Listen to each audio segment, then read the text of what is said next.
is time to make more friends. Yes, friendship time.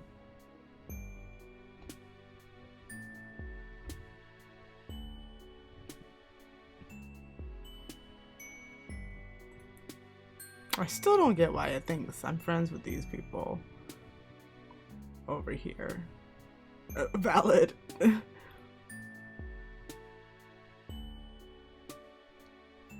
Okay.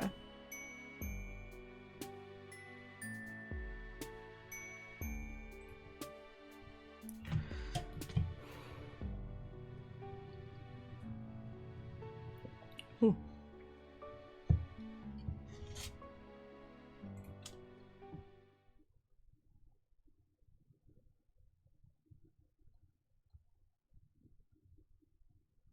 Yes.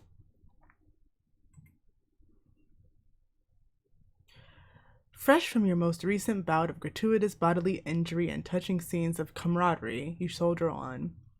You've had a few setbacks, made a couple silly choices. Boy, do things just keep happening.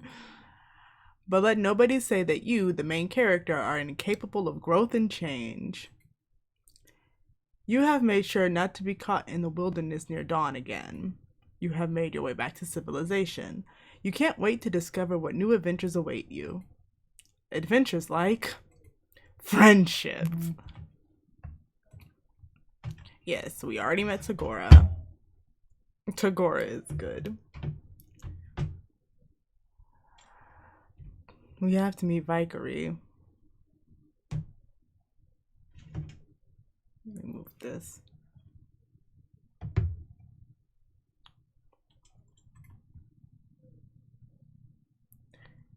Oh. It's probably best for you to stop trying to predict what's going to happen to you at this point. Everything that's happened so far on this planet has been kind of chaotic. In fact, you're ready for something more familiar.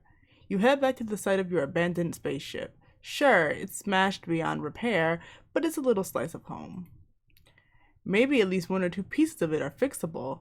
You march off in what you think is the right direction. But when you get there, you're not alone. A little guy in a hat and big goggles is standing there, gazing at your spaceship, maybe assessing it? As you watch, he breaks off a couple gears and stuffs them in his pocket. Hey! You clear your throat loudly.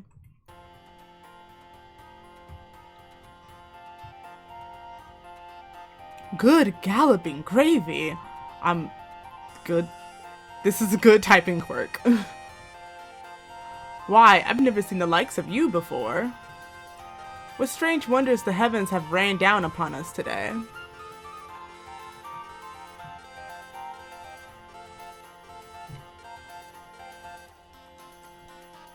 You quickly lose any indignation you were building up. He's smiling at you, and his words seem at least somewhat amicable.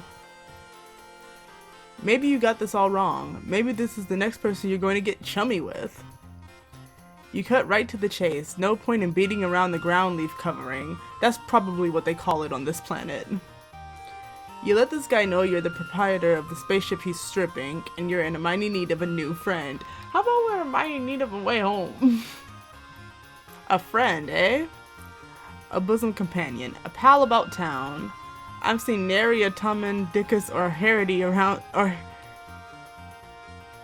around these parts who might fit the bill. You were kind of trying to imply that this guy could be your friend. Is it too late to say that now? You try to imply it with your eyebrows. As for me, day-to-day matters here on Alternia interest me not. For I care only about hurtling at great speeds through the boundless expanse of the cosmos. That's right, space. It is spaceflight that consumes my every waking thought and all my ardor. As in accordance with my duty as a future Alternian crusader, of course. No oxygen, no wind, a total vacuum. That's the life for me, all right. Flying in space, above the atmosphere, not within the realm of gravity's purview. Wouldn't have it any other way. Right. You get the feeling you're missing something. This guy seems really defensive about his interest in spaceflight. Like maybe he's trying to say something totally different? Whatever it is, his internal conflict clearly takes precedence over your issues. He seems like a great candidate for a friend, despite the fact that his voice sounds like it belongs over a newsreel about World War II. I have just one query for you, sport, if I may be so bold. Do you also like spaceflight? Do you yearn to see the moon shining above, the clouds whipping by as you chase and tease the impish western wind? And then also keep going past that up into space? Alright, I'm so sure. Tell him you're not so sure about spaceflight. His eyes widen. You see them sparkle? Ah, I see. You're an individual with a more sophisticated palate. A real connoisseur of the buoyant arts, you are. Someone like you can never be satisfied with an anemic affair of traveling through the inky blackness of the galaxies. I believe a jaunt to my hive is in order. Let's get a wiggle on. There was a lot going on there, but you understand that he wants you to follow him. The friendly guy takes you to a building where all of the rooms seem to be balanced on spindly-looking stilts. The hive soars above you up into the sky. He gestures to a little platform attached to a pulley system, like a rudimentary elevator. It brings you up into a small, dark room. His house is pretty much what you would have guessed. The walls are covered in star maps and pictures of spaceships. You notice that many of them have cheery slogans splashed across them, saying things like, explore the galaxies because you're required to fulfill your duty to society, and enlist, travel, make friends, don't get called. Your new friend doesn't seem too happy as he looks around the place. Just the hive for a dedicated spacecraft enthusiast, isn't it? You nod. You're not sure what this is leading to, but no one ever went wrong relying on non-specific and plausibly deniable agreement. Who am I fooling? No one. No one. You've rumbled me, potential new chum. What you see before you is a collage of falsehoods. I'm nothing but an avatar of baloney. In truth, the myriad temptations and desires of space do nothing to tickle my biscuit. Throughout the thought of participating in the glorious eternal conquest gives me the screaming memes. The screaming memes.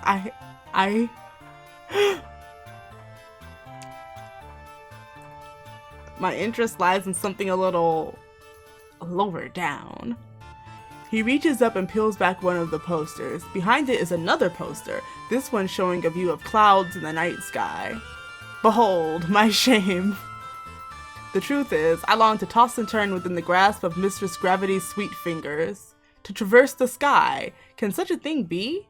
Imagine flying within the confines of Alternia's very atmosphere, defying the very conventions of what we all know to be true. Instead of down, up. Instead of falling, soaring. Can you imagine? Can you see it before you? Could you ever dream of the existence such as a flying machine?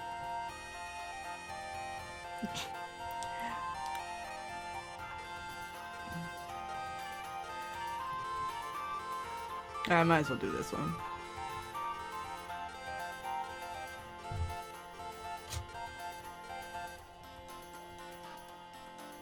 I really feel like I need to tell him that airplanes exist.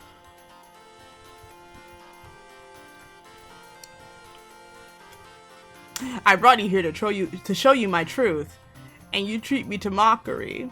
An airplane? A plane that floats in the air? Flying machines are a serious business. I think you should leave. Oh, F! Just immediately. I expected that to take longer. But buddy, I could show you exactly what airplanes are. Tell him I've never heard of such a thing. Ah, but the future is ours to build, my strange-hued and unhorned comrade. Comrade, what do you think? Does it excite you? Do my ideas rattle your buttons? You can't help but notice that he's referred to you as chum and comrade, but friend hasn't made an appearance yet. Do synonyms count? Or is it just a tick of his speaking style? You look as earnest as you can and nod vigorously. You are almost positive that this is the thing he really wants you to express interest in. Aha! The truth will out. You and I share this... What was I about to say? You and I share this fruitive passion for the indulgences of the air. A dialogue between a troll, a flying machine, and the stars. But further away from the stars than we would be in a spaceship. I cannot stress enough how different of a thing this is. You can't decide between nodding and shaking your head here, so you furrow your brow and do your best to look thoughtful. Like maybe you are contemplating the differences. This fellow's demeanor towards you is definitely shading to the more temperate climate zones. However, certain physical needs are starting to assert themselves. You're still pretty banged up from your previous adventures, but right now, the aching of your stomach is screaming for attention. You humbly ask your friend-to-be if there might be any chance of getting a bite to eat. But of course. Why, if I'd known you had a rumbling in the old digestion bladder, I would have shut my yapper toot sweet. Time for a good old nosh, a yummaroony, what ho?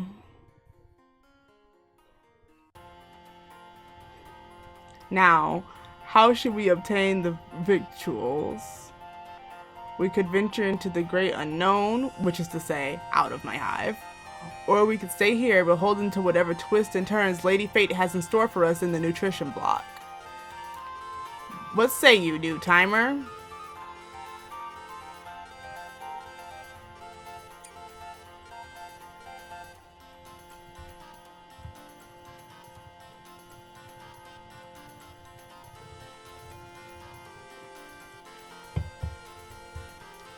Let's stay here.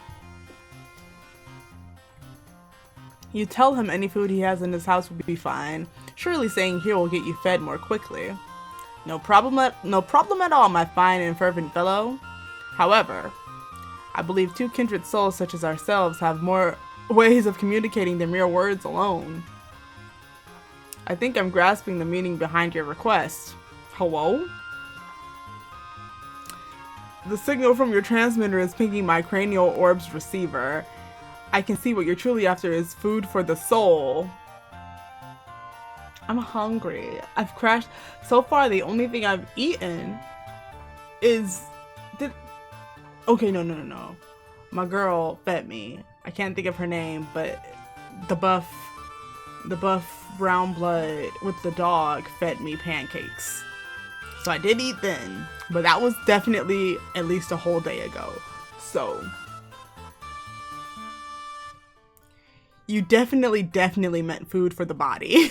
You look for an opening where you might gently correct your new buddy, but he seems to be working himself up to say a lot more things.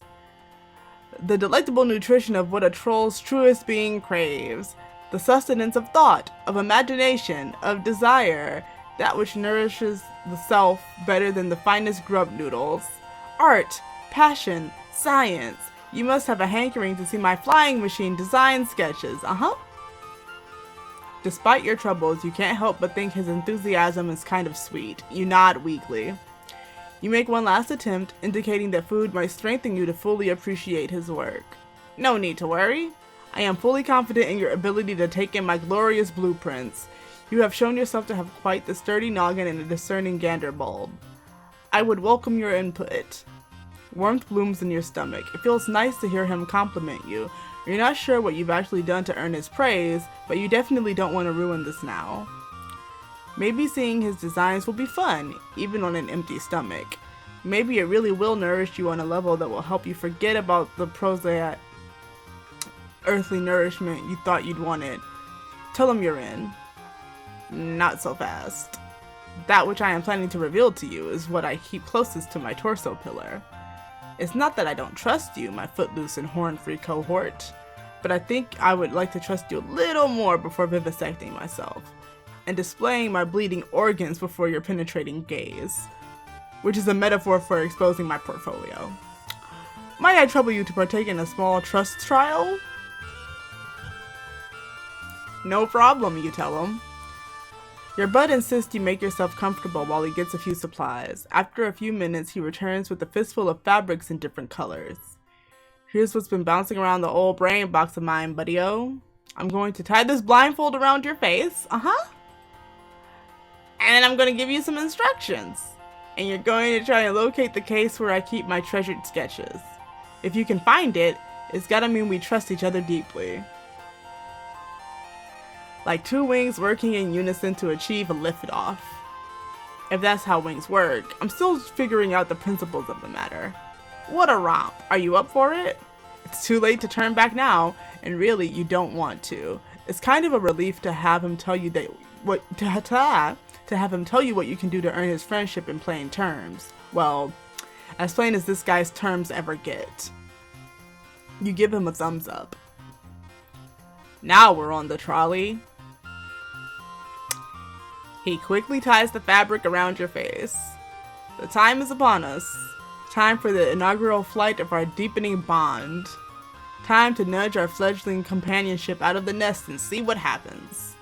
Your new friend starts to direct you around the room. To the left. No, my left. Sorry, okay, I meant your left. And now onwards to the glorious future that lies before us. You smile weakly, doing your best to follow his instructions. He sounds happy, so you must be getting somewhere. Almost to the doorway. 3 steps forward if you would be so... Wait! Crash. You stagger backwards from the impact. You hear yourself wheeze. The shock has totally knocked your lungs out of commission. Your chest jerks in tiny contractions as you gasp for air. Oh, beans! Ding dang darn it. There's no pain, just an intense pressure focused in the center of your face, right around where you ran into something face first. You pull at the blindfold and you hear footsteps, which probably means your new friend is rushing over to help. He gets the blindfold untied and his face swims into your vision. He looks utterly gobsmacked. Why, I'll be a horned beast grub food. Everything copacetic, new pal? You put your hand to your face and touch something wet. Sure enough, when you pull your fingers away, they're covered in blood. Everything's great. Everything's awesome.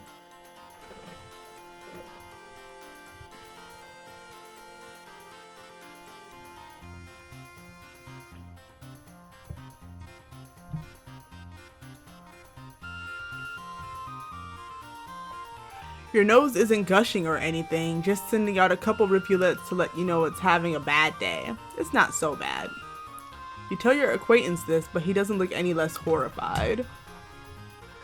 Shivering stratocumuli.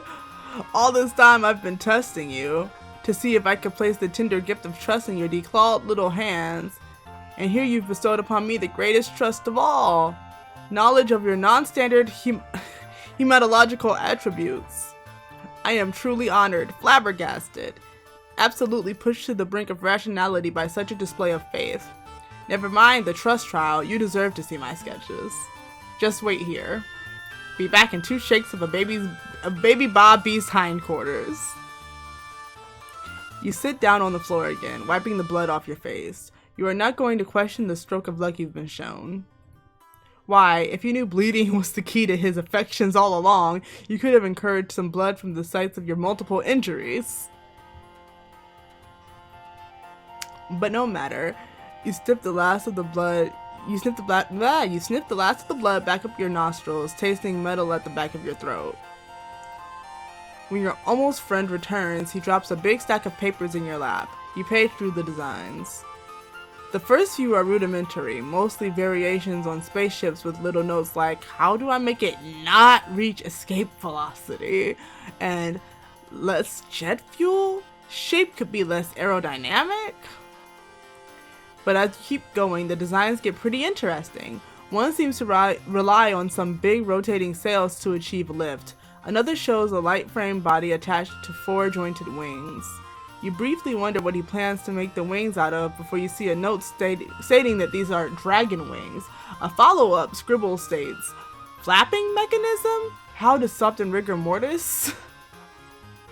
But hang on, you take a closer look at this machine's frames. This guy's sketch is pretty detailed. The frame doesn't seem to be made of wood or aluminum as you expected, but smaller, individual shapes lashed together with some kind of cord. Maybe it's just a macabre aesthetic, but you think it looks like bones? You look back at the other designs. Now that you look at it, the sails on this one have a texture that might be leather or similar.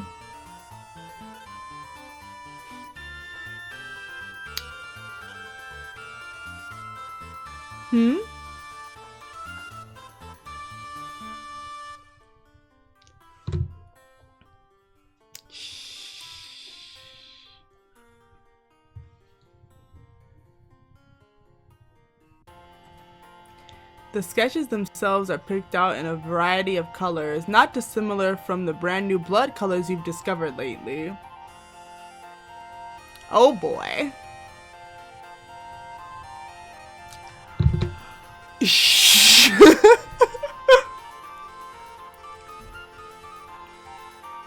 Uh-huh.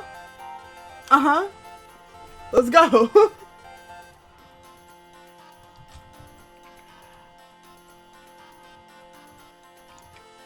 You've been down this creepy alien road before. Using your lightest, most jocular tone, you question the bone shapes. You soften your words with a big, non-freaked out smile. What's that? Well, I'm not a construction professional, you know. Gotta make use of what's available. Only cold low-bloods and grubs, of course. Not an ounce of insurrectional spirit in this fellow over here. Fear not, unhorned one. Let's go. These wacky cultural differences. It's just made out of dead trolls. That's okay. You just misunderstood. You take refuge in your old standby of nodding and smiling. It's none of your business what body parts this fella uses or doesn't use to make his Wright brothers transformative fan works. Friends aren't for judging people's use of corpses as construction materials anyway. You know. Uh-huh. You know what? I have the perfect weapon right here. Why is the yellow being... That's very yellow and not green, but anyway.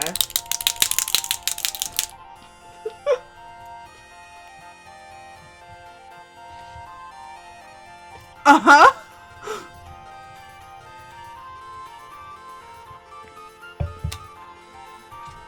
You know, when you crash landed on my planet, I had no idea what to think. Vikare, old boy, you really shot the balls now. That's what I told myself. Telling an alien about your flying dreams? That's ruffled the kitty and no doubt about it. But now that we're here and you're having a looky-loo at my sketches, I'm thinking it might have been right for us to meet all along. Why do you talk like this? Perhaps the work of the capricious Madame Destiny? Surely he's about to say that you are friends. You can almost taste those sweet, friendship-affirming syllables coming from his mouth. You are just seconds away from that coveted F-word. Oh, sup? Uh-huh. Uh-huh. Everybody knows the inherent eroticism of this hand-slapped toy for children.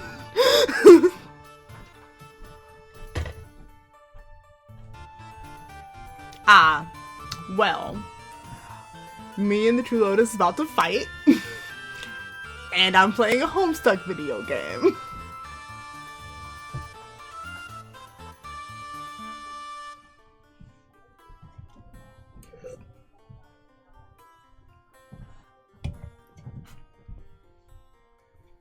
Uh-huh. With the hand slap toy for children.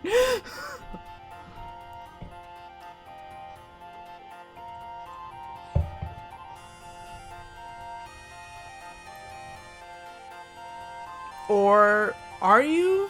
Maybe you've misconstructed everything. You look back down at the sketches. Bones in this one, bones in that one. He says these planes call for the bones of aliens like him, at least if you understood him correctly. but they don't really look that different from, well, the bones you're more familiar with. Your own bones. Your bones, which have already gone through a lot today, and maybe seem to be in kind of harvestable condition, if one was so inclined. I mean, we've already had our blood taken to be used as paint.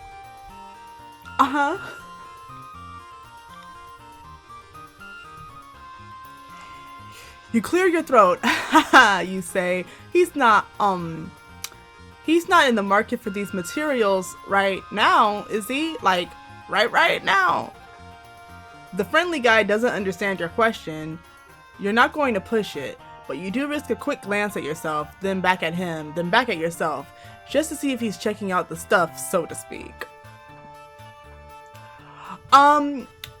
It's a Friendsim. It's literally called Friendsim. So it's the same like concept of a dating sim, only you're trying to befriend everybody instead of date them.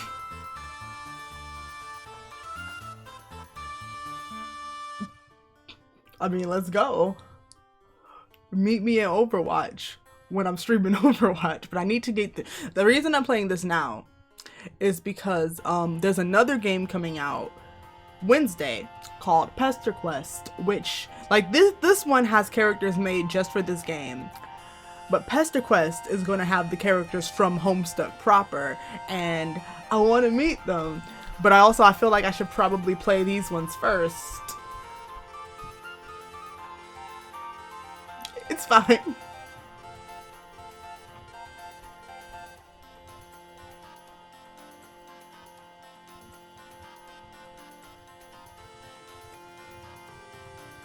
True. Yeah.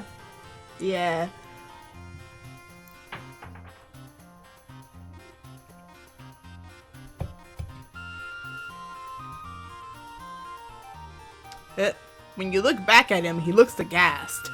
Oops.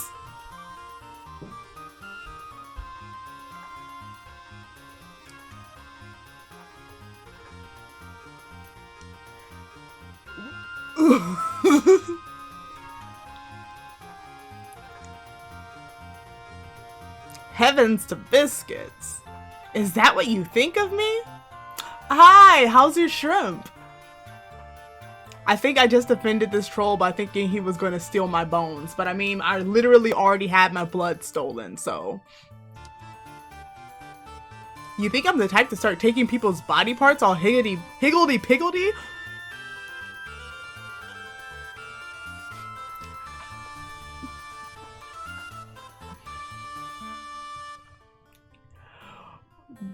Why did you put both of those things into the same message?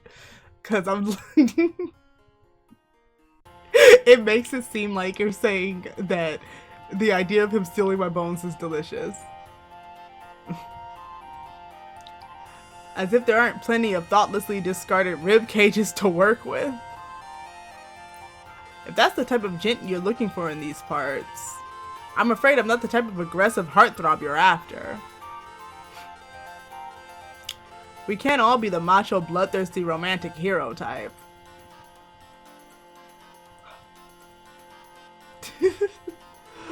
So was it bad already?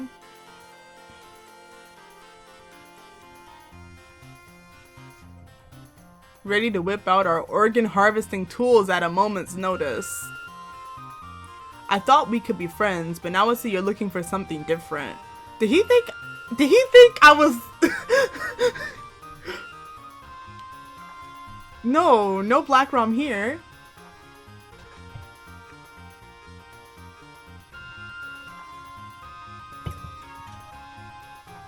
My apologies.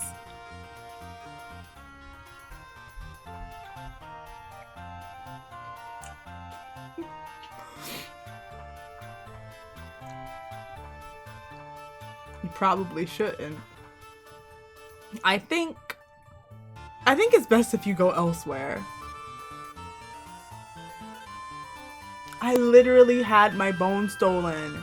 The very first person they had me meet was a Vriska.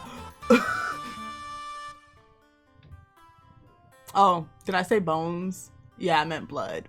Wait.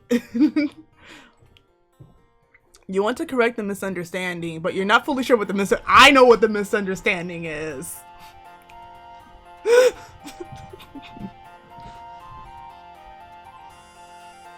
This guy doesn't seem to be in any mood for friendship right now. You hang your head. Looks like this was all a big waste of time. Well, I guess we have to go out for food.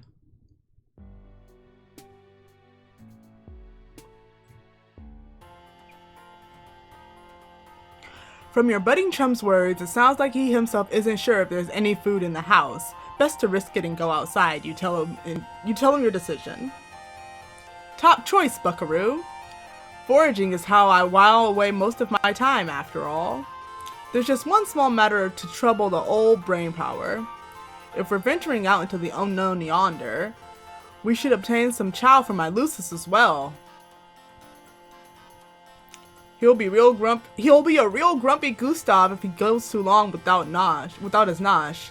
Why is Gustav a valid troll name?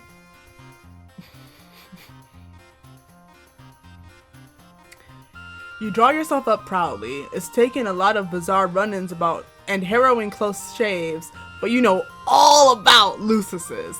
You inquire about Gustav, was it? Hoo hoo, what a card you are. No, my Lucis. I call him the Canary. He whips out a photo. It shows a smaller version of himself, his horns nothing but stubs, and far too big a pair of aviator goggles slipping off his nose. Standing behind him is a large white fowl, big scraggly wings folded back against its body. You want to say an emu? Whatever it is, it's definitely not a canary. Its beak touches the top of your pal's head with something that might count as affection. He's not a persnickety sort. All kinds of bugs and leaves will tickle his fancy. Shall we away? Shall we greet the horizon that rushes forward to meet us with astounding grace? Shall we give ourselves over to the current of time's great river? Sure, you tell him. You can leave the house. It's getting a lot easier to pay attention to only the words this guy says that actually make sense. You kind of enjoy his way of speaking though. Do I? If nothing else, it gives you the feeling that he's really excited about his food quest you're going on together. Your alien pal leads you back down through the pulley system and outside again. The trip is not so easy on your bruised ribs. The thing about walking is, when you walk, your body moves. Oh.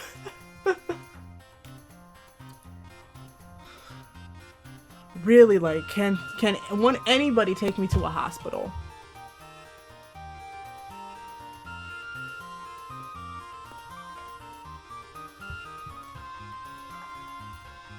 Oh. I guess I accidentally hit the scroll wheel. I guess that goes back. You've had better times, it's all you're saying. You indicate as much to your companion.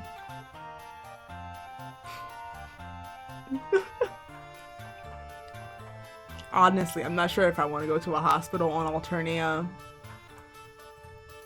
Oh boy, I hear ya.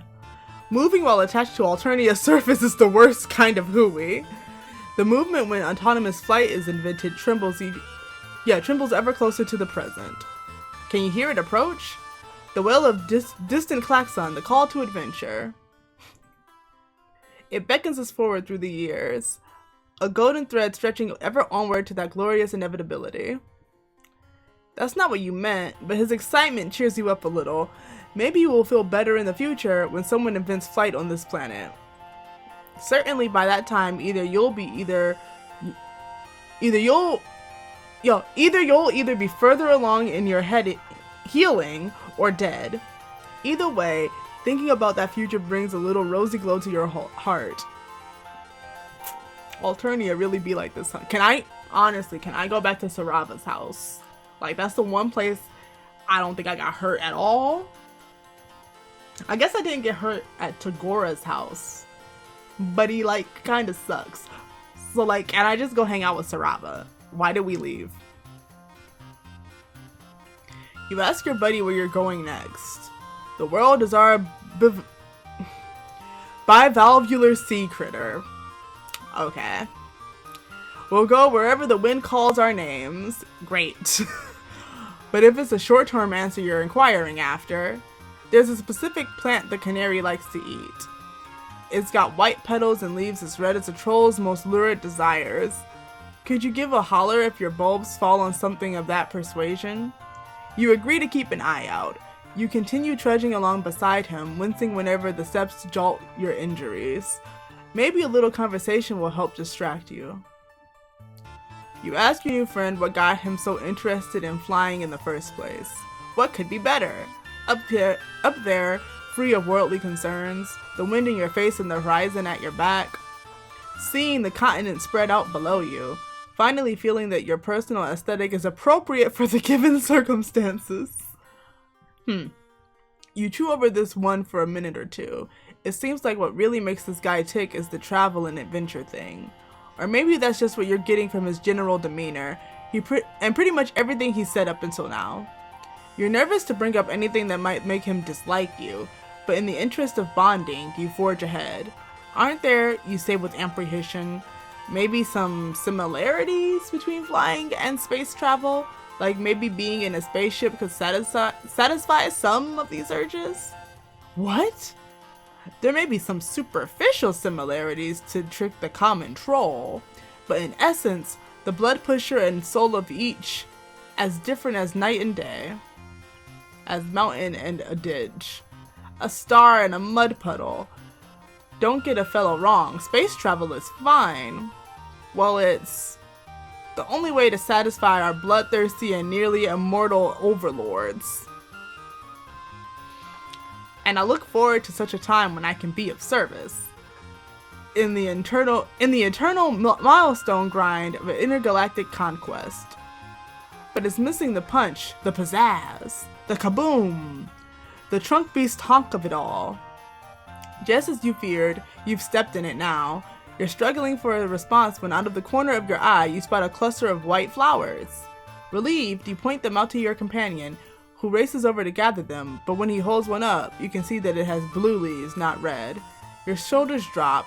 Seems like all you're doing is disappointing your buddy, who has been so nice to you, or at least that's what you think you've read between the lines of his confusing speaking style. Fear not, my smooth-headed compatriot.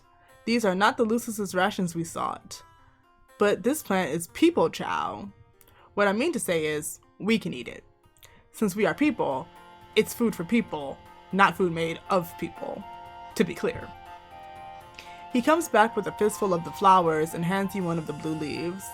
You're not at all sure that the food is safe for your buddy will be safe for you as well. But at this point, you don't have much to lose. Besides, with the way your stomach is groaning,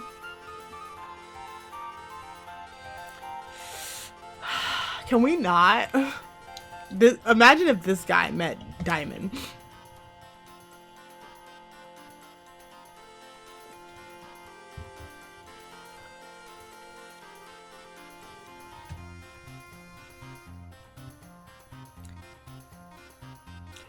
It might as well be perfectly seared steak. You put it in your mouth. Chewing on the leaf, you feel even more affectionate toward this guy than before. You were worried this trip was just turning into an excuse for him to run some kind of household errand, but he really did find you something to eat. You are desperate to find some way to show him that you understand his interest. You want to connect to him on a deep soul level. Anything to get him to look at you with that tragic glow of friendship in his eyes. Whenever he mentions space travel, he talks about how it's something that he has to do, some kind of necessary obligation.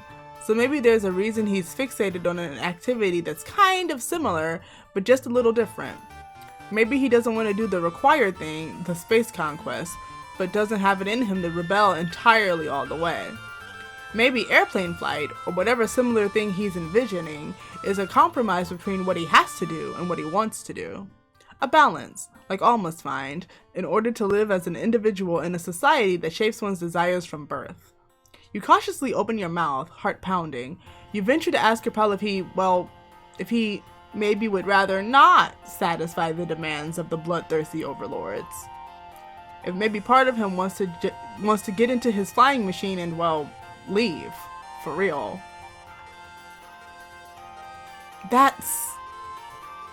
He seems taken aback. Maybe you should never have said it. What a huge mistake. You've probably pushed his friendship out of your reach for good now. Panicking, you point to the side, yelling that you see a big field of white flowers in that direction. Your potential friend leaps to action, seemingly also glad to be given a reason not to answer this question. He races forward in the direction you indicated. In a matter of seconds, there's a yelp and your new acquaintance vanishes. Instantly, you realize your error. You didn't look where you were pointing. While walking, you unwittingly came close to the edge of a large cliff, which your companion has now disappeared over. You race to the side, your stomach flooding with fear. This is absolutely the opposite of what you wanted. There's no way I've murdered him, because this has to be the good end. Like, there's no more paths. So that he can't be dead. Let me just grab my shrimp. You look down in horror. Your friend now looks approximately how you felt when you first crash landed on this planet. This has to be the good. He's conscious, his face frozen in shock, but one leg is twisted underneath him in a nasty way. You may not be familiar with his alien anatomy, but you're almost positive that it shouldn't look like that. You call out to him in distress. Sure, he's going to castigate you for your mistake. The strangeness of his language won't make it hurt any less to lose this guy's trust forever. What ho? Kelly. His voice floats up from the ground below, weak but somewhat jovial. Is it possible he's not angry?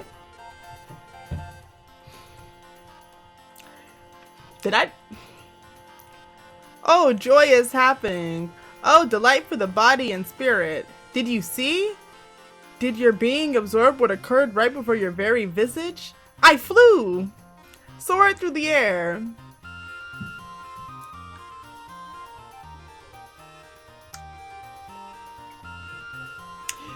There's some type of Tavros and Vriska joke here.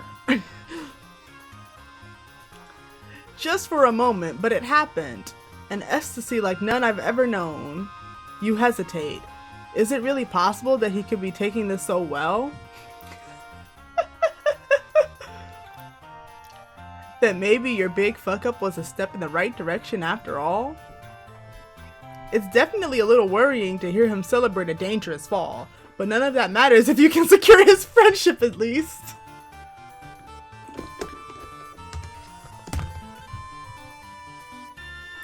My strange associate, come on down here.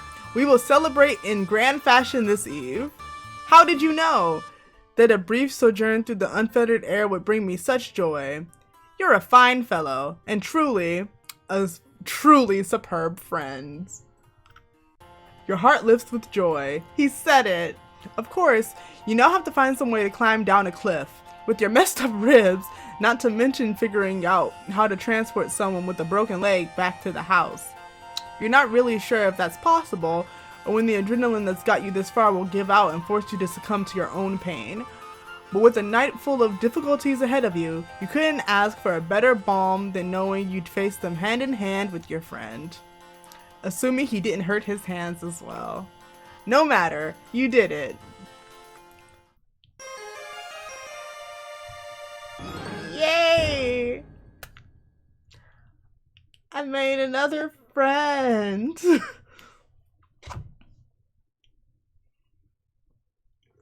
Look at his horn.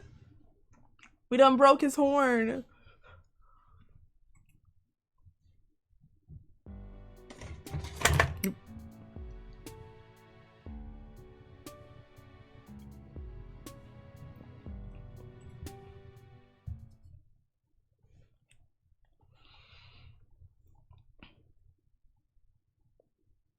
Volume 5. Oh, look, another Vriska is coming up. Oh, look, another... Anyway. Walking. You sure are doing a lot of it recently. Back on Earth, you never got near this amount of exercise. You're going to be so in shape when this is over. Provided you still have all your limbs attached to you and your bones uncrushed. You could probably come up with safer ways to travel, a taxi or some sort of bus system, but you don't have any money and you can't read signs. Also, you are routinely covered in blood and bruises. So, walking it is. Tired as you are, your feet still carry you toward friendship. Oh!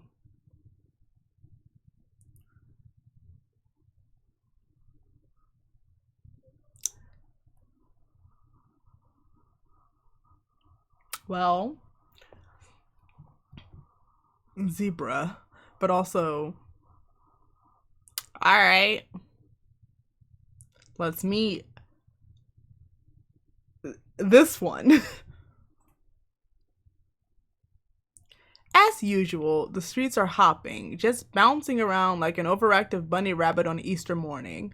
Up ahead at an intersection of streets is some kind of night market. Well, every market on Alternia is a night market.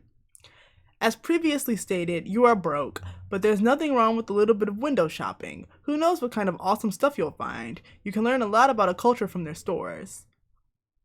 You are so intent on thinking positive thoughts that you are nearly at the market before you realize that quite a few people are coming toward you in the opposite direction, and some of them are running, actually, and screaming. Looks likely that something has gone down violence-wise. It's not a stampede, you aren't in any danger of being trampled, and the street is wide enough to just step aside and let the crowd pass by. Or it would be. You get a brief, furtive glimpse of a pair of focused yellow eyes under a low-pulled hood. Then a hand grabs yours so tightly the tips of your fingers go numb. With a rough yank, you are pulled into the flow of the crowd. The troll girl who has a hold of you speaks quickly and quietly. You have to lean your head in close to hear. We are on a date.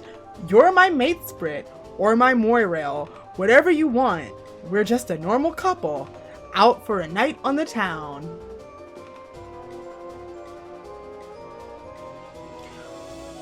We're gonna go catch a movie and get some soft serve grub cream.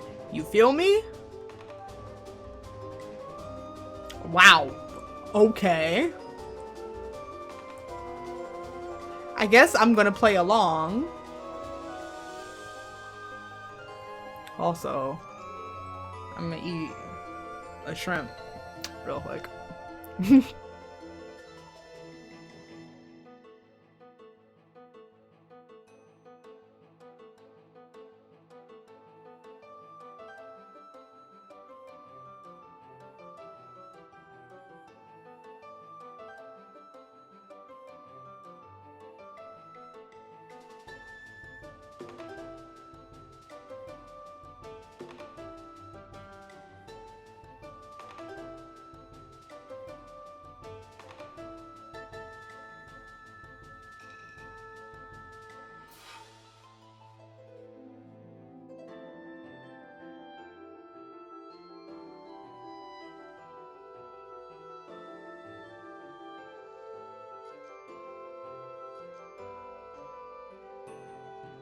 Hey, this one is a Homestuck song.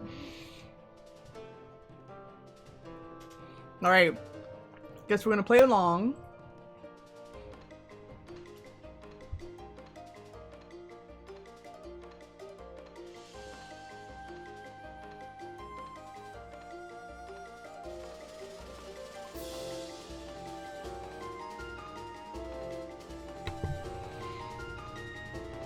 Your heart beats so hard you can feel it in the back of your throat.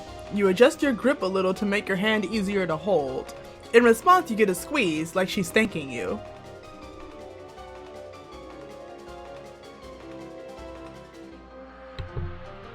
You match her pace, a surprisingly difficult feat considering how short she is.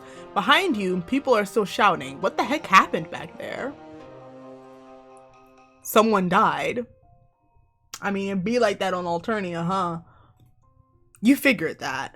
But that's not exactly rare for Alternia, is it? You've seen way more dead people here in the last couple of days than you've seen throughout your entire life on your planet. You tell the troll girl you thought that was just kind of normal here. Normal, sure, when low bloods get killed. Natural order of things, right? But with high bloods, it's different. Personally, I don't give a shit about the natural order. It doesn't matter what... Oh, are you a... Whoa! Is this a... Are you an assassin? Doesn't matter what the job is, I'll take it. Who is she? Oh. So a high blood is dead, and you are currently holding hands with the troll who did the dirty deed. She chose you to help her lay low, i.e. she made you her accomplice, i.e. you are now her friend. That's the only important part, huh, MSPA reader? Helping someone carry out a cold-blooded murder is a super friendly thing to do. What has she called you? Her mate sprit? You aren't sure what that is, but it sounds great. You ask her what you should call her. My name's Polypa. Polypa. Polypa. I'm gonna call her Polypa.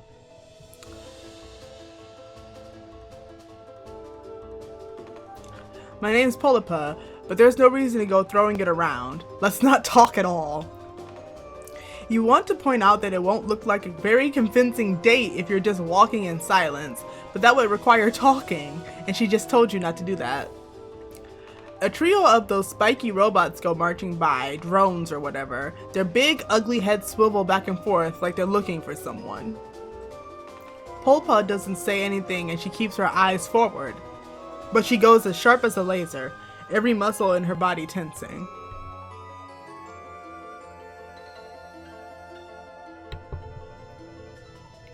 You feel it through her hand.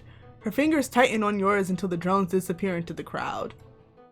She yanks you around the corner into a smaller alley connecting two roads. There's nothing here but a pothole and a couple dumpsters. Hold up a minute. Her hoodie has a symbol on the front of it, two overlapping gold ovals. Most trolls seem to have a symbol designating their blood color on them somewhere. This means she's a gold blood, right? But then Polypa yanks the sweatshirt over her head, and underneath she's wearing a tank top emblazoned with the symbol in olive green. It looks like a little cat. It's pretty cute. I love her. She tosses the sweatshirt into the nearest dumpster and kicks a button on the side. A whoosh accompanied by the sulfury stink of immolation. Note to self, don't go dumpster diving in Alternia. Polypa grabs your hand again as you head back out to the street. With her other hand, she works the tie out of her hair, shaking it out of its ponytail, letting it fall in thick, sweaty clumps against her neck. Next, she reaches up and takes part of her right horn off. Wait, no, it was a little bit of veneer, an artificial bit to cover up a notch in the chitin. That's the word, that's what that is. What are all these random wardrobe changes about? She just murdered someone! What do you mean, what are they about? You wonder until you've actually begun to listen to some of the conversations happening around you and check out the big billboard-sized screens mounted on roofs every few blocks. Seems like the rumor mill is already going hard. Apparently, a well-respected Violet Blood is dead, killed in public in full view of witnesses by a gold blood girl with a ponytail. Wow, you are really dealing with a professional here. I need to find somewhere to lay low until the heat turns down. I mean, we both do, since you're my associate now. I had a contact waiting, but I don't know what happened to her. It's possible she got spooked. Got any ideas for likely hideouts? I'm not from around here. You're not from around here. Oh, girl. Polypa.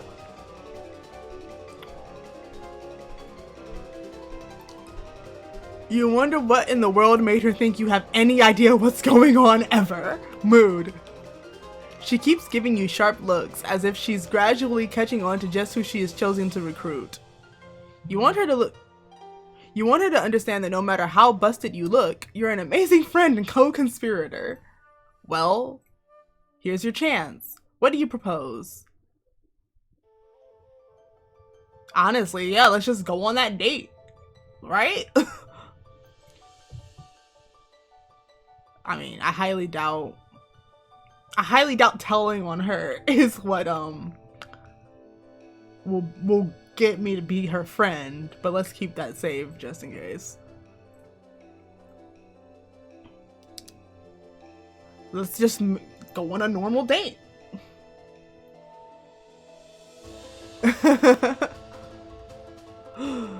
Yes.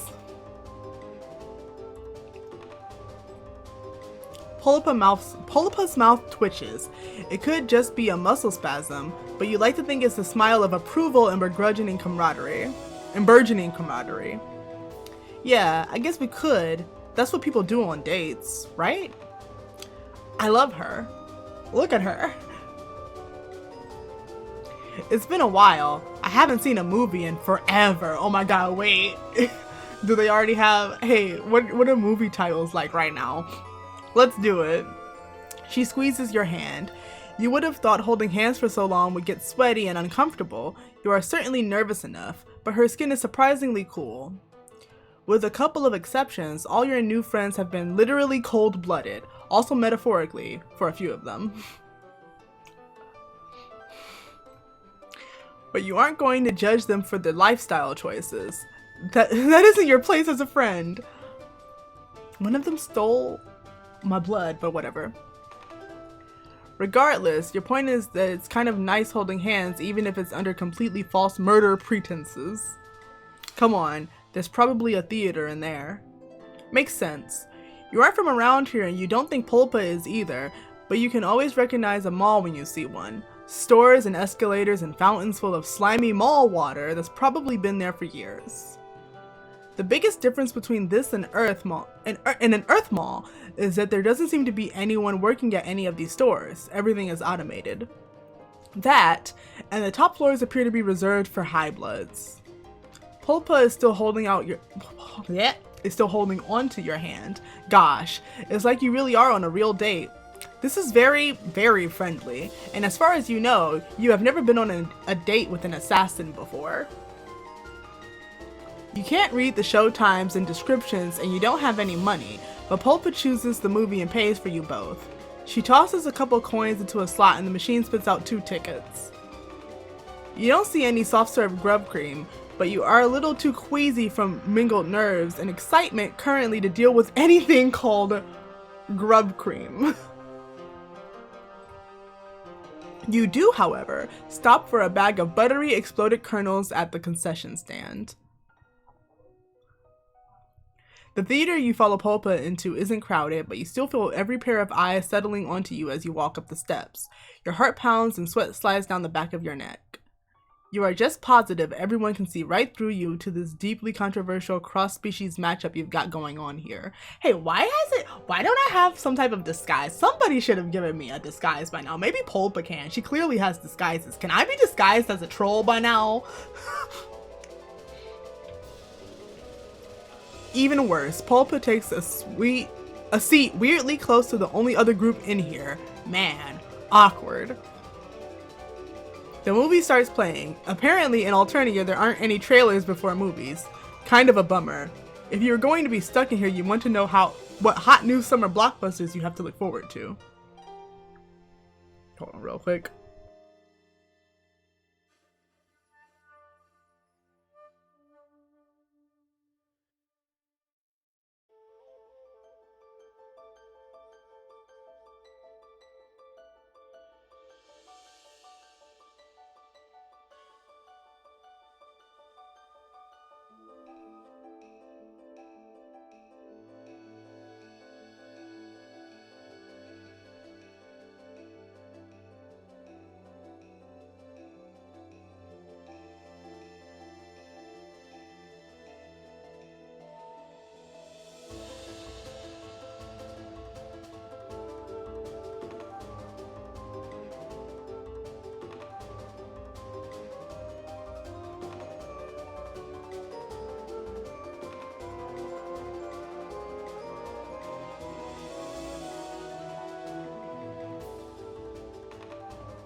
Surprisingly, the movie turns out to be a romantic comedy. You expected Polypa to choose a thriller or a horror movie. From what you can glean of the plot, it's about a beautiful young Jade Blood who gets involved with the visiting Blue Blood and their servant, a big bumbling bronze. The portrayal of low blood strikes you as vaguely offensive. They grunt and fall down a lot. The caverns look a lot fancier than you remembered from the time you hung out with Bronia. Just a lot bigger and a lot more glittery. Is it time to learn about troll romance yet? I mean, the words mate sprit and Moirail were said, so like, let's learn about troll romance. The main character spends a lot of time pulling a jeweled comb through her lustrous hair. The dialogue is kind of incoherent, and you don't just think it's because you're unfamiliar with the cultural context. It also doesn't help that Polypa keeps up a running commentary throughout. The ban on conversation has apparently been lifted. Ugh, I can't believe they added in the mistaken identity storyline. So unnecessary. Polypa, wait a minute. Polypa, are you a Karkat? Wait a minute. Also, Black Rom is so boring in comedies. There's just no punch to it. I can't believe how bad this is. I don't remember the book being this garbage, but I did read it a long time ago. My taste may have just been worse back then. You are looking at her in a whole new light. She shrugs, possibly a little self-conscious. What, you think I've been an assassin since I pupated? I used to have a blog for relationship advice and stuff like that. Oh, Polypa.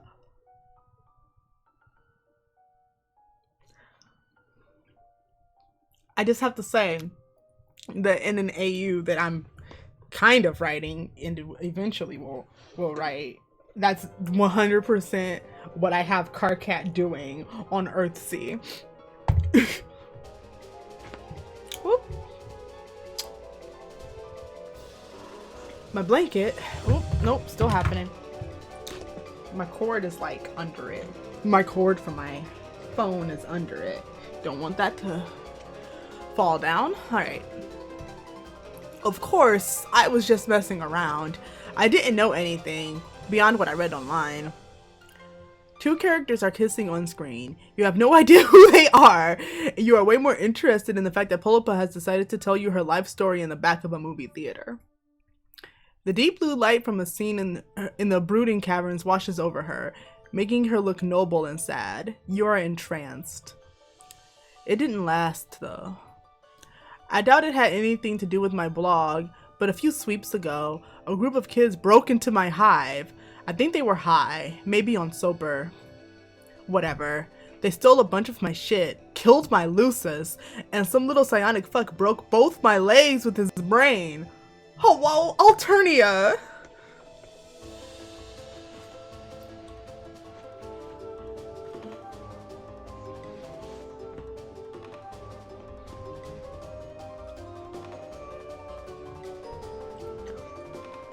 Just because he thought it would be funny.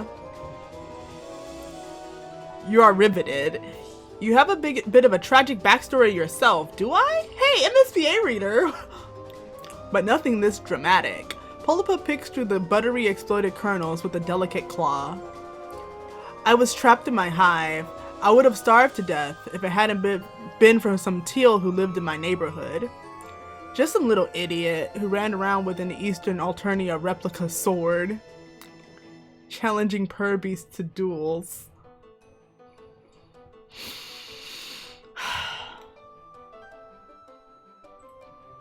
Teal Bloods are pedantic bulge lords, but they care about justice, and these kids had attacked me for no reason.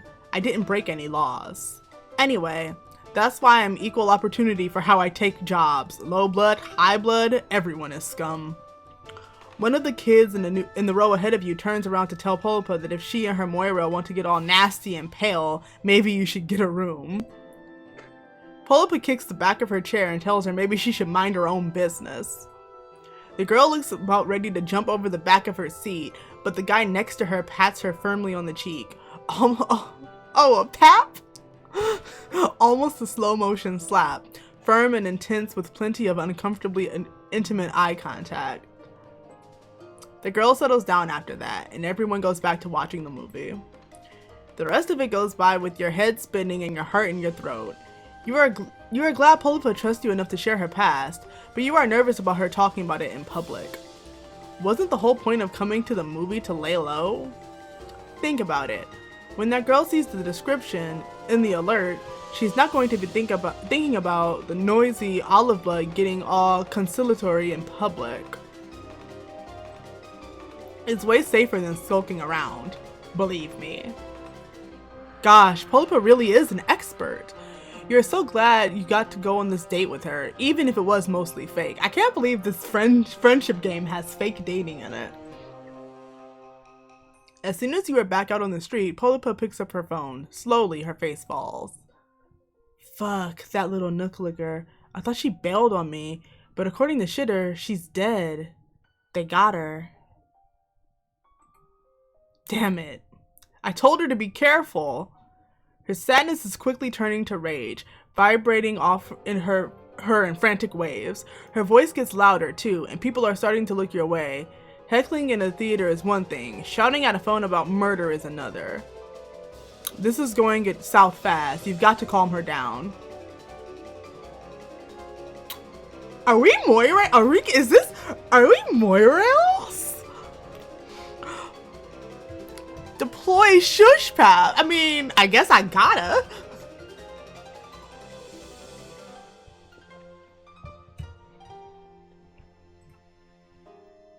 For lack of a better plan, you copy what you saw the troll inside do to his angry date. You press your palm firmly to her cheek. To your intense shock, she blushes a deep olive green and her eyes slip closed. She leans into your touch as if she's drawing comfort from this tiny little gesture. Then she blinks and pulls away. Listen, I'm technically on the clock right now. Let's be professional. She bites her lip, hesitating. Then she reaches up and repeats the gesture on your face. An unbelievable warmth fills you. Could it be? The warmth of friendship? You're a weird-looking, double-horn amputee with very few social skills, terrible survival instincts, and both short-term and long-term memory loss. But you're alright. If you ever want to earn a little cash, I can use a partner I can depend on. Is it raining? No, those are just tears in your eyes, tears of gratitude. Okay, don't get too choked up. You're definitely just going to be bait. Okay. You were sure, Polypa, that due to your general ineptitude, you wouldn't want it any other way. I think I just got a Moirail.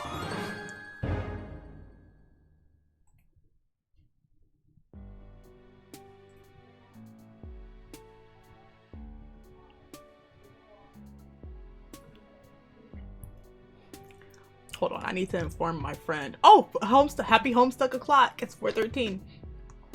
Anyway, I need to inform my friend real quick that happened. Let's see. I've got no service right now because my phone sucks.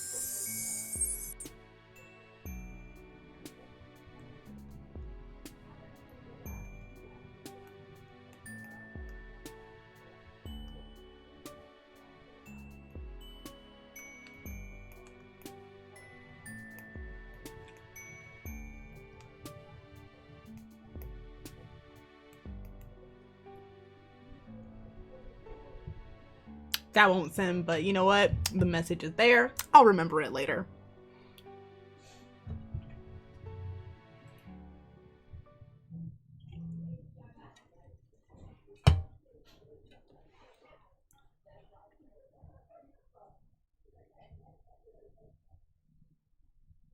Oh yes, now we have to. Oh, look, she's revealed. I was wondering if that would happen. Yes, walking. Yes. Friendship. Polypa.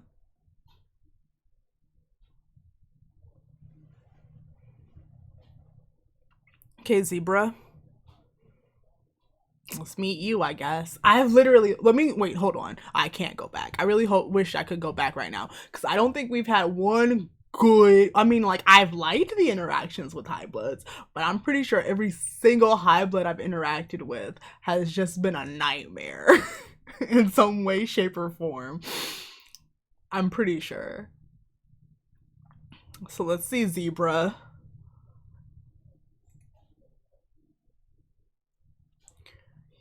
Your stroll takes you into a nice part of town that seems to have a larger, more McMansion-style hives. Based on your past experience on Alternia, you're not quite certain that upper-class enclaves equal safety for you, but you might as well explore. You never know where you'll find your next friend. The power of positive thinking must be on your side because someone emerges out of the shadows of these sprawling suburbs. Oh, I think this is another song from the Midnight Crew album. That's what they're called. I'm pretty sure. Oh, hello there. Oh, cute quirk. I don't believe we've met. I'm sure I would have remembered someone with such unique looks. You don't know where you are, do you? By this point in your time on Alternia, you don't know if it's wise to admit that you're lost and naive to the ways of the world. But you don't know what you could say to try and convince this guy that you've got any kind of street smarts. You nod your head reluctantly, but he actually looks more interested in you after the confirmation that you're new to the neighborhood.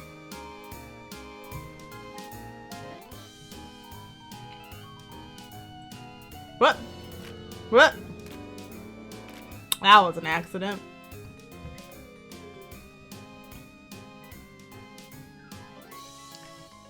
Have you perhaps found someone who likes you for your vulnerability and naivete? That would sure be fantastic luck. Are you sure about that? It's a good thing that I found you. Not everyone is as respectful of low bloods as I am. I don't trust you, Zebruh. Oh, but I shouldn't make any assumptions just because you're not much to look at. My bad. I don't mean to be forward, but you're just so interesting. Mind if I ask what color your blood is? You hesitate. While you're still terrifyingly ignorant of the intricacies of Alternian society, you're starting to feel terrifyingly informed about the role that blood color plays on this world. And you've managed to gather by now that plain old human red isn't considered one of the better colors to have.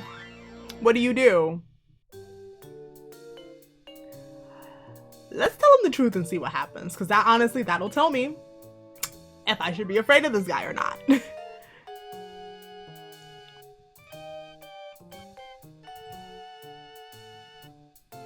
Let's tell him that my blood color is mutant red. I'm sure this will go great.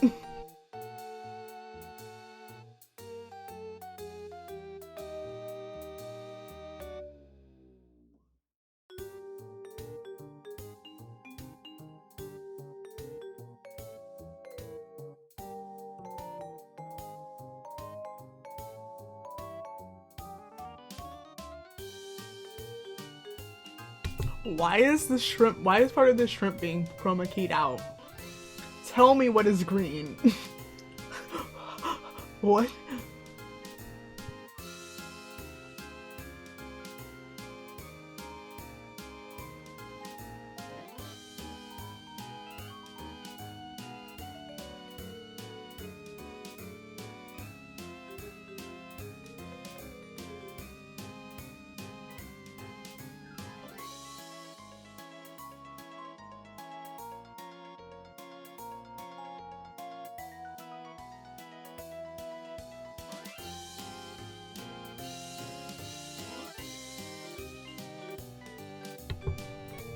Right here. Mama grilled these up yesterday.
No.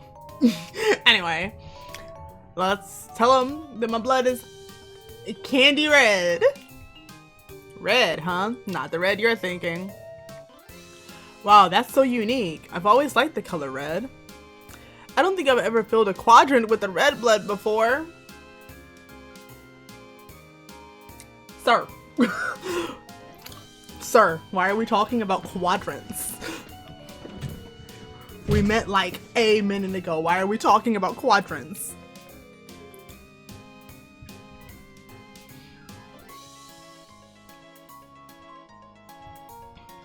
I mean, I don't think I've ever made friends with the red blood before. That's what you mean. You don't know what a quadrant is or what it means to fill one. Given your experience on this planet so far, you're nervous that it could mean something violent.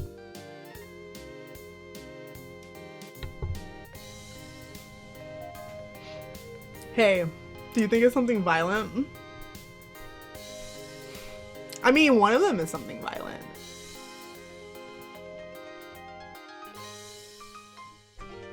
But you don't want to further expose your ignorance, so you just say that you're as excited for this friendship as he is. Speaking of quadrants, did I get a Moirail last run? Because it feels like I got a Moirail.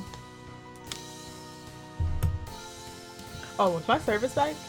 No, I just want to text my friend. Because the thing is, Friendsim seems boring to him because you're just befriending them. There's no romance. But like, I'm so sure I just got a Moirail, so. Heh, you come on strong. Nice. Hey, Zebruh. You know what? You're giving me Major Cronus vibes and I hate it.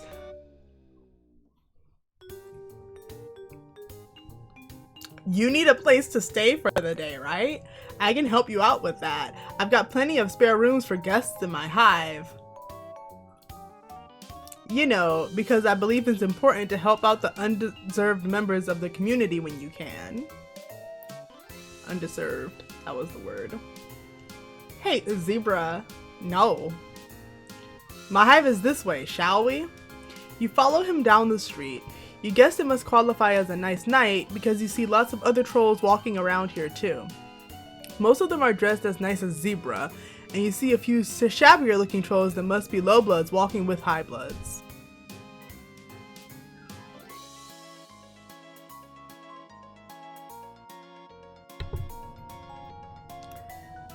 Today is actually flushed affirmation day, so you'll see a lot of trolls taking their mate sprits out to celebrate. Lucky for you, my flush quadrant is currently empty, so I'm all yours tonight. Dislike. Don't like that. That sounds a little weird. He doesn't need to be all yours, you assure him. You're an easygoing individual who's happy to share their friends with plenty of other friends. Sure, sharing can be a good time if you're into that. I could be speaking personally, like maybe with 2 low bloods, but not in an objectifying way. Everyone involved has got to respect each other, you know? I'm getting Major Cronus vibes from this guy. But like, he's slightly less outwardly an asshole about it, but like,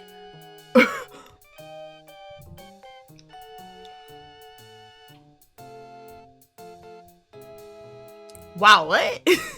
You have no idea how your innocent comment about friendship got taken to this particular place. You decide that maybe the best thing to say here is nothing, because who knows how he might misinterpret you next. Huh. Looks like there's a lot of high blood, low blood couples out tonight for the holiday. Pretty unusual to see in this neighborhood, to be honest. It's sad, but most of these low bloods are probably with their mate sprits because it's socially advantageous. Pretty shitty of the high bloods to take advantage of that, but not everyone is as socially conscious as I am. You know, wait, no. You know how everyone, for some reason, a lot of people ship Konyyl? I feel like this is their child. Like, I hate it.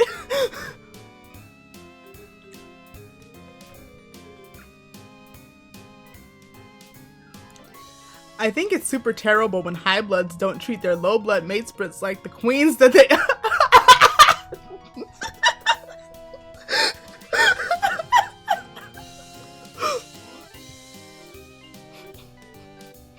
Hold on, I need to screenshot this. This is. Shut up! Shut up!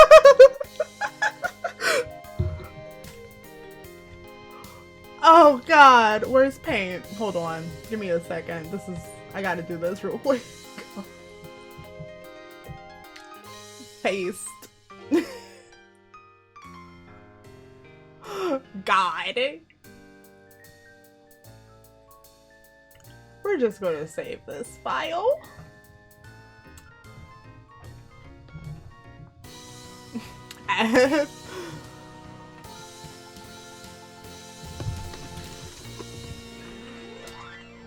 Zebruh the hotep.png.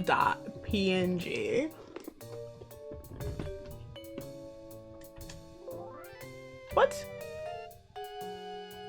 Why? I clicked on pictures.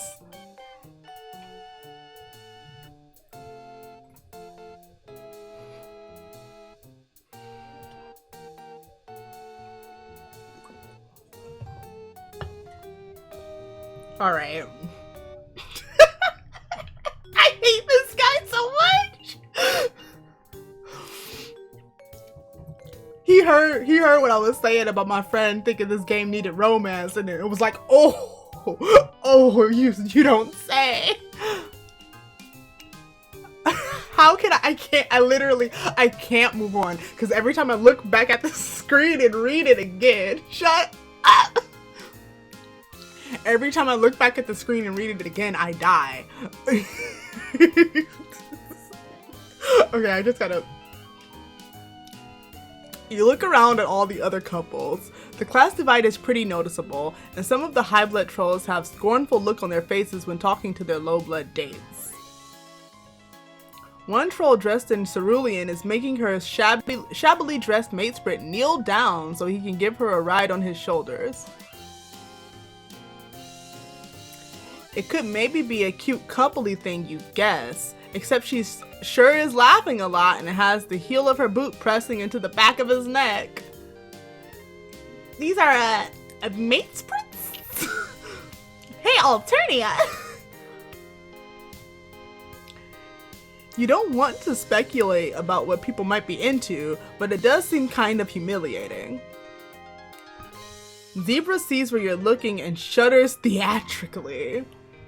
In the process of waving his arms around in disgust, he slips an arm over your— literally, this is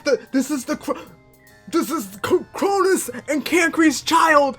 All the shippers were onto something apparently, because this is their child.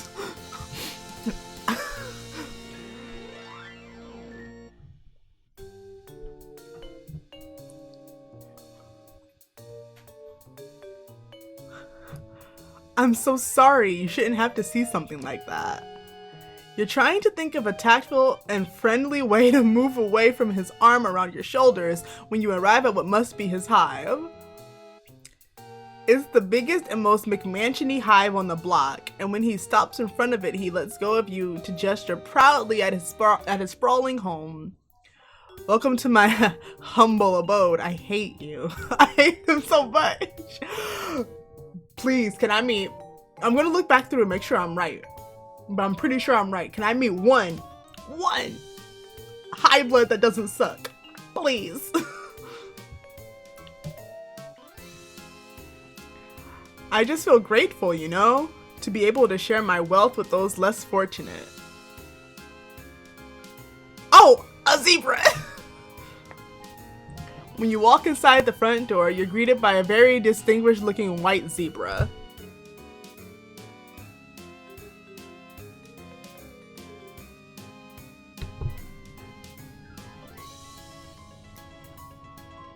It has normal zebra markings all over its body except for around its neck, where the dark gray zags have formed a shape that looks like a bow tie, almost like it's wearing a suit.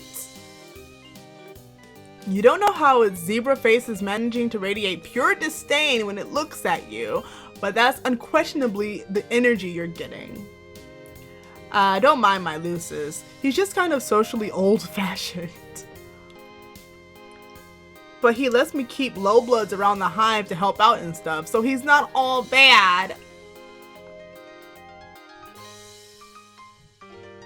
Let me give you the grand tour. As Zebra takes you through the spacious hive, you can see other trolls in several of the rooms. Most of them aren't wearing clothes as nice as Zebra's. You're guessing these are the low bloods he just mentioned? They seem to all be doing chores. Sweeping, cooking, exchanging green slime in troll-sized bathtubs for other, possibly fresher green slime. Hey, a zebra!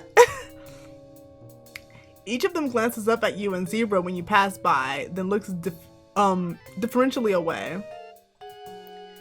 The zebra Lucis is following you, and every time you exit a room, it pauses in the doorway to whinny out what could be orders, or possibly he's just berating them.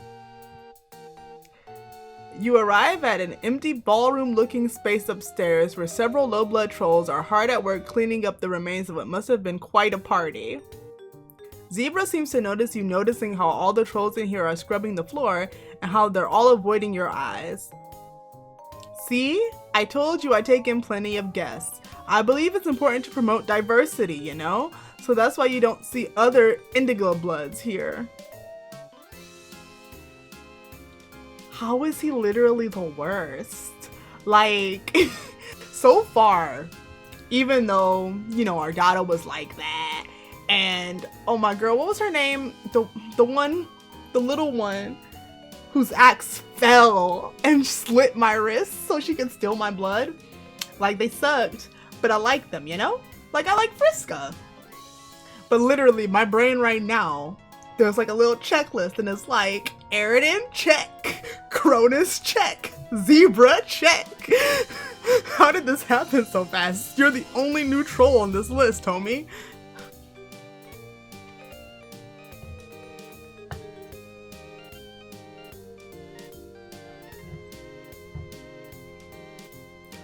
Looks like all the guests are busy today.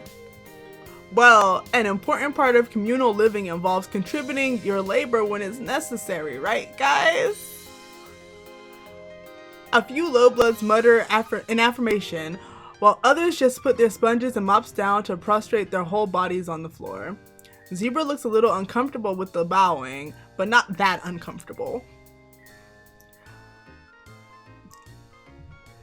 This is literally just Cronus and Cancre's child. Who did this? Who wrote this character?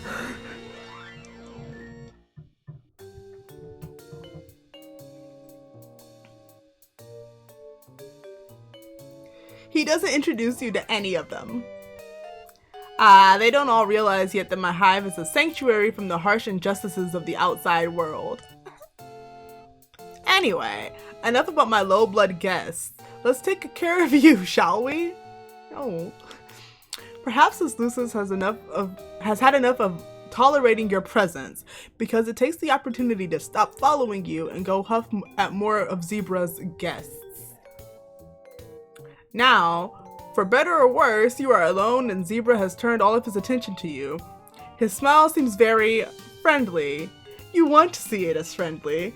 I really wish MSPA Reader knew what a quadrant was. This could have all have been avoided. The night is still young. I'm happy to do whatever you want to do. If you feel like going out in the town to celebrate Flushed Affirmation Day, I have lots of other friends I can introduce you to. Hope you meet the right kind of culture, you know?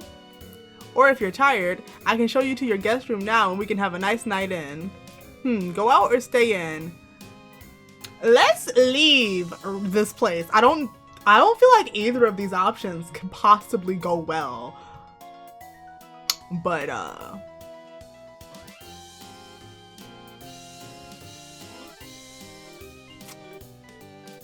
don't even remember what this first choice was, and what does that say? Oh, yeah, about my blood color. That's right. But like, I don't want to be here, so we're gonna leave. You're not crazy about the idea of being alone with this guy for the rest of the night. Plus, if he's as popular as he says he is, that means more potential friends for you to meet. I mean, I don't think it's gonna go well, but... You tell him that you're interested in going out. Cool, that sounds like a great time. I'll just go get ready. Actually, I think I'm more in the mood for a quiet night in. Maybe television streaming service and lower the temperature if that's cool with you.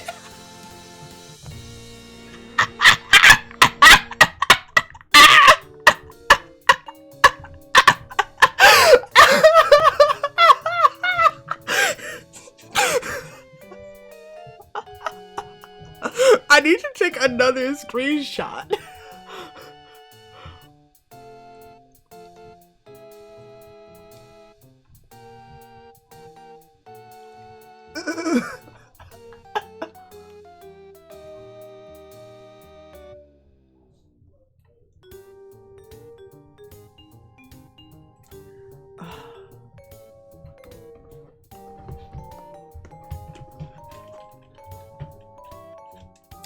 TTS and LTT.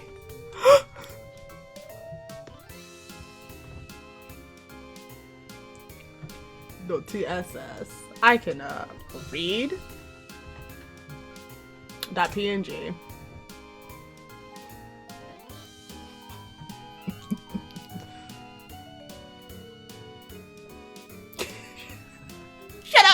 Shut up. Refrain from making jokes. Refrain from talking to me. My warning was when he said, what did he say? Like something about not having low bloods in his quadrants was like the third thing he said to me.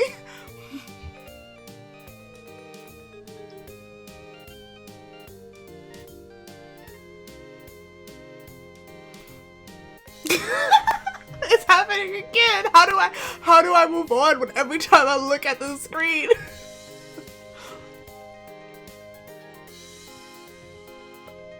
Boy, if that has the same connotation as it does on Earth, it's not cool with you. You stumble through expressing some misgivings, but he talks over you. Hello? Literally, what did I say? Crona, like, how, why, honestly, why is there another one? Great! Sounds like we both feel like staying in tonight. I'm not gonna lie, I'm psyched to stay in and have you all to myself. Hello? I just want you to feel comfortable with whatever we choose to do. You're not sure why he asked you what you wanted to do, since your preferences don't seem to matter much. My Lucis and my guests have probably prepared a delicious meal for you by now, but let's finish the tour first. I assume you want to see my room. Hey, is this the first time he's used spades? You tell him, sure! Bedrooms are a great way for people to express their personalities, and as his friend, you're interested in getting to know him better. Hey, MSPA reader, you actually don't have to be friends with everyone. You know, like, I need you to, MSPA reader, you can just be like, MSPA reader, you don't have to be friends with everyone. He doesn't seem to have heard part of that sentence, but it's okay. Hopefully he got the gist. When you get to his MSPA reader have any standards challenge. When you get to his enormous room, it's decorated with posters of musicians on the wall, but seem to be social justice slogans. This is where literally his parents need to, like, I know they're not born yet, and this is the wrong planet anyway, but like you go to a room and here are my dads, Cronus and Cancre.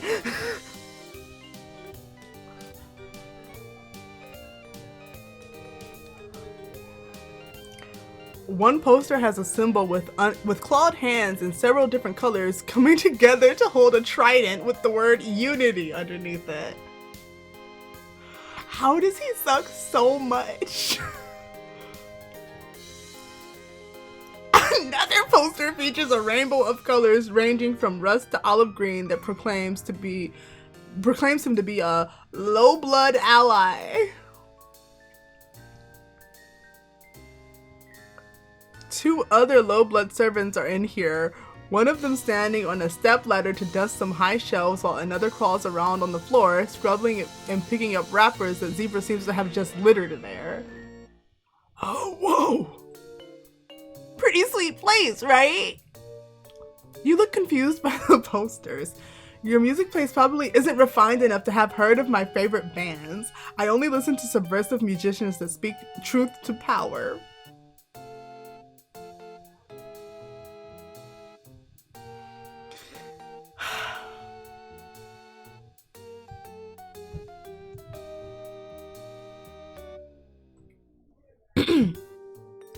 Luckily, you have me to teach you how to confront your privilege and support marginalized artists. I got mutant alien privilege on Alternia right now. Hold on, it's time for a shrimp break, I think.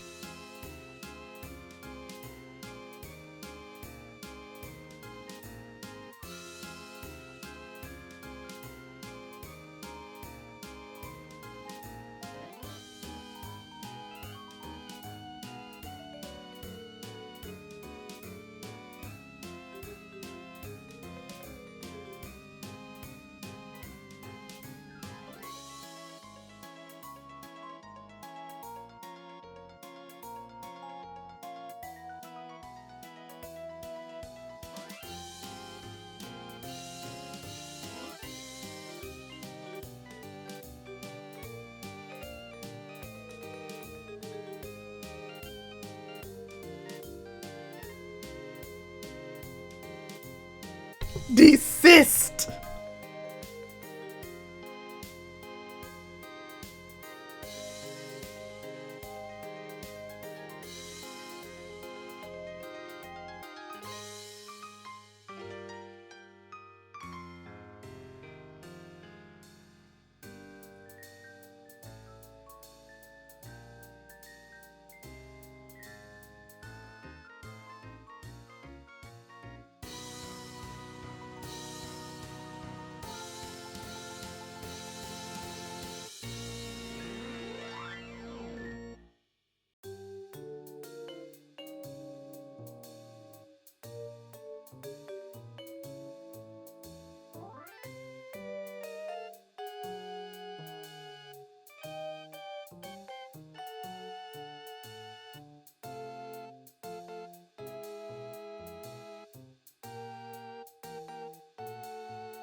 You know, now that I think about it, there really are no chill, like when it comes to Alternia, no chill high bloods, huh? Because like high blood starts at like Vriska, right? Like below that is mid blood. So like Vriska is Vriska, Equius is Equius, Gamzee is Gamzee, Eridan is Eridan, and Feferi is cool, but she's still clearly like she had the right spirit, I guess, but she still clearly saw low bloods as like inferior, just like in a pitying way. So like Alternia, can I get one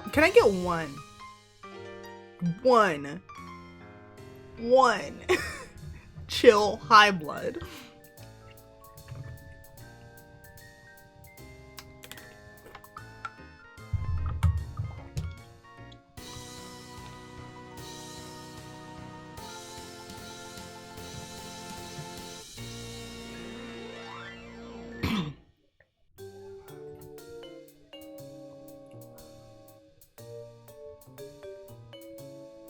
I mean, you're right. You're right.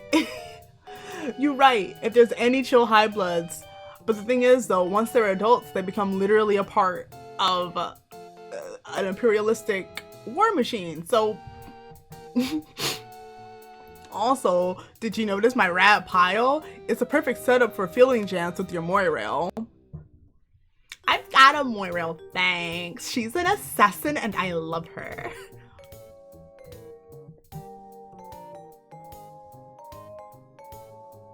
He winks at you. You don't know what a Moirail is or what he means by feelings jam, which sounds like in theory it could be a nice thing, but maybe not, given the sleazy way he says it. How is this guy making Moirail seem sleazy? How do you even do that? You tell him that it looks like a very nice pile of things. You spot a couple pillows, what looks like a puppet with a disturbingly long— Excuse me! Hello? Some random bow ties, a few horseshoes. You look intrigued. Want to lie down on it for a second? We don't have to do anything, but sometimes it can be nice to just, you know, pacify each other a little bit. I've got a Moirail, thanks. I done already forgot her name. Wait, don't say anything. Her name is, I know there's a Y in it.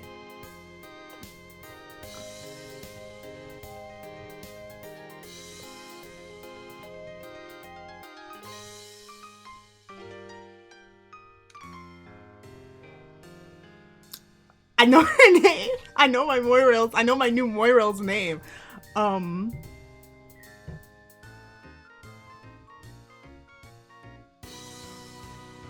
Polypa. Yeah, see? I remembered it. I didn't need your help.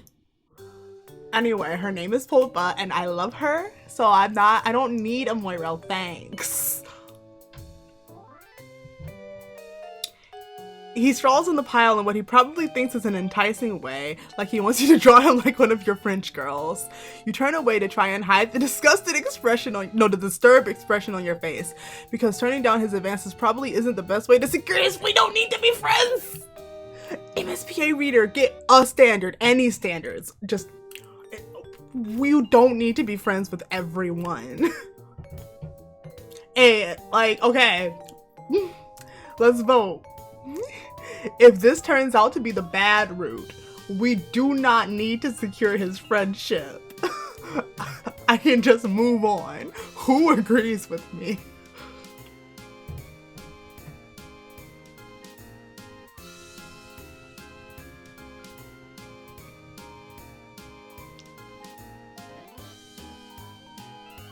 This is punishment for making you read the epilogue, isn't it? Because I can't see what else this could possibly be.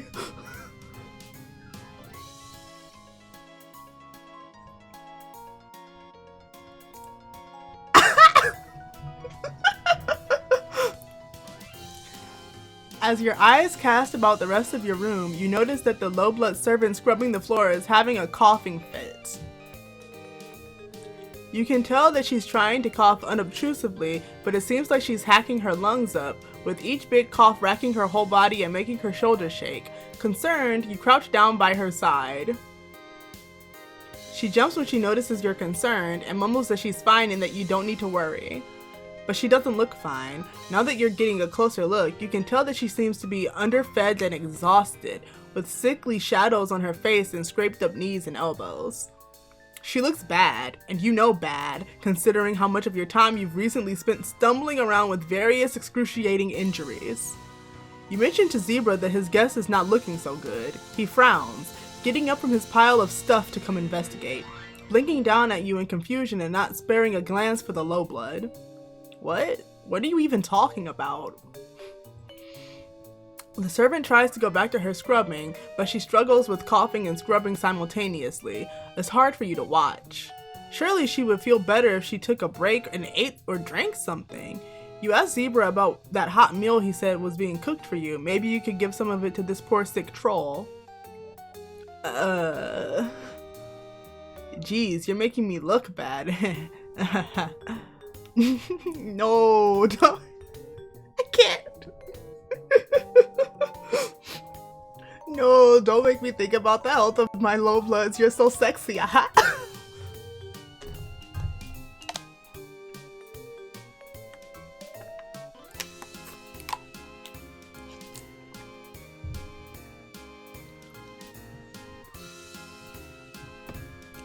There's no way a guest in my house could be going hungry. I respect low bloods and do everything in my power to take care of them.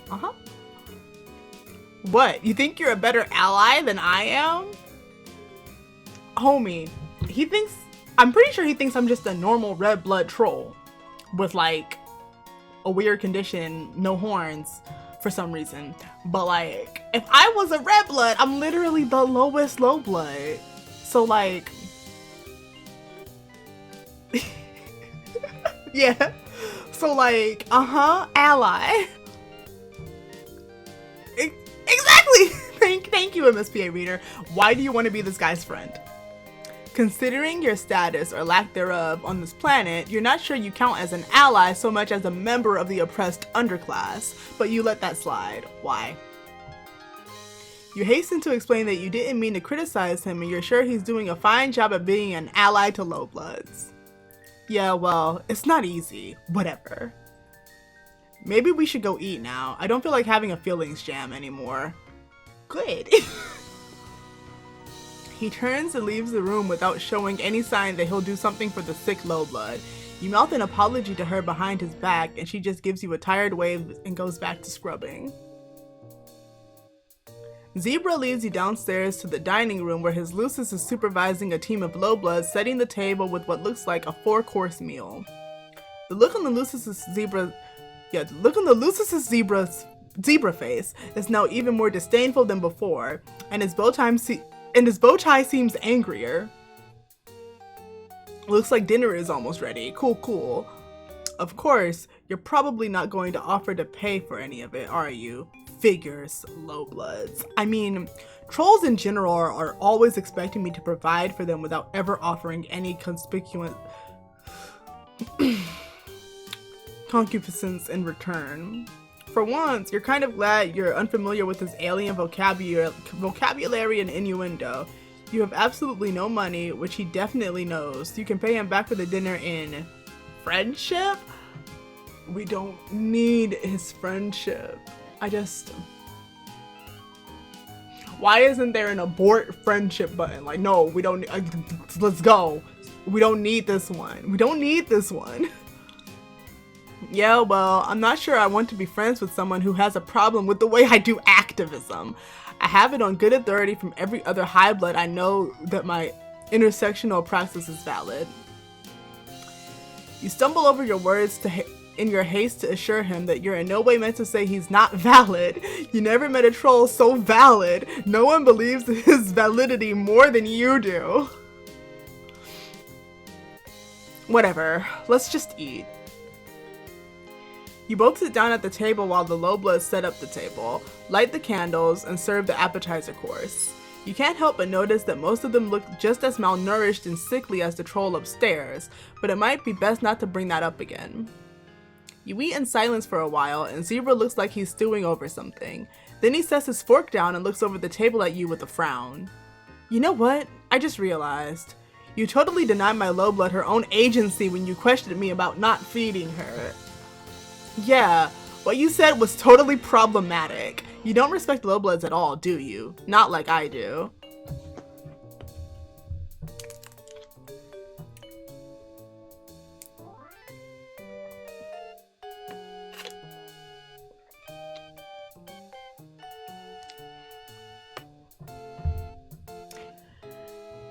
This is really shaping up to look like the bad end, and I don't want to spend more time with him.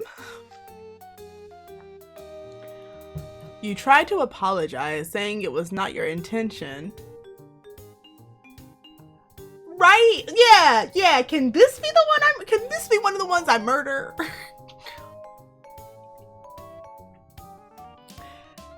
saying it was not your intention to disrespect anyone, but that you're sorry you apparently did. He doesn't let you get the words out. People don't realize how tough it is to be a high-blood troll who believes in social justice. Seriously, I face my own kind of oppression for speaking out and being an activist for low-blood rights. For one thing, I never get the conciliation or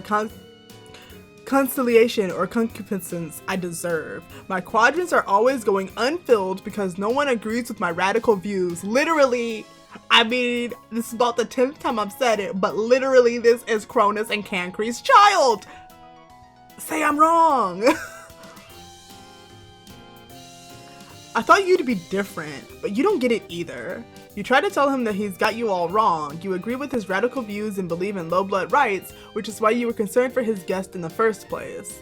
But he acts like you didn't say any of what you just said. You're just another one of the oppressors, complicit in the unequal power structures of our fucked up society. Your lack of awareness of your own privilege really makes me sick. You must think you're so oppressed with your red blood and multiple injuries.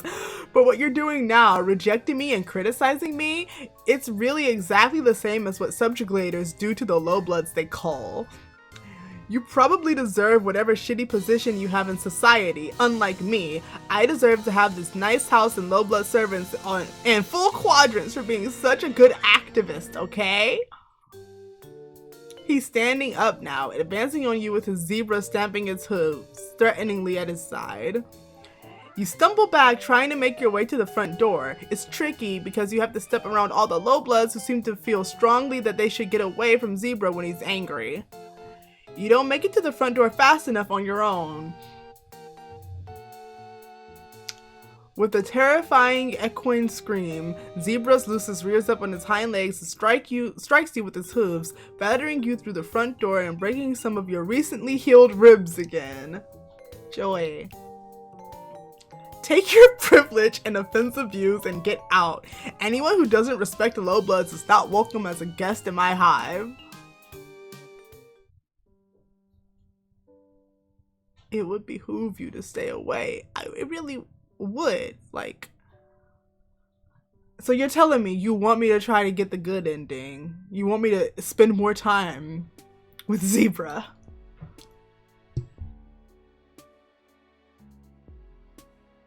The good ending, whatever counts as good.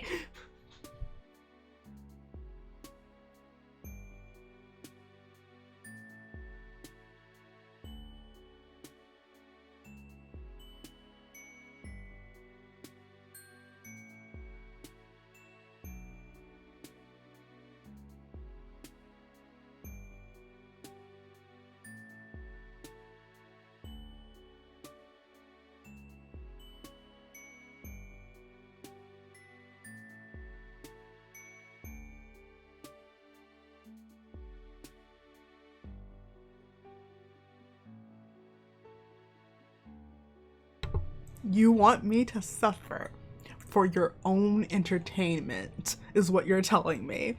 You want me to put myself through this so that you can get your ha-has.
MSPA's reader's face right now is how I feel about the prospect of having to interact with Zebruh more. So thanks.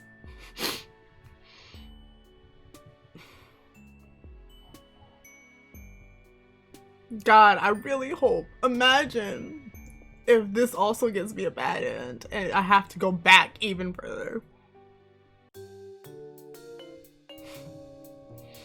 Well, here we are. Show me to my room, please. You think that going out with Zebruh on Flushed Affirmation Day might potentially give him the wrong idea, and besides, you're pretty tired so you don't feel like going out. You tell him you're ready to retire to your guest room now. Sure. Oh bruh, by the way, have you heard of Chixie Ruxmer? You probably haven't. You don't seem like a very serious music fan. But you've got a great opportunity tonight to learn from me. One of her low-blood musician friends is playing for a show for the holiday, and I can get us in because I'm super connected in this. So what you're saying is, I assumed it was just, no, he wants to stay in. But what you're saying is we're literally going to do the exact opposite of whatever you say. How do you suck so bad? We should go just in case she's there. You could have sworn you told him you wanted to stay in tonight, but okay. You can gather the remains of your energy and go out to this concert with him. That's what a good friend would do.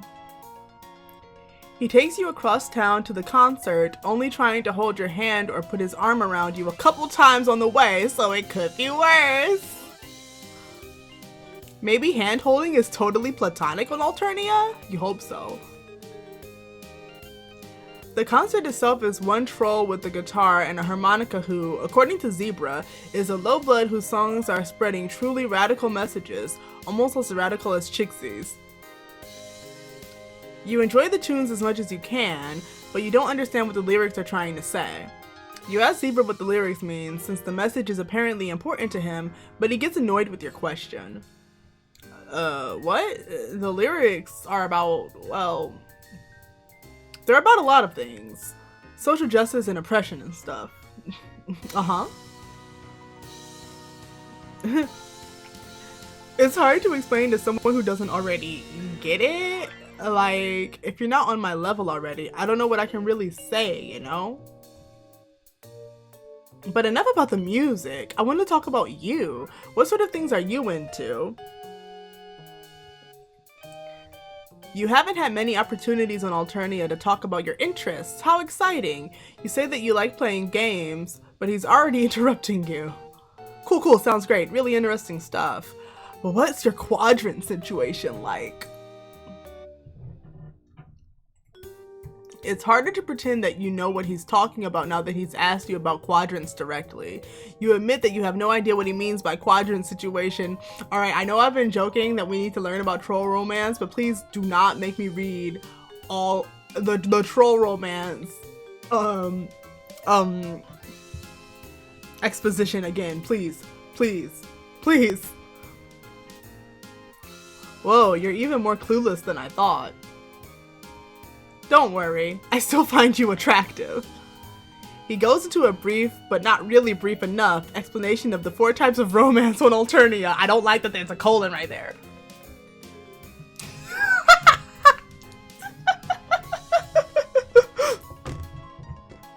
I don't, but like, that colon? I don't like it.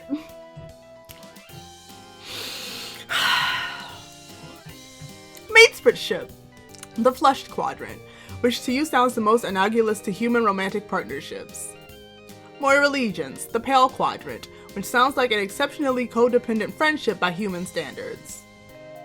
Auspitism, the Ashen Quadrant, which you don't understand at all. And Kismistitude, the Black Quadrant, which sounds like a repeatedly hooking up with someone you hate.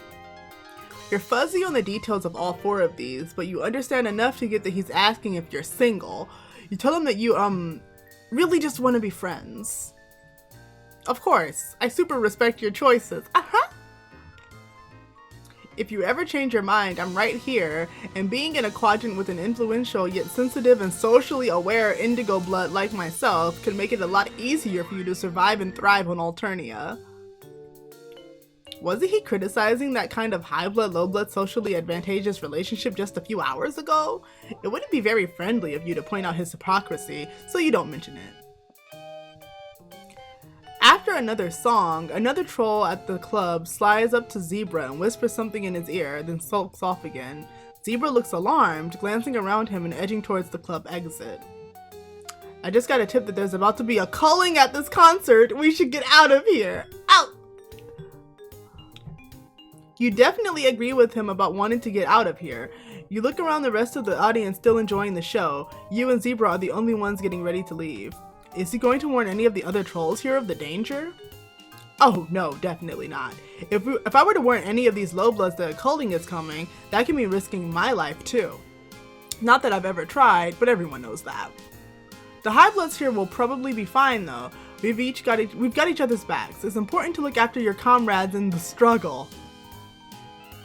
Sure enough, you can see that the other trolls here who, much like Zebruh, stand out because they're wearing nice clothes, are casually but urgently leaving the concert venue.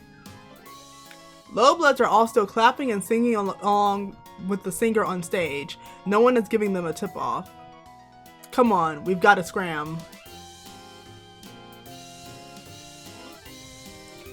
The two of you abscond, getting away from the music club as fast as your legs can carry you. By the time Zebruh decides it's safe to slow down, you're tired and out of breath. Looking around, it seems like you've arrived back in the high blood part of town. You wonder if drones have descended on all those trolls at the club by now. You just can't hear it because this neighborhood is too far away, closed off and sheltered from the violence. Whew, that was a close one. Going to low blood cultural events like that can be dangerous, but it's one of the risks that you have to take if you want to be an activist. I can't tell you how many times I've risked a culling to fight for low blood rights. Civil disobedience is the only way to fight the authoritarian state. He turns to you and takes one of your hands in both of his, looking deep into your eyes. I just think it's so cool how you supported me back there when we risked our lives for the cause. That's probably the best way you can contribute as an activist and ally, you know? By supporting me. And speaking of activism,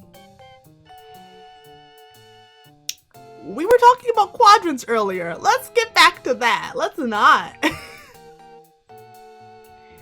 This guy just does not want to take no for an answer. Once again, you reiterate that friendship is what you're looking for here. He nods enthusiastically and squeezes your hand tighter. Fuck yeah, I love friendship. I've always believed that a strong friendship is the best foundation for any successful romantic relationship. And many trolls start by being friends first and enter into a quadrant later. Even if you try to be friends but then fight too much, that can still prepare you for a collisionist quadrant. Either way, the thought of being your friend makes my blood pusher beat a little faster. Sure, you say.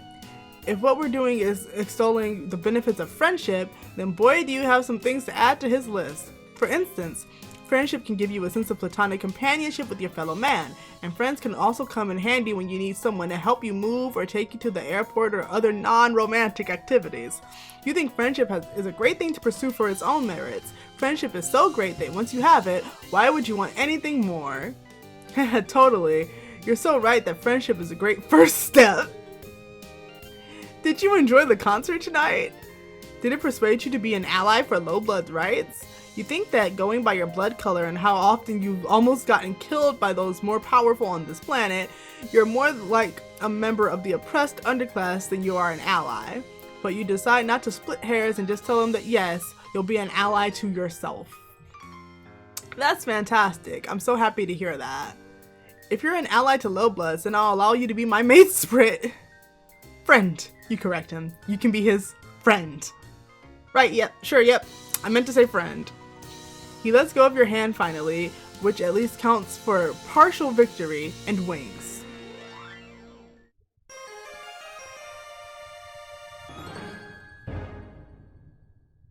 Are you happy? Did we do it? Did we get the friendship? Did you get your laughs?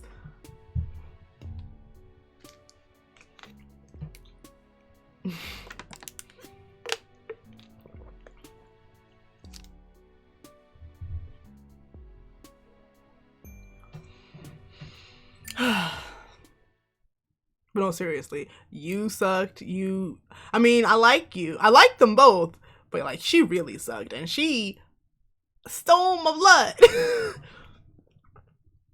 You don't count as a high. You're like a mid blood. You're almost a high blood.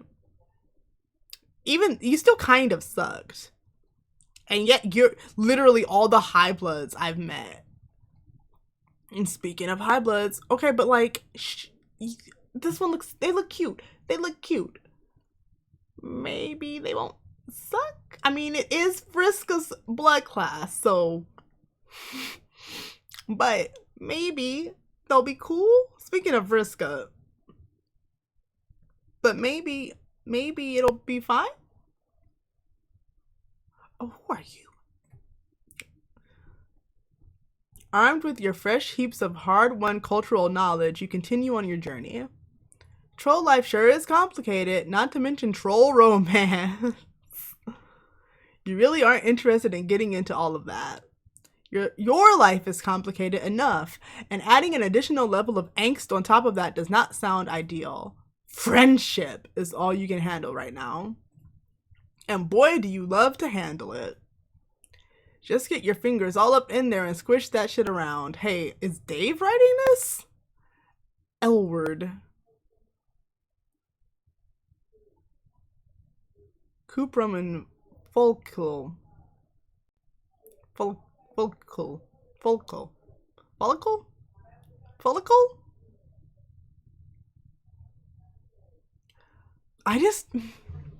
Do you think we can have some good interactions with the high blood? For once. Let's go talk to Elwurd.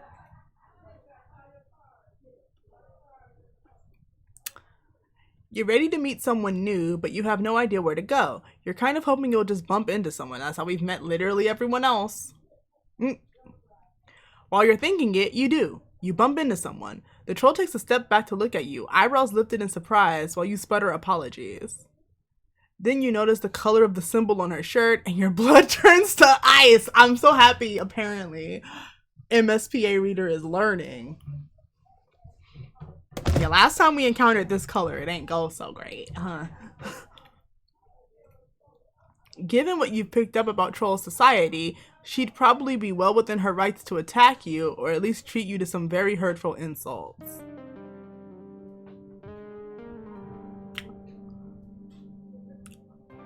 Well, hey there, little buddy. You look kinda lost. Elwurd. Okay. So we capitalize L's. Alright.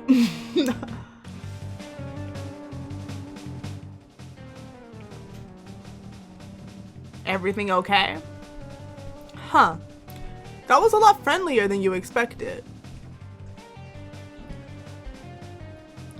That said, this troll's look is intimidating. She's smiling at you, but the leather jacket and undercut make you think you shouldn't fuck with her.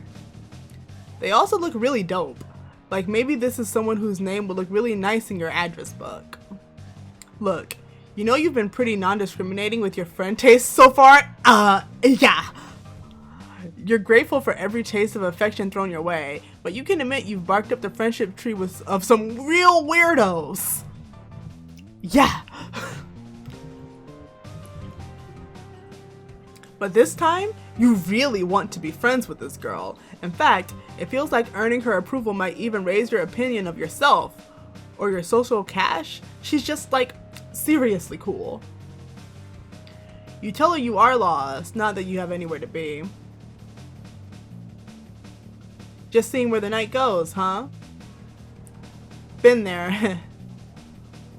I could tell you some stories, oh man. I don't want to be rude, but you're an alien, right? You confirm.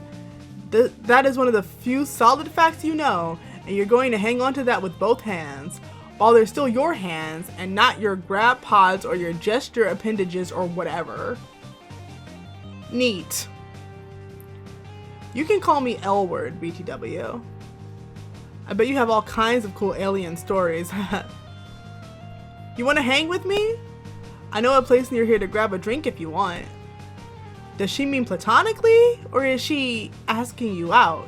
It's really hard to tell. She's so cool and disaffected that if that was a date suggestion, she's got to be the smoothest motherfucker around. You're kind of hoping she just wanted to get to know you better. She's beautiful, but it seems like going on a date with her would be a lot of pressure. Mostly, you just really, really want her to like you.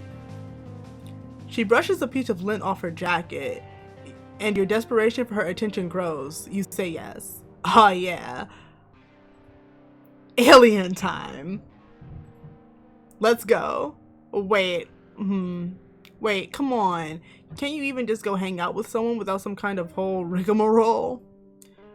Are you fated to always be bombarded with branching choices, choosing randomly between fates that almost always seem to end in some kind of violence? There's actually 2 places we could go. You want to try the closer place or the farther place? Fine. Fine. You'll make another choice. I'm gonna say farther place because let's go on a walk. God. I'm overriding both of these saves. I don't want any saves with this stupid face on them. You tell her you're in no rush and the farther place is fine.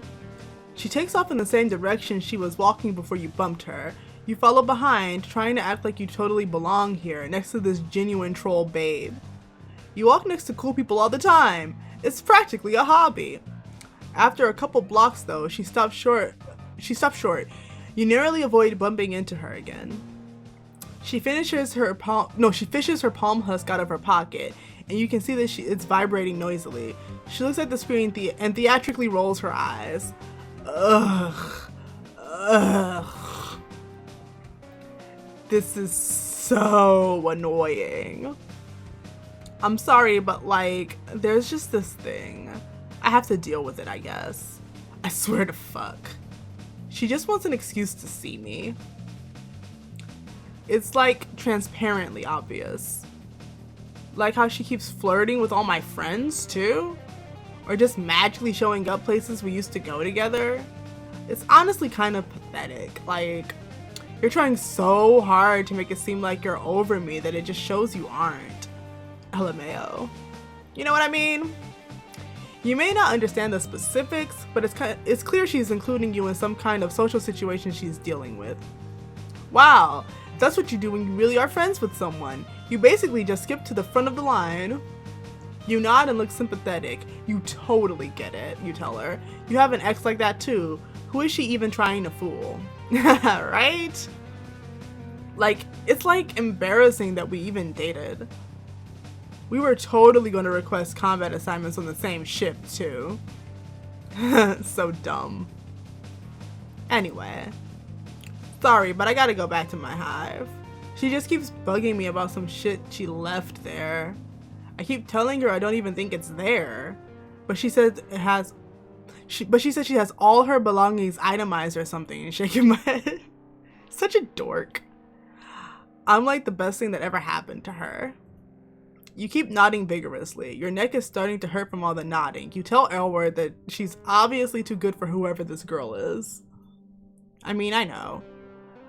But I gotta deal with her shit anyway. Anyway, sorry, it's literally so dumb, but do you mind if we just swing by my hive on our way out?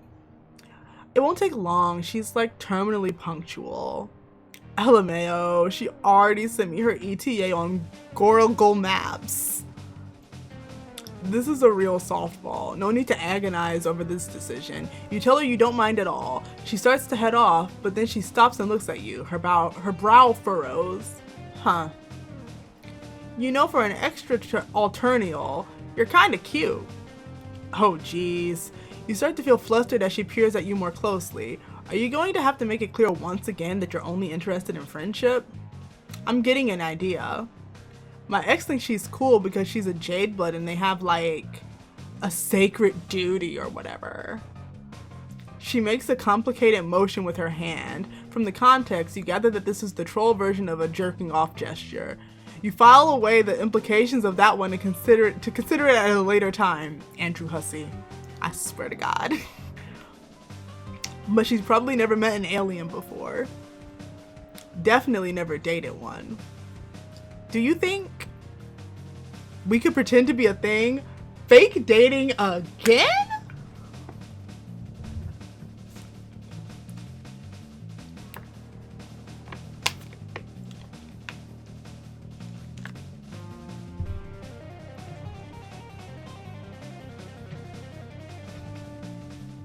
Like Red Rom? Just until she goes away. She'll fully shit herself, I swear. Just, you know, don't fall in love with me, kid. Just kidding. Really, don't though. Your heart is beating at an unusual rate, and not even because of fear this time. How come literally this is like the third or fourth time today that I've said something and then literally MSPA reader said the exact same thing in the next dialogue box. Fake dating again? Do trolls do this a lot? There must be some cultural context that makes them turn into a fake relationship for security. I mean, yeah. On the one hand, you're an experienced fake dater by now. Elwurd could check your references. On the other hand, you know how this ends. You know this ends with you falling in love with her. MSPA reader be reading the fake dating fix too, huh? There's literally no fake dating situation that has ever ended differently. The last fake relationship you did agonizingly circled the rim of romance before falling out and into your hands for a sick friendship rebound, but it was a close one. Honestly, I'm so sure we became loyal, so like... You might be like a quarter of the way in love with her already. She just looks like troll Natalie Dormer. It's definitely way too dangerous to say yes to this. Fake dating, fake dating, fake dating. So do we fake date or do we fake days? Obviously, we fake date. You grasp her hands, your eyes shining. Yes, you tell her. Yes, you will fake date her. You are ready to dive into this thing together, side by side, for as long as she needs, with your whole heart and mind, whatever it takes. Whoa. That's, you were like really ready to go for it. Like about to jump right in.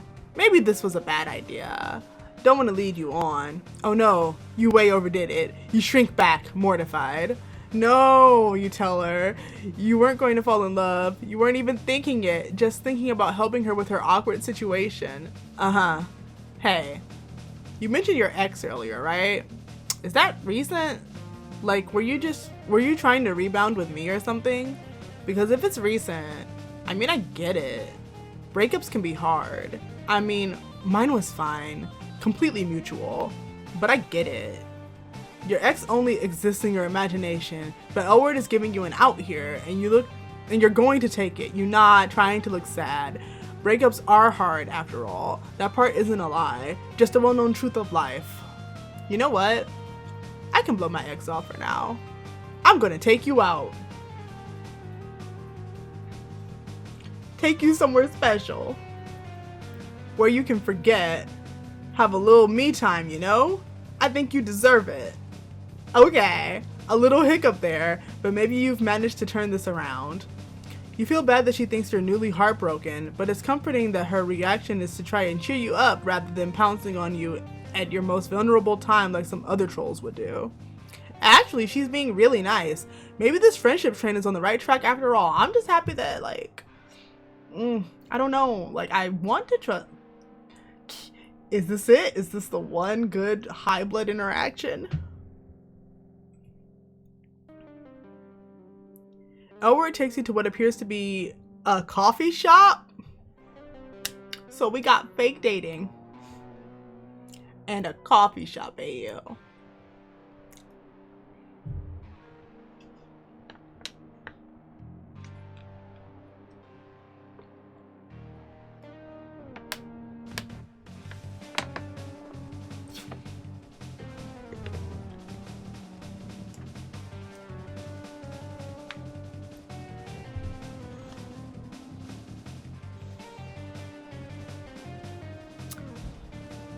It has all the trappings of a coffee shop: mugs, bean grinders, fiddly little machines with tubes, tables with people working on husk tops. The smell in the air is not coffee though. It's something earthier and a little spicy. You're gonna guess ground up grubs. Just a hunch. Here we are. Let's get something to drink and wait for it to start. You let her choose your drink. She brings you a steaming mug of something hot. You sip it cautiously. Not bad at all. No legs floating in it or anything.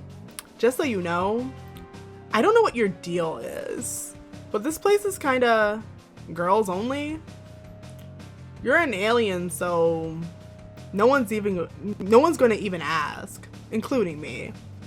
But just so you know the deal. Don't worry though. If anyone does ask, I'll just say you're here with me. Plus you're cute, so no one's gonna mind. Wink. You feel your face get hot. Wait, no, you're not fake dating. No fluttery feelings here. Cool, you tell her. You love this place already. Wait, what is this place? This is excessive bodily force poetry. Open mic night. All blood colors welcome. Now that she says it, you can see a microphone set up on one side of the cafe, and Olive Blood is sitting nearby with a clipboard writing down the names of people who want to perform. Do you ever do excessive bodily force poetry? You look back at her. She's looking at you with those heavy-lidded eyes and that flirtatious smirk. Last time you let your enthusiasm get the best of you, she pulled back, but then she took you to this cool ladies-only hangout. Saying yes hasn't led you wrong so far, probably. Unless there's going to be some consequence you haven't gotten to yet? No, it's probably fine. We're just on Alternia, but I bet it's fine.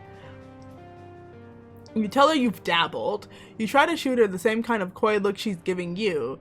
Is it flirting? Who can say? You're riding this wave of plausible deniability and you're never coming down. Really? I didn't think you'd say yes. That's so cool. Dang, you should go sign up. Well, this one I know of. MSPA reader, your poor ribs. But this one I know of because I'm a huge Homestuck, and this is a Homestuck game. And a new one is coming out Wednesday, so I figured it was about time I finally play the ones that were already out. The whole concept of this one is kind of like a dating sim, but it's called Friendsim, and your goal is to just befriend everyone. And honestly, the name of the character you are is MSPA Reader. MSPA Reader needs to get some better standards, because some of these people we don't need to be friends with everyone.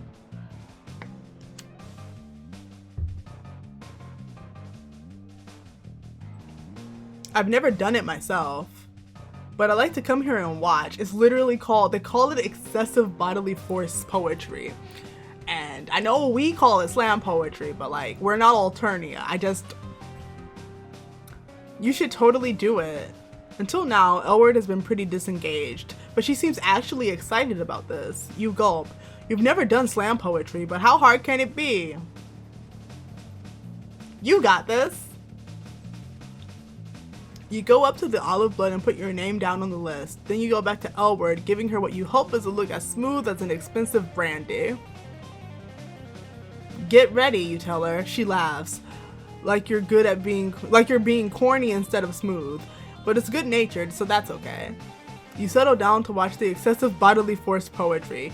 Maybe you can pick up a few tips. Who's ready to see this go horribly? Before long, you notice a couple differences between this and the slam poetry you've seen before. First of all, your unfamiliarity with troll culture is causing you to miss a lot of the metaphors. You think some of these poems are erotic? People are reacting like they are, but all the body parts sound like someone did magnetic fridge poetry with an intro engineering textbook. It's all tubes and pushes and levers and sacks. You watch the people around you try to react the same way they do.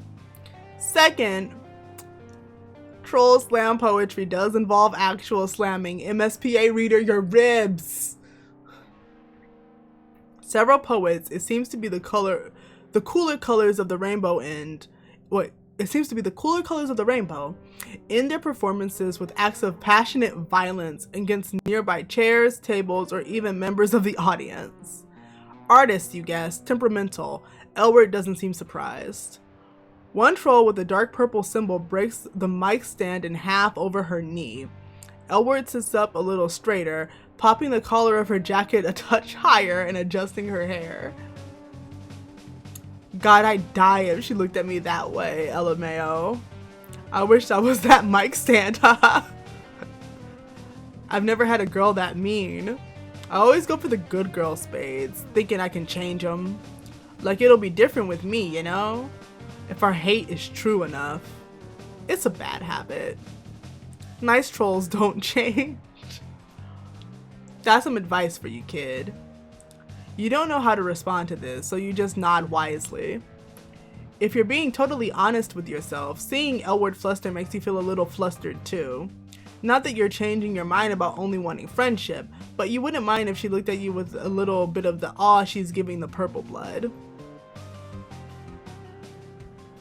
Finally, it's your turn to perform. You got so into the show, you forgot you were actually going to do this. Now, walking up to the front, you wish you could forget again. You clear your throat, silence, then a flash of inspiration hits. You had trouble understanding the troll poems because of the social cultural differences, so maybe if you load your piece with references to your own world, they'll just assume it's good. You start listing body parts you have. Knees, spleen, shoulders. You toss in a few celebrity names. Steve Jobs, Rita Moreno. Then you put on the most serious poetry voice you can and say, Numa Numa, yay.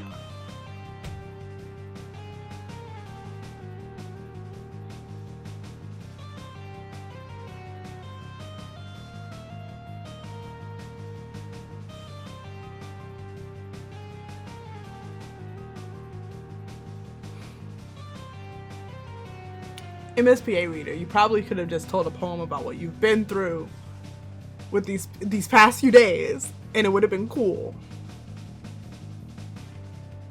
Another idea hits you like a wet fish to the face. Maybe if you end this with some kind of violent gesture like the purple blood girl did, Elwurd will like you more. You seek out her face in the audience and, looking right into your eyes, you slap yourself in the face as hard as you can. There's a smattering of lackluster claps. No one looks impressed. A few grumbles echo around the cafe. You think you may have just bombed. Your budding confidence is hit with a big load of shame, descending like wet concrete. But when you get back to Elwurd, she's grinning. Damn, that wasn't what I expected at all. It was pretty funny though. You must have some real abdominal sausages to get up there and perform like that. Nice job, alien. She gives you a wink. You start to perk up a little. After all, you don't need to be friends with the rest of the people in this cafe, just this one cool troll girl, and it looks like making yourself look dumb has brought you two closer together. Honestly though, I'm surprised you didn't do a piece about your breakup. Oh right, you completely forgot about your breakup, or rather, your fake-up. Elwurd leans forward, her hands splayed on the table. Her black claws gleam in the low cafe light. You can tell me about it, if you want. Like, I'm over my breakup. But if you want to talk about yours, it's fine. I know sometimes it's like, just really on your mind. Just right in there. You're starting to feel even less great about lying. You fidget uncomfortably in your seat. No, you know what? You're supposed to be making a friend here. Yes, in the past it's been advantageous to just go along with whatever people say until they like you, but you and Elwurd are really connecting. You don't want her to just like you because she thinks you're sad. You want it to be real. You take a deep breath and tell Elwurd you don't have a recent ex at all. You tell her you were just trying to commiserate. Yeah. The atmosphere immediately shifts. Yeah. This was smart. Elwurd sits back and the warmth goes out of her face entirely. What? Really? Oh, that's not really cool. Oh shit. You can just feel her pulling away. Well, you can also see it because she's physically pulling away from you. All signs point to losing this friendship. You're so sorry, you tell her. It won't happen again. Yeah. Sorry, no offense. But it's not cool to lie about shit like that. It's pretty weird. She's completely detached now, barely even looking at you. It was nice to meet you, but it's probably best if you just go. See you, Space Moo Beast Boy. As much as it hurts, you have to agree. It's probably best to just cut your losses. You try not to let your disappointment show as you walk away. Well, let's fake date, but be more chill about it. You say that that could be cool. You say it super casually, like you pretend to be in relationships with aliens every day of your life. Elwurd grins, clearly pleased. You're sure this was the right choice. Then again, you've thought that before only to end up in terrifying, painful situations. But you're pretty confident this time it'll be fine. Yeah, we've been through some things in this game. We've been through it.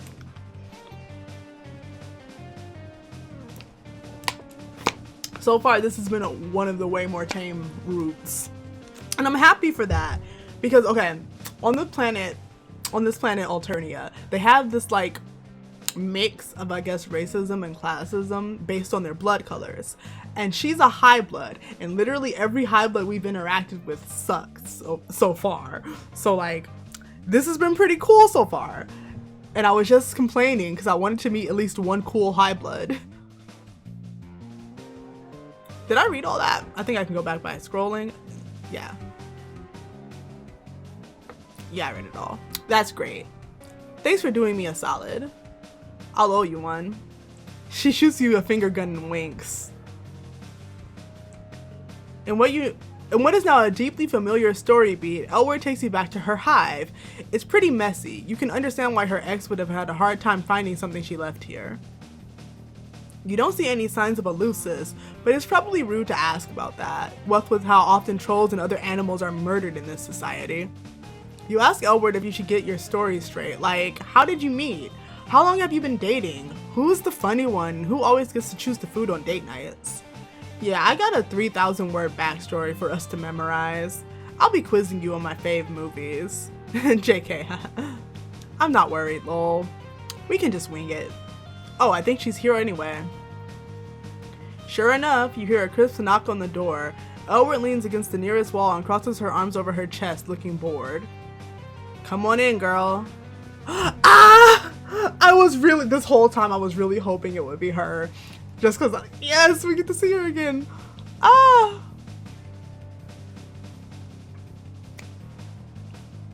Well, this will be awkward.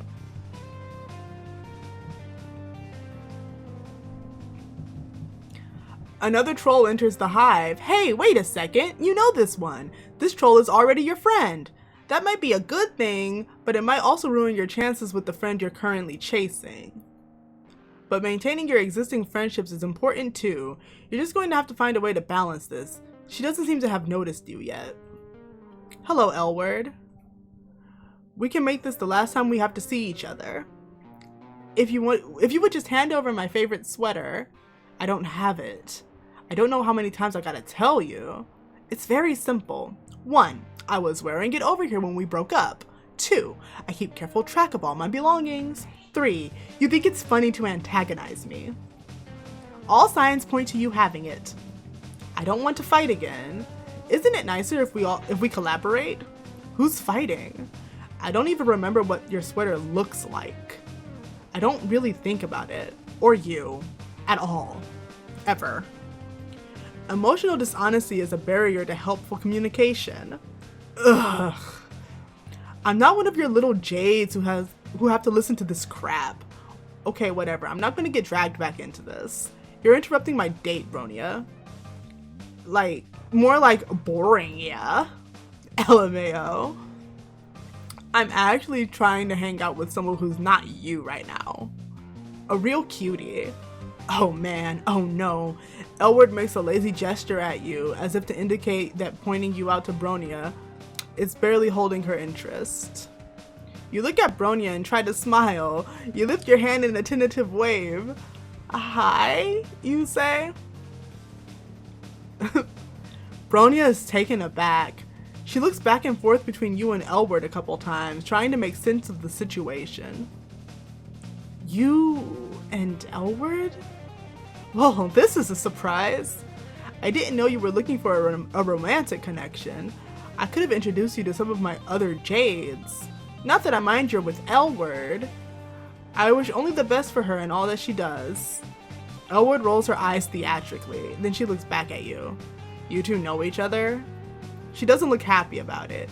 You remember that the reason she wanted to fake date with you in the first place was to hold your cool alien status over her ex's head. Bronya, already knowing you, has undoubtedly taken some of the wind out of her sails. You have to do something to turn this around.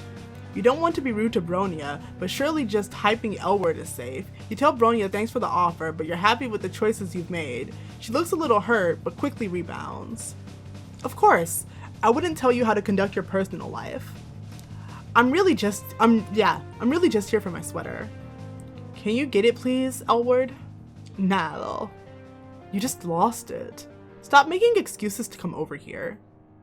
This is getting pretty personal. You try to make yourself as unobtrusive as possible, pulling the collars of your, well, Tagora's robe. We're still wearing... I've been wearing Tagora's robe this whole time. Am I still shiny?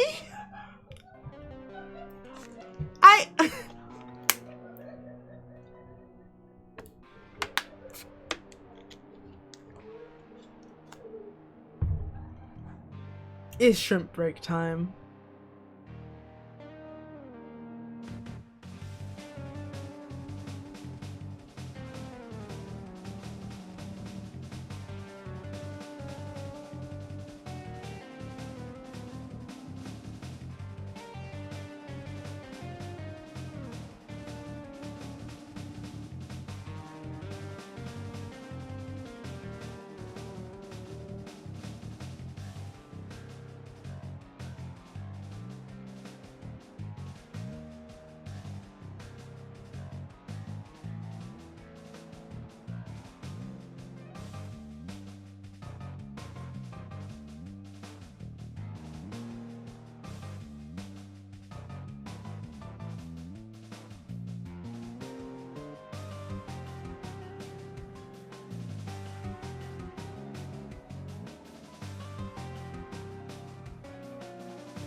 Alright, time to see how this plays out.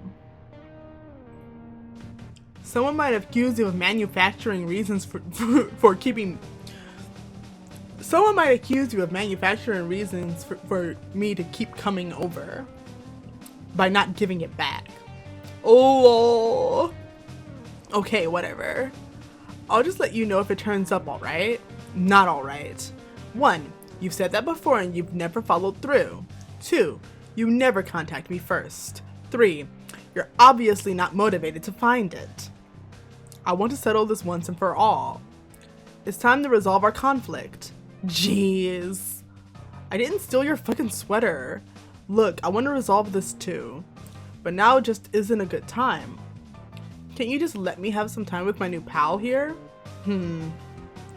It does seem like a reasonable request.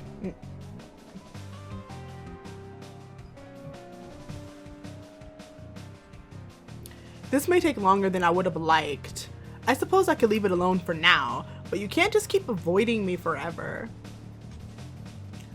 Not just about the sweater. Chilly. I'm not doing that. Ugh, didn't you get enough of talking about our feelings when we were actually together?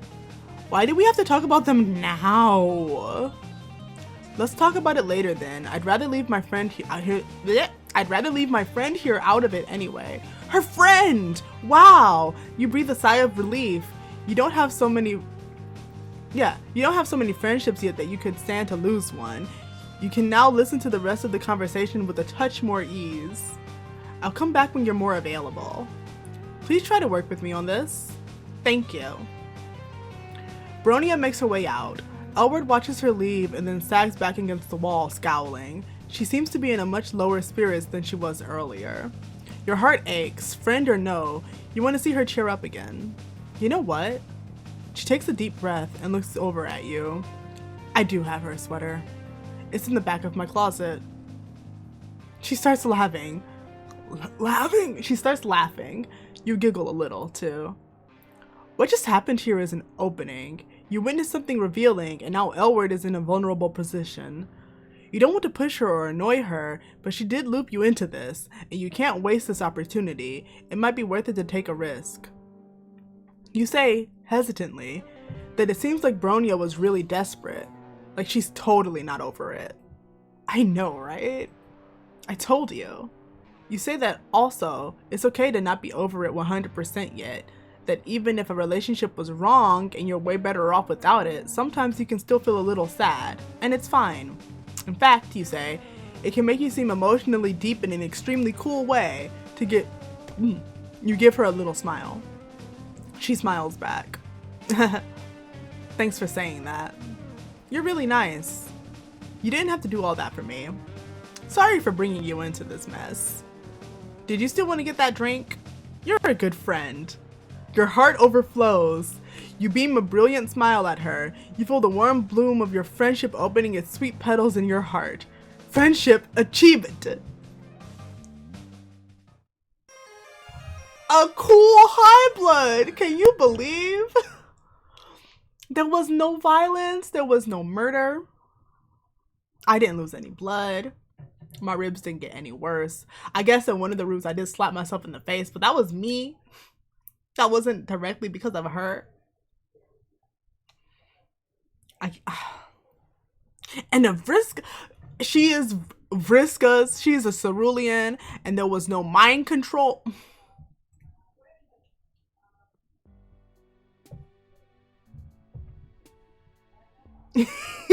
You right.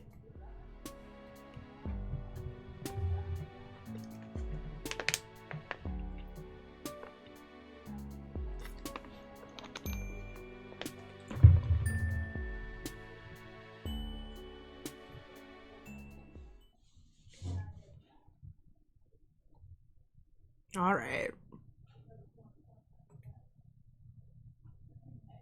Yes. Friendship. Kuprum and Folykl. I decided that that's pronounced follicle. Kuprum and Folykl. Wandering deeper into the city, you wash up on the shores of what looks like a rougher part of town. Comparatively, everything about Alternia is rough, but down here the streets get narrower, dingier, and the buildings are run down. Streetlights flicker and the patrolling drones look less inclined to serve and protect and more likely to shoot you and claim it was self-defense. Oh, mood. You haven't seen any tracks, but if you had, this place would definitely be on the wrong side of them. Again, empathetically, you don't know what you've been talking about. You don't know what you're talking about. Everything you know has been gleaned from exceedingly painful trial by fire, but this looks like the sort of place no one cares about except the people who live there. A noisy group of trolls spills onto the street up ahead, and you quickly duck behind a row of garbage cans. You have recently become gun-shy around groups, especially since most of these guys look fancy and are wearing symbols in varying shades of blue. No more high bloods, please. No more bad. Just give me people like my good friend who I just made, whose name I know. Elwurd. Give me more people. Only high bloods like Elwurd allowed. Not to generalize, but blue bloods are starting to freak you out. Everybody here messes with you, but the higher castes do it with a government sanction. These particular blue bloods all look as lost as you did several friends ago, gazing around in varying flavors of amusement and frustration. They glance nervously between each other and the looming buildings on either side.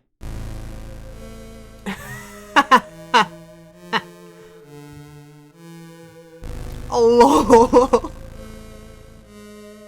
With a hot jolt of adrenaline, you realize you aren't the only person hiding in a pile of garbage. There's someone else. Two someones, actually.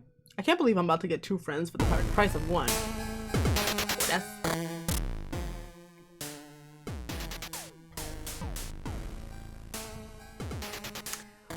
What you initially take as one large lumpy troll resolves on a second glance into two smaller trolls, a girl and a boy.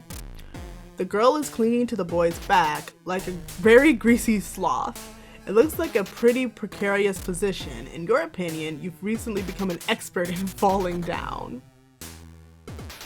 They are both skinny and stringy, and damn, you thought that smell was from the garbage, but it might be them. Lol, Blue's just busy living their pathetic lives. Walking out of their hives. Hey, why does Folykl have the Solix when he was literally like half dead eyes going on? Straight into our trap. Idiots never see it coming. You ask if they mean the trolls out on the street. Probably you should just mind your own business, but when the fuck have you ever done that before? Also, it's nice to see someone besides you getting mocked for once. You kind of want to join in on the mocking. Who the fuck are you? Where did you come from? A trash creature? Born out of trash, lol. Well, so much for not getting mocked. These two are probably equal opportunity mockers though. They mock everyone, kind of like Polypa had been with murder. They keep sniggering. You can't help thinking you are being called out. You know what? They seem like the type of, I'm gonna call them out on it, and I think that'll go well. It might not though. Let's find out. Stick up for yourself. They just started me as the type of people who would like that type of attitude. Let's see. You put it to them offhandedly that perhaps it is they who are the trash creatures, since they are the ones who smell like they've been rolling in it for the past few days. For some reason, this makes them laugh even harder. Kuprum, check out the badass we got here. My face when freaky cold bait nerd lord talks back. Why don't you run and cry about it? Yeah, go and tell your Lucis on us. The girl tugs at the boy's hair, and then they're off, cackling and running up the street with a weird stumbling gait. Oh, they leave you all on your lonesome. Fresh friendship opportunities withering on the vine. You probably dodged a bullet, but you can't prevent the oncoming. Game over. It's for the best. We are going to befriend them.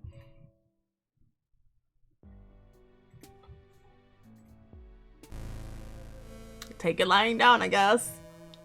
You never thought about what weirdly sexual idiom that is. Regardless, you decide to swallow your protest. Hey, that's pretty sexual also. Thanks, English language. I'm the person who, when writing this, I feel like that literally the person writing this went, hey, what the fuck? You don't want to start out a friendship with hostility. If you had parents, they would have told you that 2 wrongs don't make a right. MSBA reader, what's your backstory? You could argue that it isn't worth trying to befriend people who open with insults, but that's just how people are here. You gotta roll with it or get out of town, and since you literally can't go anywhere, you'll just roll, and you really, really want more friends.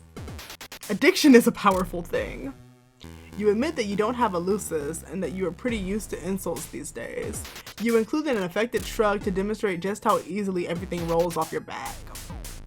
You add in a contrite little kick at the pavement and hang your head, even if you aren't quite sure what you did wrong.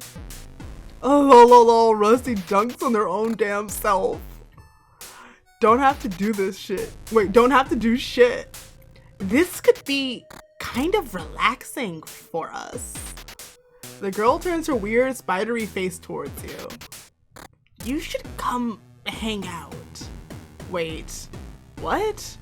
You want to hang out with this bottom feeder? They look like a huge drag. I already have enough dead weight with your ass to drag around. Oh man, you really hit the jackpot with these guys. 2 friends for the price of 1. What is it, the 5th time I've said something and an MSBA reader said it? To answer your earlier question that you may have forgotten you asked, Kuprum hacked their Palm Husk GPS to bring them down here. Idiots can't do shit without their fancy tech. The Blue Bloods are arguing now. Somebody throws a punch. You figure it's a good prank if a little mean-spirited. Folykl stops yanking at Kuprum's hair and looks at you. Wow, you really are pretty basic. Hey, Kuprum. She gives his hair another yank, like it's reins and he's her horse.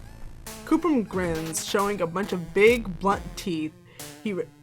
Are we sure? Blunt.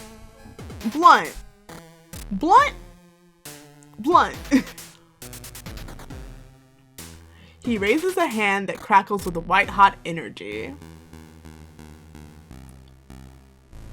Your stomach clenches and your feet leave the pavement just enough for your toes to drag along the ground as you float over to them. For a few seconds, you have zero control over your body. Kuprum lets you go and you land hard enough on your heels to make your ankles twinge. One of the flickering streetlights shines down on Folykl's face. What you actually had initially taken as deep-set eyes are actually no eyes. They are black holes in her face. It looks super creepy and also super painful. Yeah, so what? You think I would just have eyes like some kind of normie? You would never accuse her of that. That isn't really a word you have in your lexicon. Lol. Keeps doing that, saying the word instead of laughing. It's actually a hell of a power play. Goddamn idiot doesn't know a case of void rot when they see it.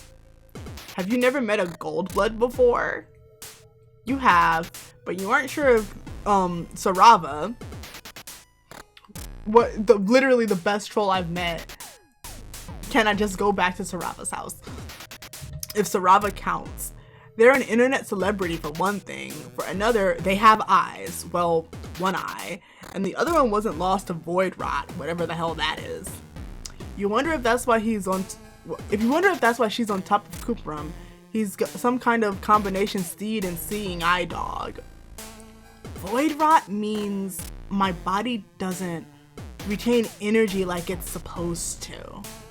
Just look it up on Gordical. It means I'm dying constantly, all the time. You almost point out that technically everyone is dying all the time, but you sense this isn't the moment for fake deep fuckery. That really sounds like it blows though. You tell her how sorry you are. What do you mean? Why would you be sorry? You didn't do anything.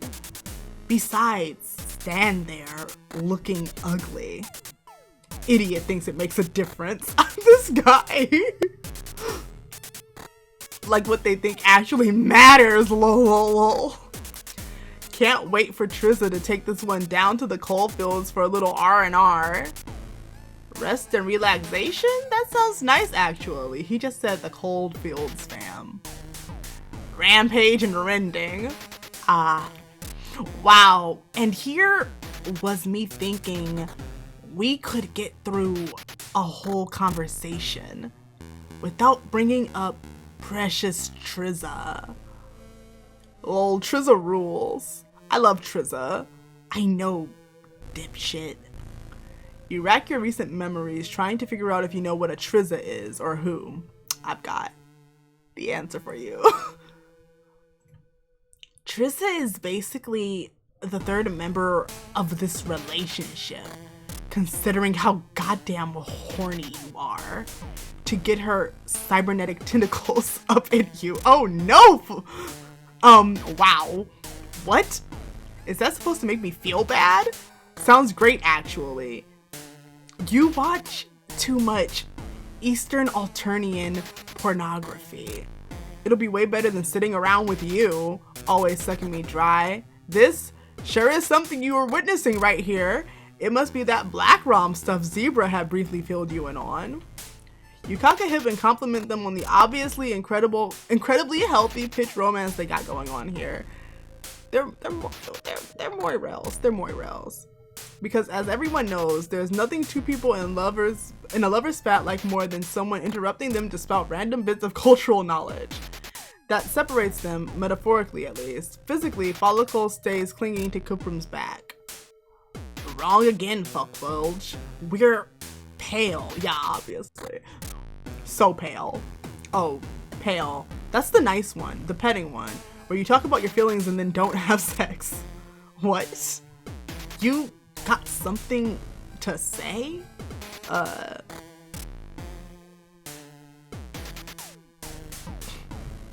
You guys seem like you have a wonderful, stable relationship. I mean, honestly, the pale rom seems fine. Right. Glad you understand. You don't feel great about this. It's not cool to tell lies, especially not to your new friends, but it's also not cool to neg your rad new friend's relationship, especially when you don't know how the fuck any of this stuff works. Honestly, you should probably come up with some sort of a mnemonic for just how little you know about anything at all. You don't know what that means. You YDKWTM. You'll workshop it. Lol, you actually seem okay. Obviously a huge normie freak, but okay. You wonder what kind of people Kuprum has been hanging out with if he thinks you look normal. At this point, you're what? Dressed in a bathrobe, sunburned, slathered in sparkly lotion, and probably a bunch of other stuff you can't remember right now. His friends must look really weird. You hope whoever these friends are will be your friends too. You aren't picky about looks. The group of blue bloods out there on the street, maybe they could use some friends too? You're getting the vapors at just the thought of all these potential connections. You start around the dumpster to find out, Kuprum grabs the back of your shirt. Where do you think you're going? Idiot tries to make decisions for themselves. The decisions are bad. Nobody is fucking surprised, lol lol lol lol. You point out, very respectfully, that all these people look pretty lost and confused. You assume the prank is over now. Everyone can shake hands and go on as friends. This is idiotic considering what you have learned about Alternia up until now. Not a prank. This is war. It's not over until all of them are dead or crying. Well, okay. As long as you aren't the one dead or crying, none of the high bloods look too close to doing either though. They're standing in a clump at the center of the street, nervous but fine. This is just a minor inconvenience, like a flat tire or a spilled cup of coffee. They have been lured into the slums by some greasy nerds, but Folykl and Kuprum don't seem to plan on doing anything besides watching and giggling. One of the blue bloods, a smallish girl with a cerulean symbol on her hair clips, is standing a little apart from the group, furiously texting. That feel when dirty blue blood girl starts losing her cool. Should have known one of them would crack. You aren't sure what's going on.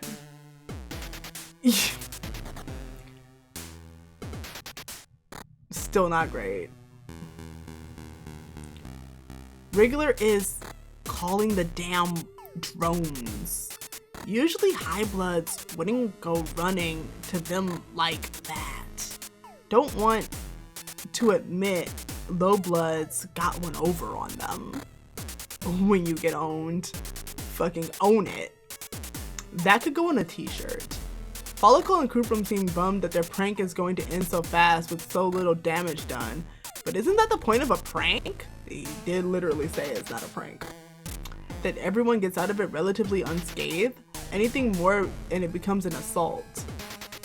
Overhead there is a whir and a clank, loud, but not loud enough to prepare you for the damn flying bus coming in for a landing on the street. Holy shit! You don't think you've ever been so excited about public transportation. You are confident that continuing your ramble across this alien world is the best thing for you. But gosh, it would be nice to rest your feet for a little while. Even better, none of the trolls getting on the bus seem to have any money or travel passes. Perfect! You don't have any of those things either. Homie, is you a blue blood? You start around the trash pile again, and this time 2 pairs of hands grab you on the back of your shirt. Dude, where the hell are you going? You quickly explain that you want to catch the bus before it takes off again. You have no idea how long it will be before another one arrives. Folykl and Kuprum look at you like you're crazy. Well, Kuprum looks at you and Folykl looks kind of off over your shoulder. Can you call it looking if someone doesn't have eyes? Listen, I don't know if we made jokes about the intelligence of everyone. Wait, listen, I know we made jokes about the intelligence of everyone around us. It's just our thing. But you are actually mentally handicapped. You can't just get on a chartered scuttle buggy. That's for cerulean and up. And maybe teal if they got a death wish. Ugh, this damn hemo spectrum thing again. You really need someone to sit you down and explain exactly how all of this works, preferably without calling you an idiot the whole time, or hitting on you. It just seems so arbitrary.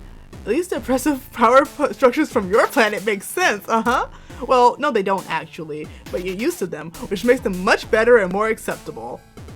You hang back as all the blue bloods get on the bus. It occurs to you that even though it was their prank that lured the blue bloods down here, Folykl and Kuprum had to watch it all unfold from behind a dumpster. They don't dare to do anything head on. Not that you support just randomly attacking people in the street, but it's kind of fucked up that only a certain kind of violence is acceptable, and in a very specific direction. Judging from how easily Kuprum picked you up with his brain, he could hold his own in a fight no problem. The bus takes off, blasting a backdraft that rattles the empty cans and crumpled bits of garbage in the gutter. Stillness descends on the alley. Wow, that was anticlimactic. Kuprum said they were calling the drones, but a bus came instead. Maybe calling the drones can mean a whole bunch of things. Like calling 911 can be to report a robbery, assault, or someone's leg falling off. Or that's what you think until you hear the distant but quickly closing pound of giant footsteps. Fuck. Time to go. Folykl wraps her arms more securely around Kuprum and he takes off, like literally takes off. At first you think he's wearing those shoes with the little wheels at the bottom, the kind kids wear to crash into stuff at the mall. But no, he's hovering a half inch off the ground. You have to run to keep up with him, and your steps are distressingly loud on the pavement. A familiar weightlessness shoots through your limbs, settling in your guts. Energy crackles around you, picking you up off the ground and pulling you along behind them. He has enough power to float both of you at once, all the while carrying his girlfriend on his back. You don't know much about psychics, but that's pretty damn impressive. The three of you round a corner and you forget all about being impressed because you're too busy freaking the fuck out. You were so busy worrying about the drone coming from behind you that you did not consider the possibility of one closing in from the front. This one is smallish, but it's still a lot bigger than you, and a lot spinier, and a lot more endowed with dangerous lasers, and is focused on the three of you instead of someone else. You, Folykl, and Kuprum make a similar noise. It goes a little bit like The smash at the end comes from Kuprum picking all three of you up with his brain and tossing you just as the drone shoots a laser out of his torso. It blasts the pavement where you have been standing into craggly, smoking chunks. You tumble feet over ass into the alley wall. A concerning pain twinges through your healing ribs. Can my ribs just be fine for 5 minutes? But you're just so used to injuries that at this point you barely wince. What's more concerning is Folykl. The blast rips her off Kuprum and sends her into the opposite direction, against the alley wall with you. She immediately curls into a ball, like a pill bug with a lot of hair. She doesn't respond when you ask her if she's okay, and you aren't sure if you should touch her. You shouldn't move injured people, right? Especially not injured people with void rot. I'm fine. I'll live. Oh fuck. The drone had a 50-50 chance of coming in your direction instead of Kuprum's, and surprise, it did. It moves altogether way too fast for something that size. Aren't big things supposed to be slow? That's what video games taught you. Video games wouldn't lie, would they? Fuck, shit, hell. You've come all this way, dodged so many dangers and made so many friends, and now you're gonna get lasered by some huge spiky robot monster thing. Are they even robots? They kind of look organic, but so do like the couches here. But you digress. It's going to kill you. But instead of dealing you a quick fatal blow, the drone stops in the center of the street. Its big ugly head swivels toward Folykl. Oh god. Is it possible you found someone more gullible than you are? Alternia definitely doesn't seem like a great place to be the weakest link. As usual, you are next to useless. All you can do is watch as the drone takes heavy steps toward her. Desperate, you kick a nearby trash can. You shout. You make as much noise as you can, trying to draw its attention. Once you have it, you aren't sure what you're going to do with it, but you aren't worried about that right now. The drone grinds to an uncertain halt. Its head slowly turns toward you, then back to Folykl. It can't make up its mind. Should it go for a void rod or the noisy asshole? You look around for weapons while it's frozen in indecision. There's nothing here but empty bottles and tiny pieces of concrete. You really are a worthless wreck. Your new friend is about to get stomped or blasted or kicked with a giant metal leg, and all you can do is hop around like a maniac and smack a trash can. Fuck. Luckily, for once you aren't the only one here. Your new friend already has a friend. You're really friend crashing here. Kuprum doesn't screw around. He raises up on a wave of crackling power, attacking the drone by, well, basically just putting his hands on its big ugly head and discharging as much energy as possible, frying whatever brainstem the thing has. You try to be at least a little bit useful and drag Folykl out of the way of the drone as it falls, but it doesn't fall, it just shuts down. The evil red glow of its eyes dies and it goes still. It becomes just a giant ugly statue of an alien robot in the middle of a filthy street. Kuprum drops like a rock, and before he's even out of the air, he's on his way to Folykl. He shoves you out of the way. Fall, are you okay? Please say that you're okay. What the fuck, Fall? Folykl buries her face in Kuprum's chest, her two little fists clinging tight to his arms. Her shoulders rise and fall. She's taking huge breaths, like she can't get her lungs to work right. Do trolls even have lungs? They probably call them something weird. Respiratory sacs, breath glands, suck sphincters. I'm fine. idiot. You had a snide comment all ready to go concerning appreciating your loved ones while you can before a big metal monster comes and squishes them. But sitting here and watching Kuprum Folykl like he never wants to let her go, well, all your snideness drains into a puddle at your feet. You don't know them. You don't know their life. Their relationship not be the healthiest, but honestly, whose is? You've seen some really bad shit, both here and we've seen some really bad shit here and back home.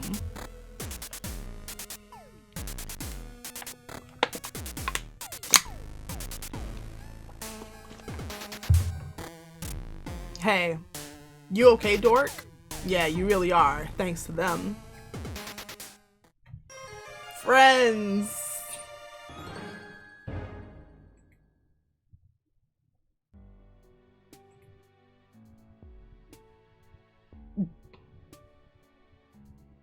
Fake date, fake date!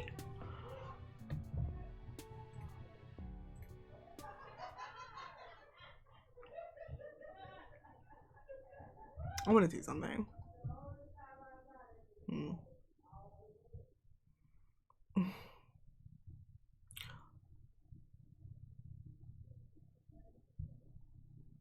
A lot of them look really cute, and a lot of them look like people I really don't want to meet. And hey, look, a Vriska.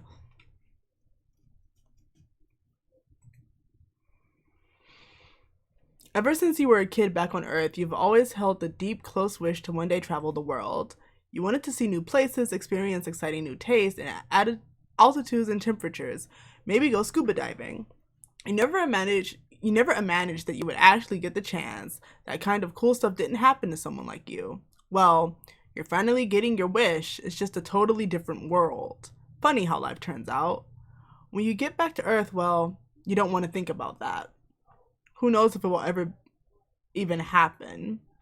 You have really chilled out recently, found your place in the universe, drifting from friend to friend, adventure to adventure. It's the only way to live.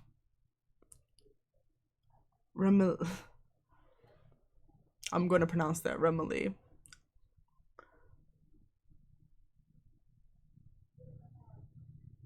Konyyl. Like, okay, she's cute, but I don't. She's the most Vriska looking Vriska we've had, and I don't trust it.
All right, let's meet Remele. You've wandered into a part of town that seems to have some culture going on. There are a lot of bright neon signs, and you can't read what the signs say, but you can see arcades, a performance space, and what looks like a movie theater, perhaps more indie-oriented compared to the mall cinemas you've seen before. And as you continue wandering, you come across a trendy-looking building with a placard outside that shows a little cartoon doodle of a fancy waiter holding out trays of snacks. You can't read what the words say, but you recognize an intergalactic signal for free food inside, come on in. You head inside, and it appears to be an art gallery. It must be opening night, because there are festive decorations up and a little table offering drinks and hors d'oeuvres. I'm these paintings.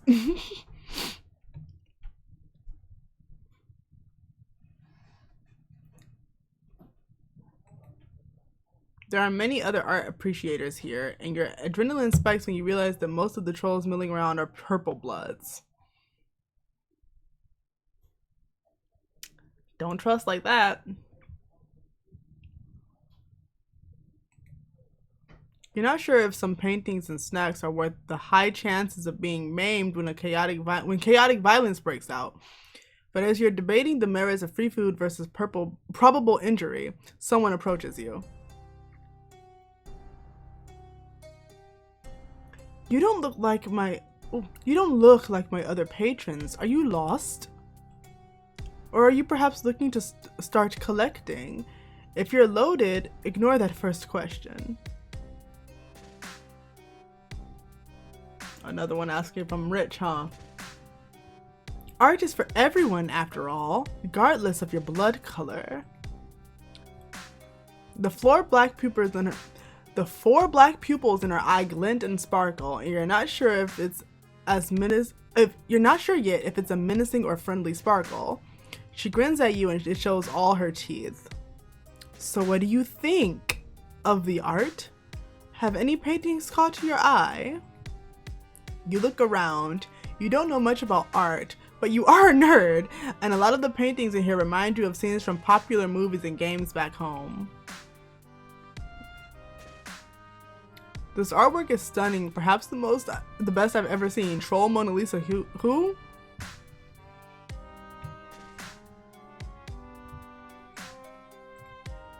I'm gonna say that one. Haha, stop, you flatterer. Look at her symbol. It's the most Vriska symbol we've had, too.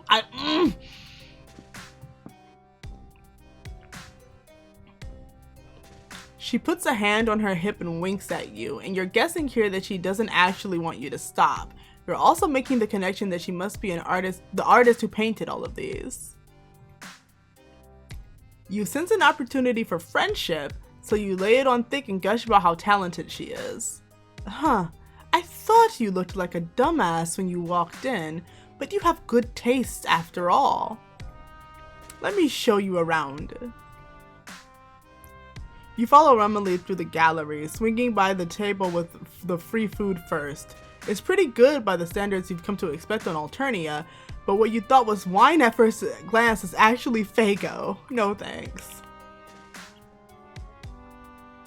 You may have noticed some themes in my exhibited work.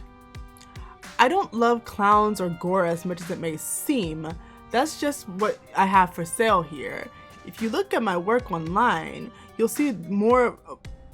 Wait a minute, I just noticed. This is a version of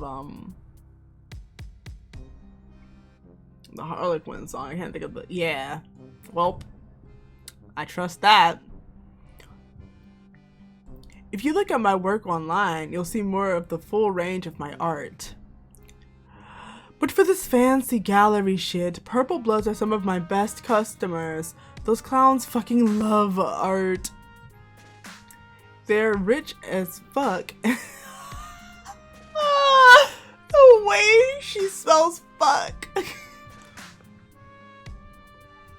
they're rich as fuck and they'll buy anything as long as it's violent enough or features religious themes.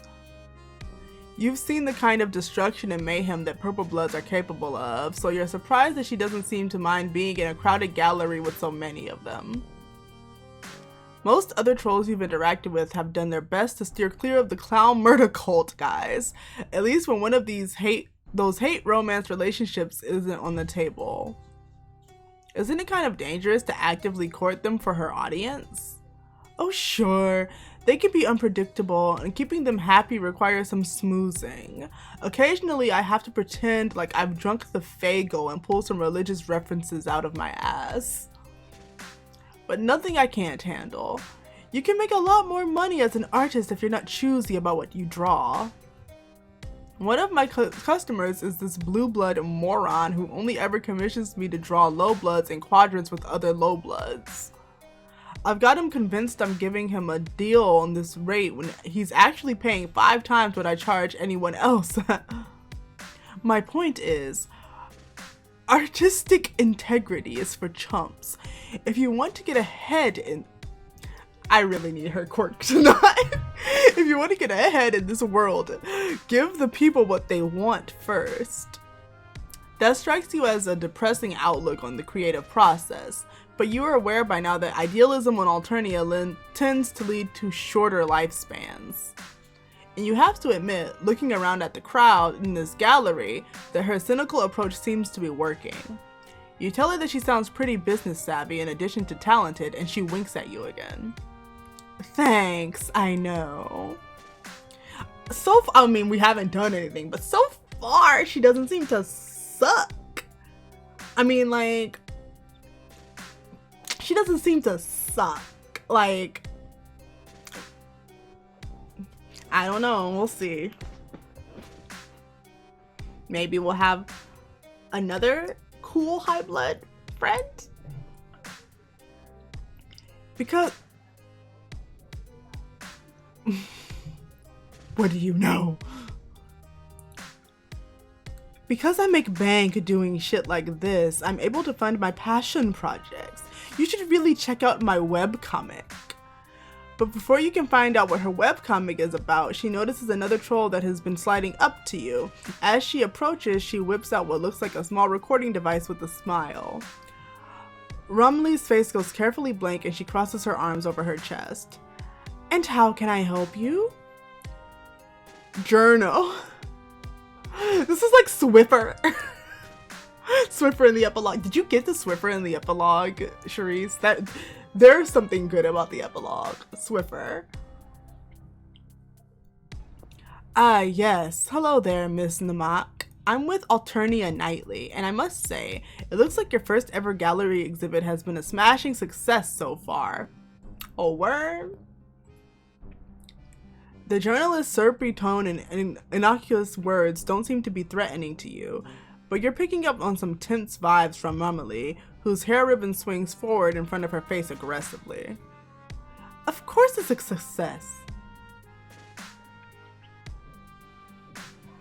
No, Swiffer is just this really good troll that works in the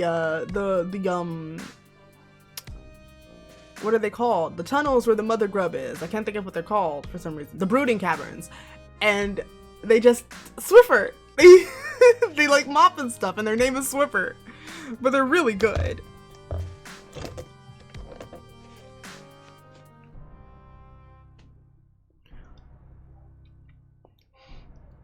Of course it's a success.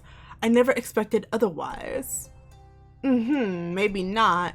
But some in the art world have expressed surprise at the timing of this. Some have called it bold, considering that you're currently in the middle of a plagiarism controversy. Would you care to comment on the case against you by Trident Media? Instead of being caught off guard by the question sprung on her, Remele relaxes and laughs. Oh, that! As if they have any kind of real evidence that I'm violating the precious intellectual property. All the characters I draw and profit from are entirely original, and Trident Media and their legislator legislator are just mad about it because the whole internet knows that my storylines are better than the source material. I really need her quirk to not be like this.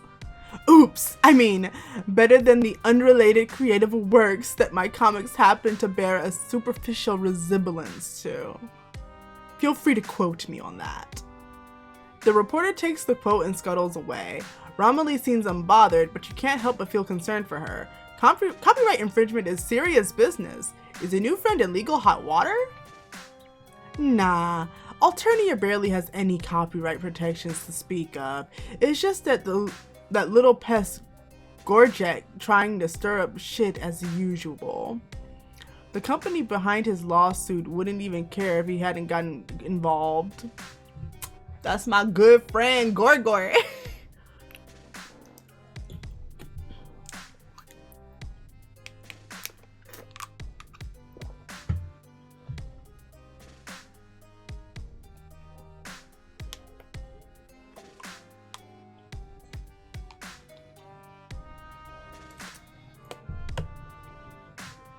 It's no big deal. Nothing I can't handle.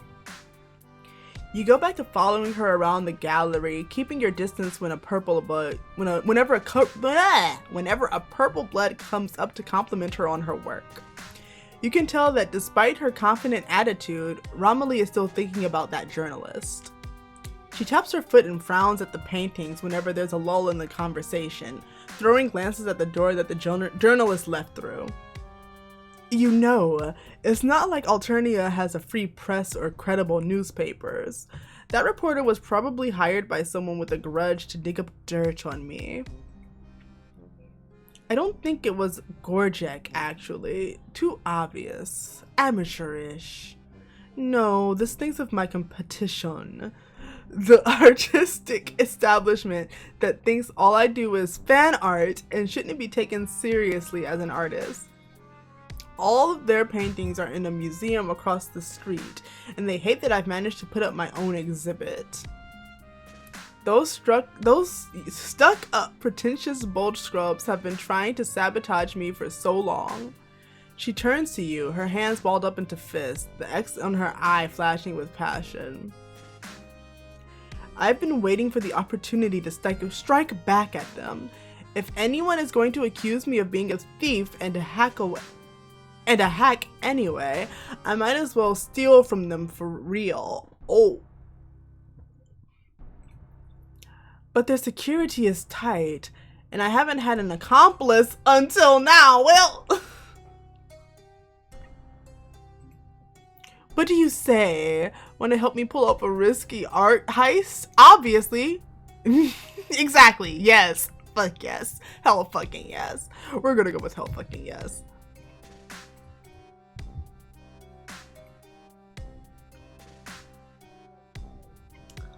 Also, hold on real quick. I need to grab new snack.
guess who's got sweet potato pie? And also, hi Star Fox, you still here?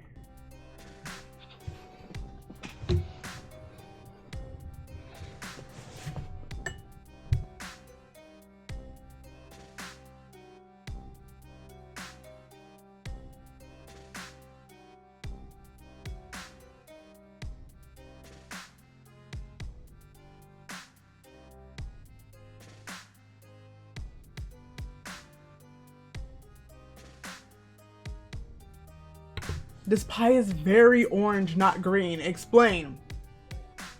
Explain.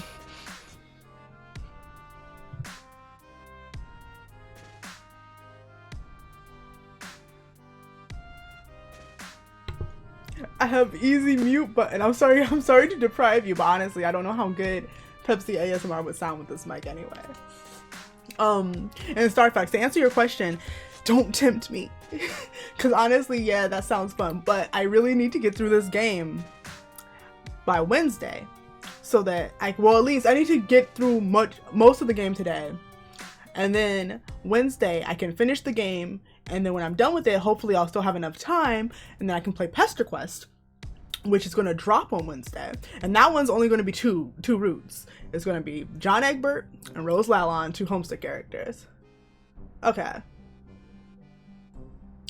You're right, I have so much to get through. I'm gonna like do the mental math when I'm done today, and if it doesn't seem like I can get through it like next Wednesday and still have time to play Pester Quest, I'll play tomorrow. Like, I'll stream tomorrow. But anyway, I need to take more bites of this pie.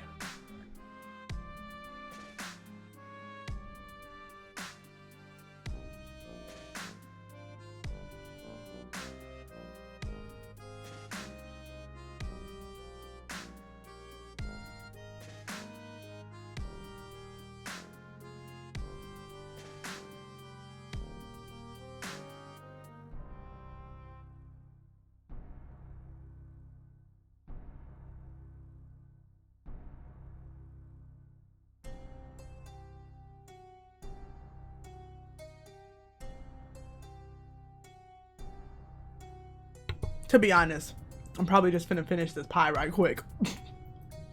Just so you know.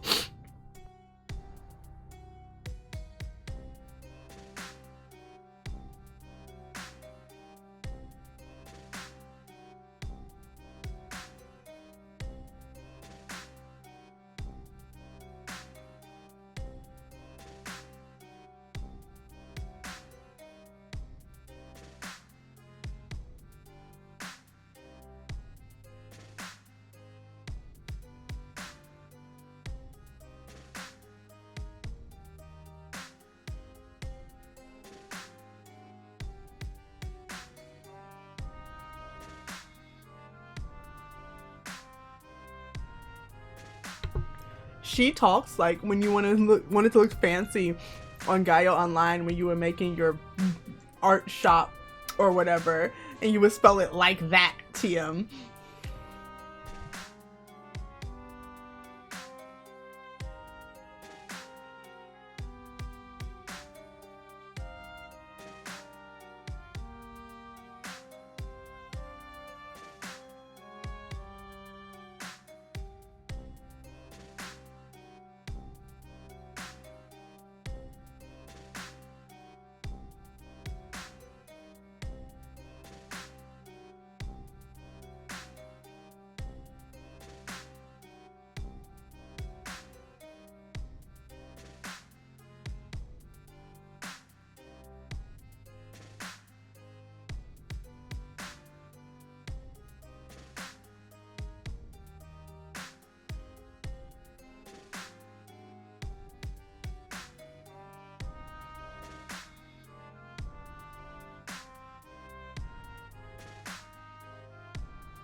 Yeah.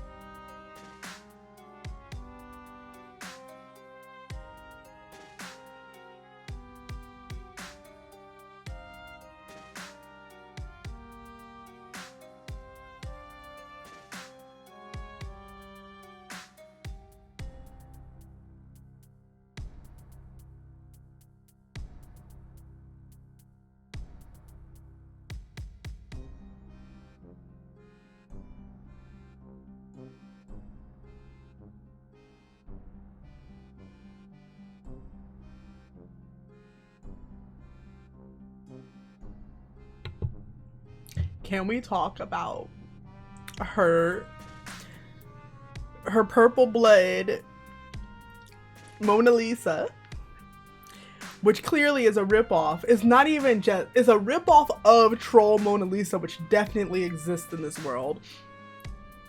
And her troll, I don't know what the name of this farmer picture is, but it's also probably a ripoff of this existing painting in this world. She is bold.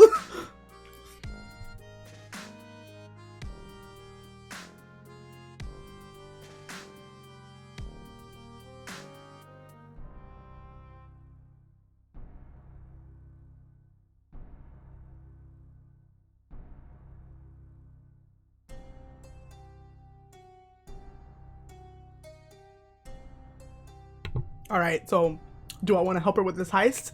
Hell fucking yes. Remele does one last round in her exhibit, saying goodbye to her patrons and grabbing her bag, which seems to be mostly art supplies, as you head out the door and onto the street.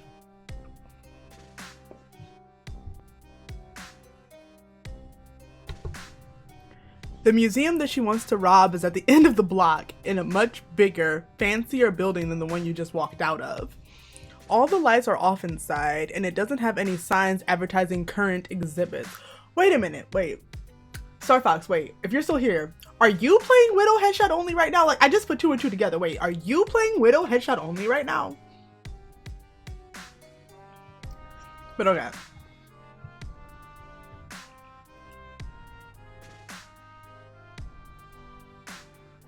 All the lights are off inside, and it doesn't have any signs advertising current exhibits. We can do this one of 2 ways. Follow that journalist and steal the keys if she has them, or break in without them. Another choice. That's fast.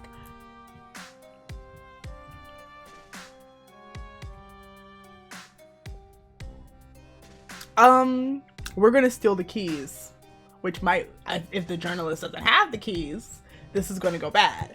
But wait, hold on. She's a Vriska. She's a cerulean. Mind control the girl with the keys. Anyway, let's see if she has them. And steal the keys. You would much rather walk through an unlocked door than try to burst it down. And the reporter is still in sight, turning a corner down the street. You try to imitate Remele's casual yet confident way of walking, like she could blend in anywhere and pull off anything. But despite your efforts to not attract suspicion, you keep getting looks. Not being the same species as everyone around you tends to make you. We should have stolen. I mean, well, not stolen. Look at what they've got me thinking. We should have asked our good Moirail.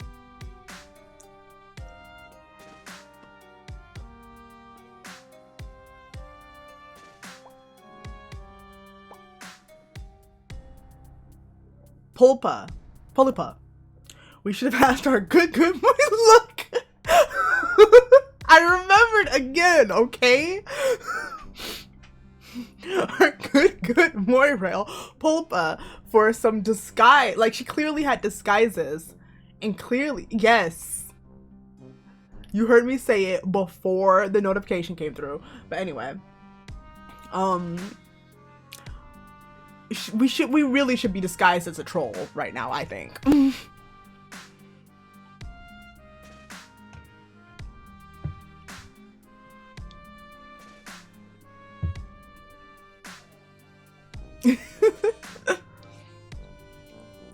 But despite your efforts to not attract suspicion, keep getting looks, not being the same species as everyone around you tends to make you stand out. Shit, this could be a problem. I can put together a disguise for you, hang on! You watch as she starts pulling things from her bag. She seems to have all sorts of things in here, from paintbrushes to blobs of clay to paint. And you think she might be putting together some fake horns for you from scratch real quick? But before she can finish, you realize that one of the purple bloods about to walk in Remele's gallery is staring at you. He looks vaguely familiar, and you realize a little too late when you met him before when he starts walking towards you. Oh no!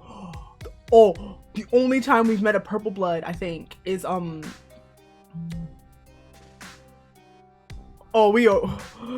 The one when we were with Tagora, the one who we convinced we were a real rainbow drinker. That's the only purple blood I remember meeting.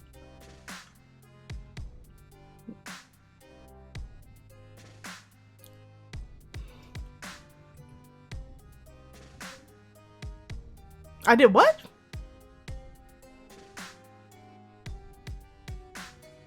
Oh, it must be because I didn't, it must be if what happens if you break in, with the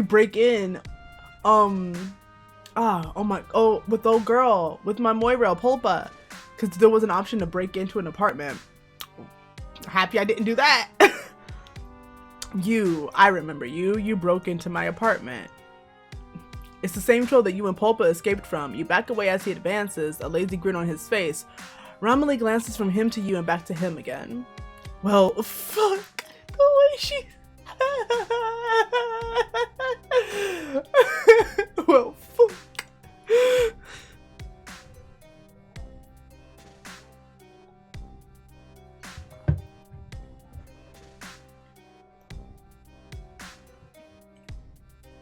Looks like I'm not going to have an accomplice after all. Sorry, pal.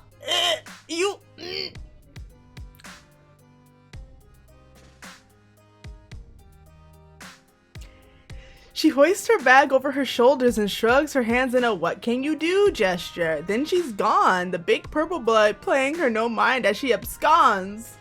Time to die, I guess. You want to feel betrayed, but it's hard to blame her considering how scary this guy is. In your heart, you know that you're dead already, but you're not going to accept your fate without attempting to prevent it. You make a mad dash to escape, sprinting towards a skinny alleyway and thinking that maybe you can scamper up a fire escape or something. Unfortunately, your attacker's size doesn't seem to slow him down, and you can hear his heavy footfalls right behind you. He laughs, and it somehow sounds dopey and dumb and completely terrifying at the same time. Did I tell you about this fic? I think I told Ty, not you, Charisse. I was reading this, there's this fic I'm reading where Dave gets abducted from Earth by Karkat and Gamzee. Gamzee and the Juggalo cult want to sacrifice Dave. And Karkat's just there because he's trying to get Gamzee out of the cult, but he's like in the cult. And when the most recent chapter to come out, they were making their escape, but Gamzee was coming down the hall. So they hid in a closet, but then they knocked stuff down because they were trying way too hard, 5 feet apart because they're not gay. So they knocked stuff down, and Gamzee came to the door and said something like, "Is there a motherfucker hiding up in there?" Something that Gamzee would say. And then Dave was like, instead of being quiet, Dave was like, "No." And Gamzee was like, "Oh, my bad, brother," and dipped. And I think that was the most in-character thing I've ever read in a fic.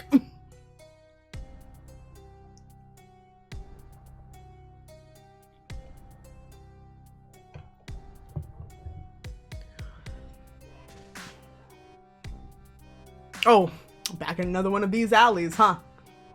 You make it to the alley, but you fucked up because it's a dead end and you don't see anything you can use to clamber it to high enough ground. You turn to face him, hopelessness sinking down to your toes.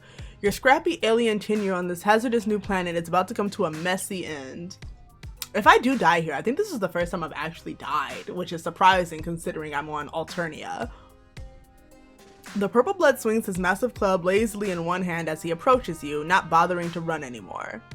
You drop into a fighting crouch, trying to think back to your 3rd grade karate lessons for any moves that might be useful, but before he can crush your skull in, you see a flash of movement behind him. He staggers, dropping the club as something hits him from behind. Oh my god, is my friend coming back to save me? Is the Vriska coming back to save me? My good friend,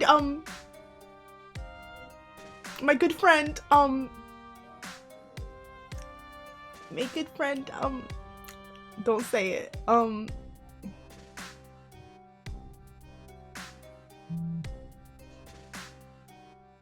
I know her name.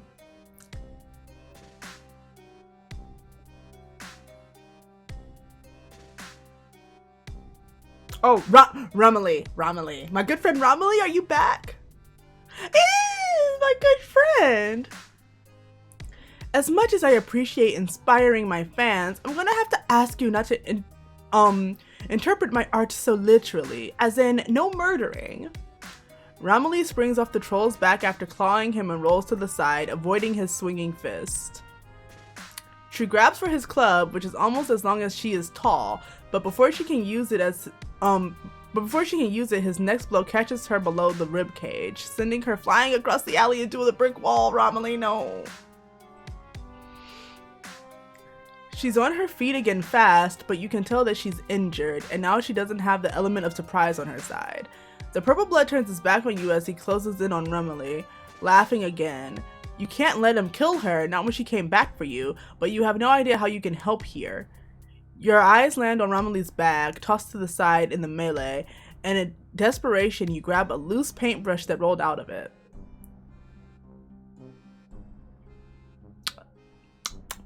That's purple blood. You dive forward with the battle cry and stab the end of the paintbrush deep in the high blood's calf. Violet blood squirts on you in the face. He yells and you manage to roll away just in time to avoid getting smacked. The slight stab wound hasn't slowed him down much, but it's given Remele a chance to dive out of his range, and while he's still trying to grab you, she gets a hold of his club again. I love her! She's stronger than she looks, strong enough to get a good wind up with that thing, and when he turns toward her, she brings it down hard onto his skull.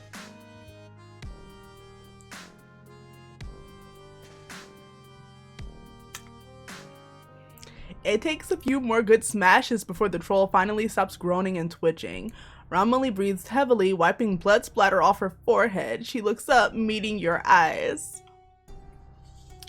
You are absolutely positive that this is the most dramatic way you could have ever been rescued. You can't believe she came back and risked her life for you.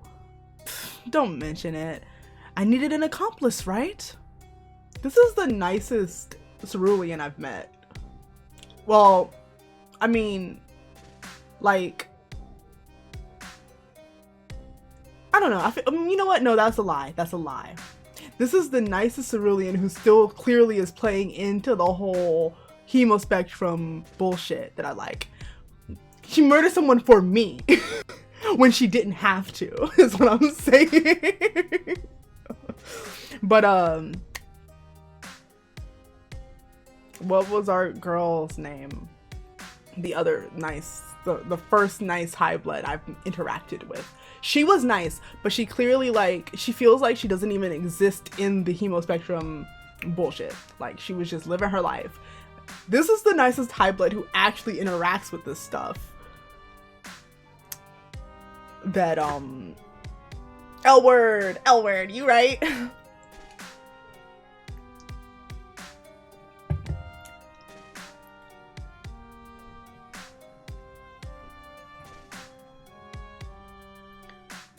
She drops the club and staggers over to you, pausing to spit out cerulean blood.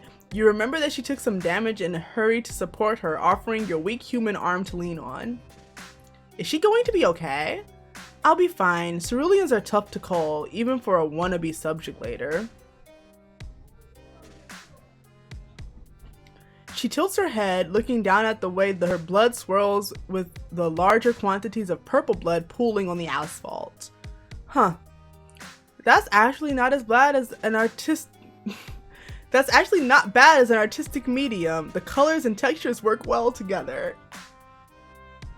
Honestly, how often does somebody get their hands on purple paint on this planet? She should collect all this blood, because, I mean, that's what the paint is. Maybe that blue blood kid from Shitter is onto something. Oh, you mean, oh, girl whose axe fell on my wrists?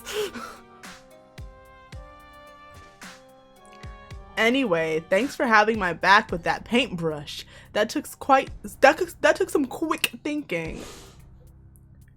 We make an okay team. I've never killed anyone before, but that kind of ruled, did it? Good old Alternia.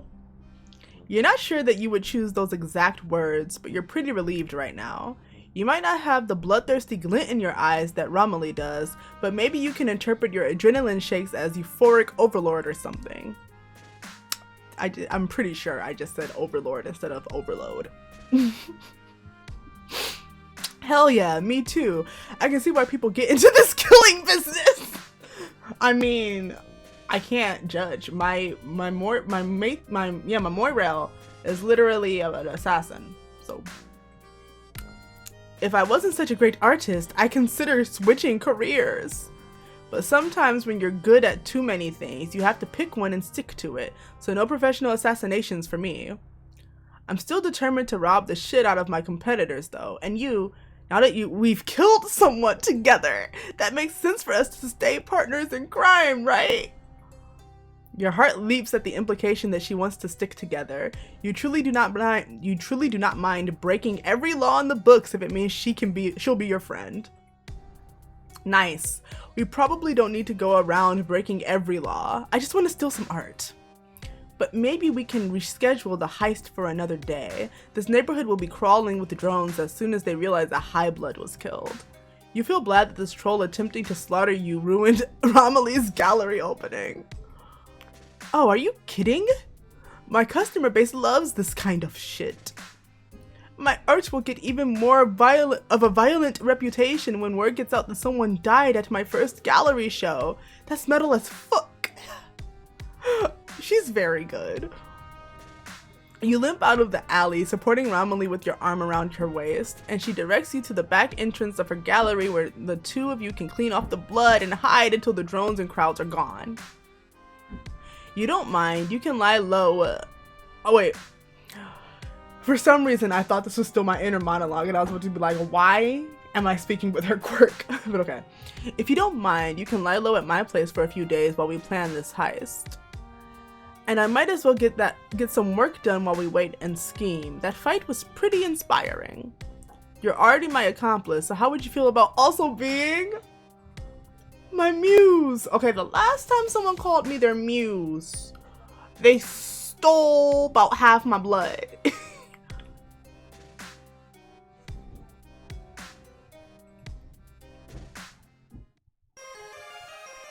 More blood.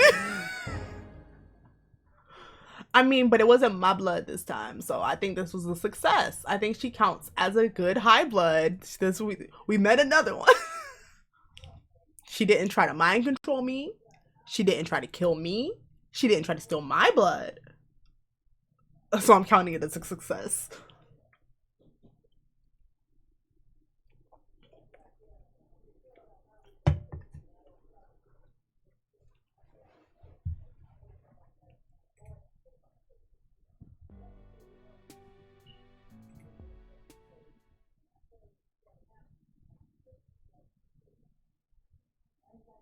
Oh yeah, we have to meet this. Look. Who is this? Who are you? Yes, yes. Who are you, Konyyl? Who are you? Look.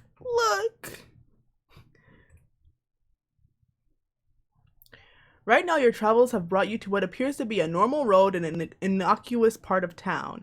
Not particularly upscale, but not exactly a rat trap either, just pretty average.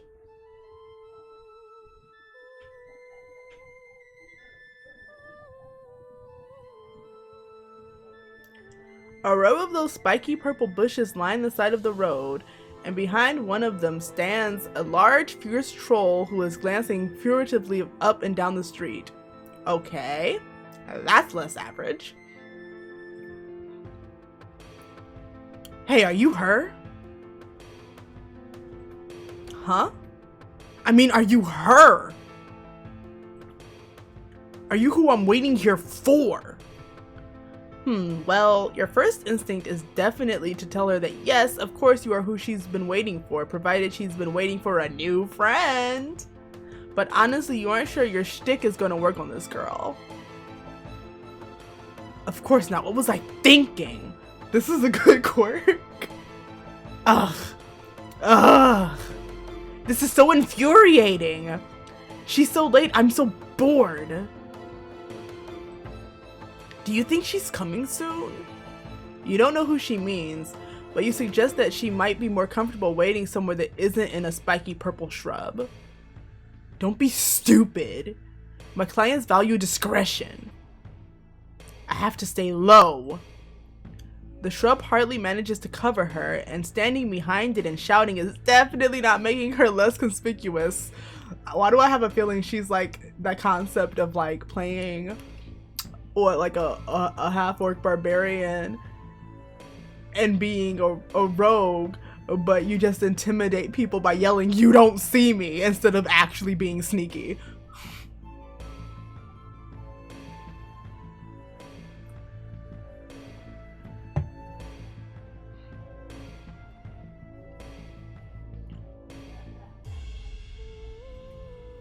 Neither is asking random passerby whether they are her client. Now that you can talk, accosting people left and right and asking them to be your friend is kind of your whole deal. Ugh. If you aren't Country Lady 453, please, dear God, be my brown blood friend whose name I totally know. Then who is? It is, it's gonna be her. Country Lady 453. That almost sounds like Skyla. Of course, I never forgot her name. Sorry I'm late. I couldn't. What in tarnation? You know that gentle charm anywhere. Well, my stars. I definitely wasn't expecting to see you around here. What a masterful coincidence. You are incredibly glad to see Skyla, and Lady too, all unkidnapped and everything. You give Skyla a hug, which she enthusiastically returns. She nearly picks you up off your feet. Lady shoves her nose against your neck and gives you a few sloppy licks. Who the heck are you? I have business at this bush. Maybe find your own. Sorry, but I'm the business your bush has been looking for. Wait, what? Your Country Lady? The very same. The name's Skyla Corriga. Pleasure to meet ya. Arrgh. I didn't think you'd be a bronze. I've gotten that before, honestly. Also, by the by, this concerns them too. She puts her hand on your shoulder. It does? It does? Sure enough. They were there when it happened. They even helped me fight off the varmints who tried to take my Lucis. Right, yeah, you said something about that in your message. But I don't get it. What do you want me to do? Right, well, the bandits didn't get Lady, but other kids haven't been so lucky. Lowbloods have been hit especially hard. I want you to find the bandits' base of operations, and I want you to take them out. Permanently and painfully. Let's call up my girl, Polypa. Let's call up my girl. Clearly, she knows what she's doing. Konnyyl's mouth moves silently, like she is trying to reason through the steps of Skyla's conversation. Then she catches up, and a slow grin spreads over her face. Yeah, I like painful and permanent. But wait, you want me to get revenge for someone else's Lucis? Why? Well, a few of us got together and decided to do something about it ourselves. Since there's no hope of the heiress or the drones doing anything to stop the bandits, and they all elected me as spokestroll, seeing as how I'm the oldest and least easily shook. Okay, sure. I guess the why isn't important. How much you got? How much are you willing to throw down? I doubt any lowbloods could afford my fees. Let alone a bunch of country rusties. Lady starts to growl and Skyla puts a pacifying hand on her head. Everything's fine, Lady. We expected this, didn't we?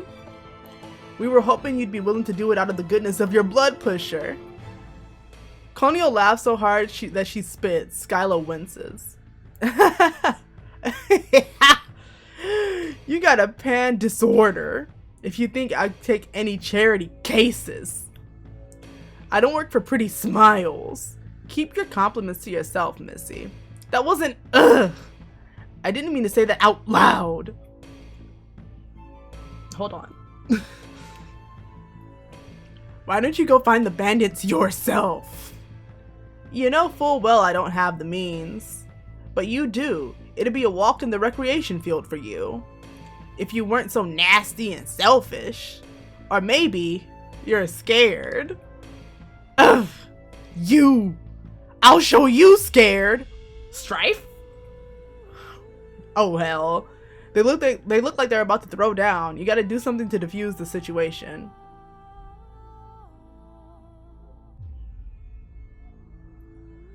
I'm gonna tell them I know people, because honestly I know people at this point.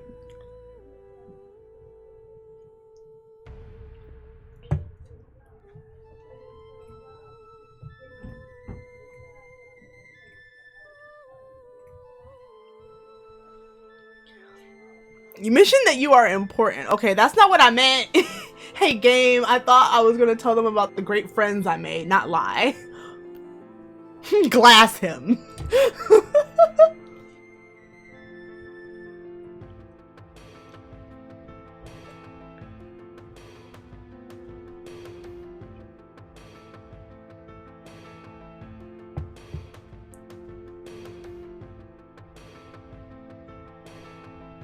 You mentioned that you are important, a real mover and shaker in the Alternian economy. You have a bunch of amazing local friends. Some of them are rich or have giant internet followings or are just very, very enthusiastic about meat. The point is, you know people. Okay, maybe I am just mentioning my friends. Okay. Wow, that's really generous of you. Offering to leverage your relationships for my sake? I knew I didn't make a mistake trusting you. Well, that's a different story, I guess. Why don't you call up all your fancy friends? Oh, fuck.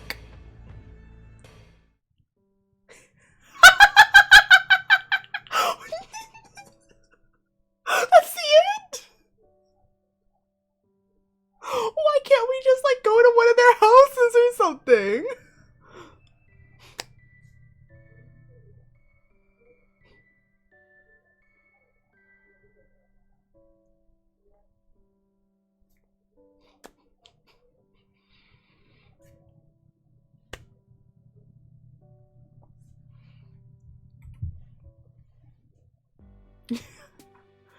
Yeah, but like, I've been walking everywhere. Surely we're by somebody's house that I know.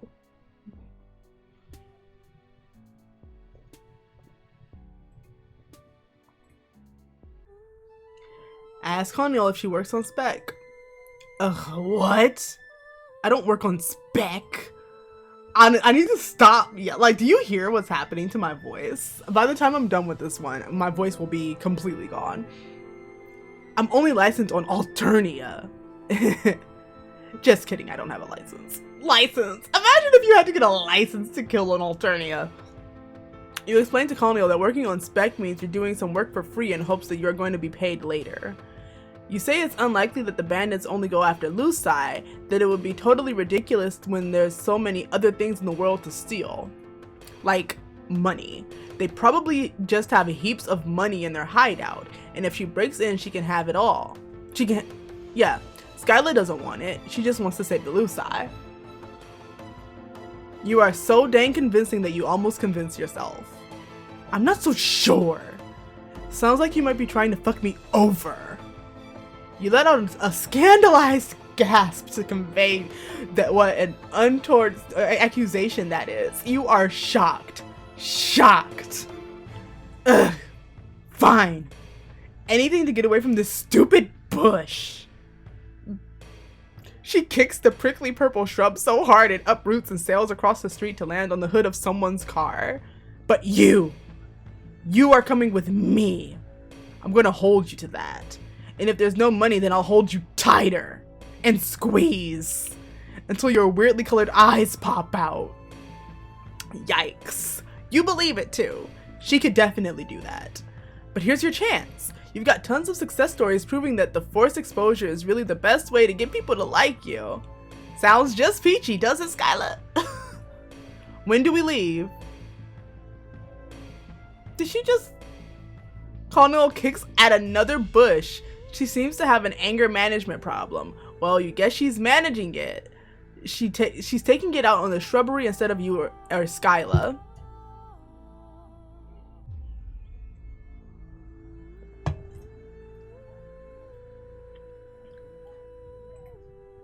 We aren't doing anything. You aren't coming. Lady starts growling again, and Skylar looks like she wants to join in. Excuse me? Konyyl gets up in her face, moving way faster than someone her size seems like she should be able to do. You aren't coming. You'll just get in my way. You're distracting. Skylar's mouth twitches just the tiniest bit. That is not what I meant. Are you sure, Konyyl?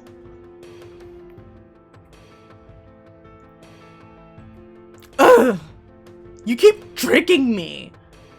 I just meant that you'll probably stop to save some bark beast wigglers. Or get us all cold. Skylar crosses her arms and tosses her hair. Fine. I'm counting on you two. You figure that the information gathering stage of the operation is next. You've seen heist movies. You know how shit works. No, we're just gonna... You think that Konyyl makes plans based on this interaction. But Konyyl just shouts at someone on her palm husk for a while, then punches some coordinates into a car that you're pretty sure isn't hers. It takes you to the outskirts of the city, past long stretches of cracked concrete and urban sprawl. Not exactly the place you would expect to find bandits who steal farm animals. You point this out to Konyyl. She tells you to shut up, so you do.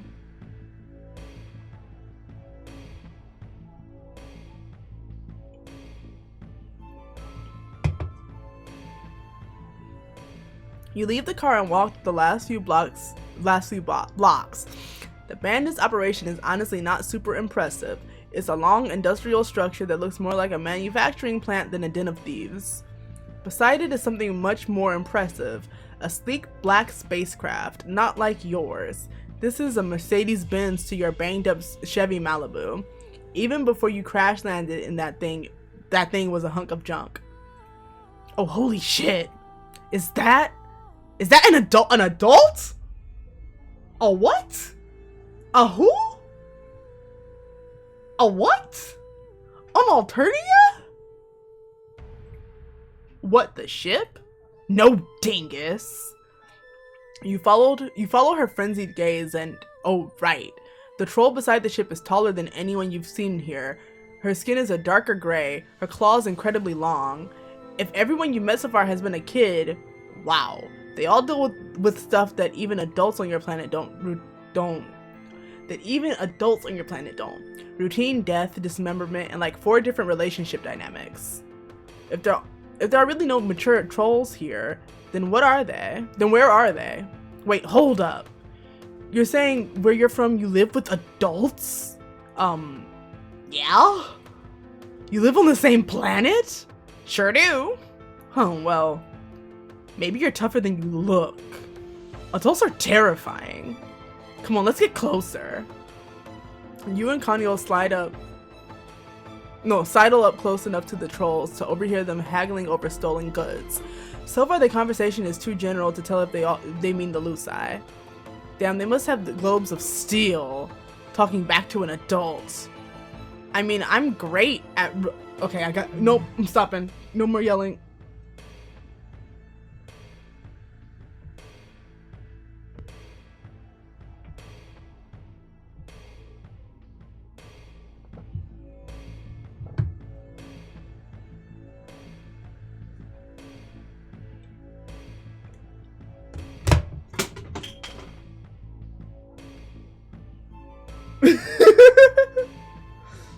Did you? Did you say don't look?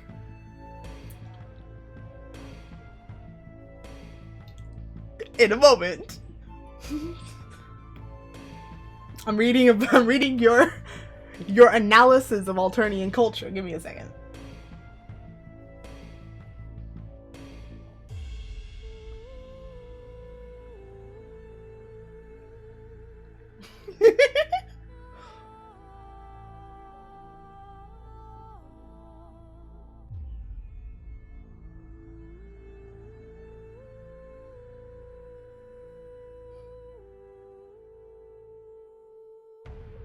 I mean, you're not wrong.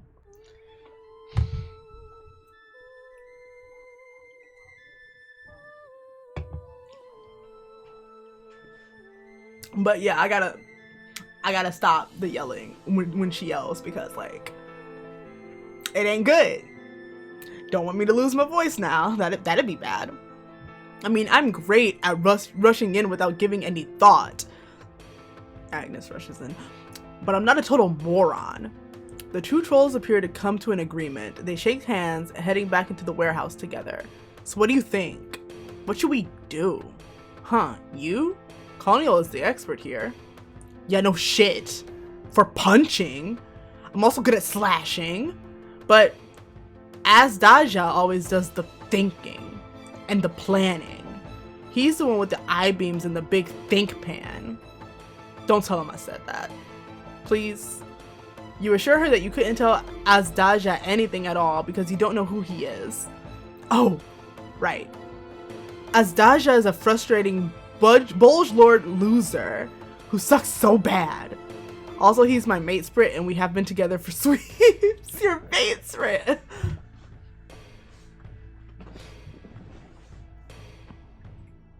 He's supposed to be here, but he's off busy doing some dumb bullshit. So I need you to be the pants of the operation, okay? Please do this for me. Oh dear.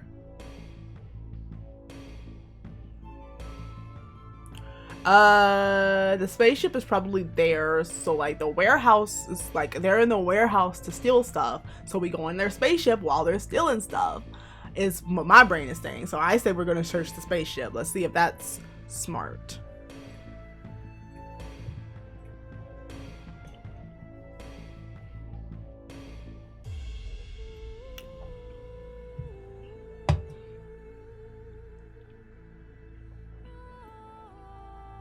Search the spaceship. Here's the chance to prove that you are totally capable of making non-disastrous choices. Don't like that it leads with that. You reason it would probably be best to check out the space cruiser while it's empty, since who knows how many people will be waiting for you in the warehouse. Yeah, that works for me. You suspect that Konyyl would have agreed to anything you suggested just as long as she didn't have to make the decision herself. What a mood! Mood! As the kids say these days, a big worm. There are so many tough decisions in your life recently. You're worried that the spaceship will be locked and your great plan is going to be over before it begins, but the door glides open easily and silently. Konyyl leads the way and you let her. You don't know what wild security measures the troll ship has, but you know you don't want to find out. The inside is normal enough, a pilot's and co-pilot seat, a central panel covered in more of the squiggly Alternian language, and a bank of sleeping screens. Other than that, it's remarkably bare of any homey touches, not like your ship, which, in your humble opinion, was very nicely decorated. You've got some pretty dope posters on your wall. More to the point, there is absolutely nothing of value here. Konyyl can tell also. Ugh. There's no point to being here. This is just a cruiser. All the good stuff is definitely going to be inside the warehouse. Okay, fair. You have no idea what you're doing, and you're sick of pretending that you do. You wish you could just take a breather. Honestly. The strange, compulsive desire for more friendship is still there, but you are pretty exhausted. Let's just fuck. Oh, wow. That's kind of forward, Konyyl. You aren't even at the friendship stage yet. Oh, calm down, you gigantic tool. I mean, oh, fuck. That's an adult troll and we're definitely going to die. That's why I said the fuck word. Oh. Oh. Fuck. That is a big troll. Konyyl is pretty big. She's the biggest troll you've met so far. If someone fed you truth serum and put a gun to your head, you might even describe her as thick. This troll is fucking terrifying and she looks pissed. Or maybe that's just how her face always looks. There are teeth. Lots of teeth. Who told you could be in here? I didn't order any ugly wigglers. Who are you calling ugly?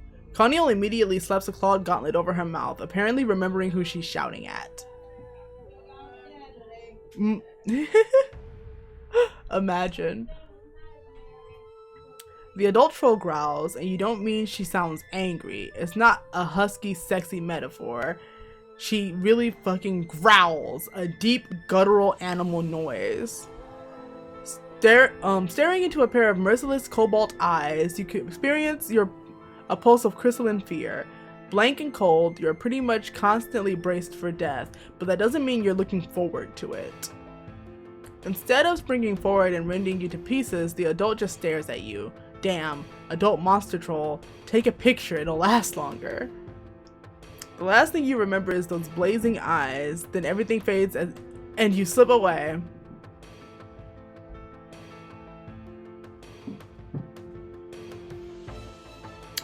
When you get thrashed back into consciousness, Konyyl is right on top of you, pinning you to the warm, thrumming metal of the spaceship wall. She doesn't look angry or scared or anything. It had to be a Vriska, huh? Her snarling, expressive face is utterly blank. You say her name a couple times, but she doesn't twitch. She just squeezes down harder, grinding the bones of your wrist together. Someone is swearing. Oh fuck, you strain to see around Konnyyl's head. The adult troll is seated at the pilot seat with the console, and the console is lit up. You realize what the thrumming in the walls means. The ship is moving. You see the sickly green-gray sky of the green-gray of the Alternian night sky, and your stomach does a disorienting leap of mingled elation and dread.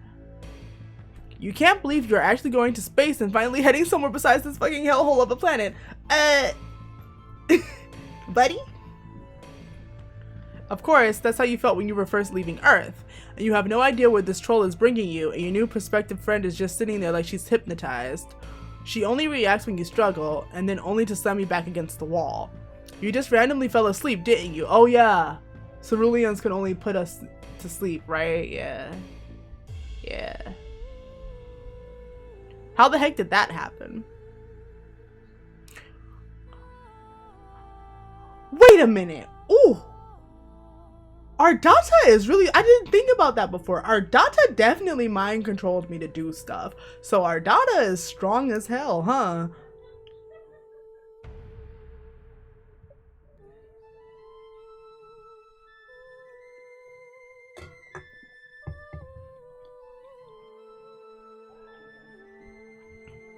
The adult starts talking again, but she isn't talking to you.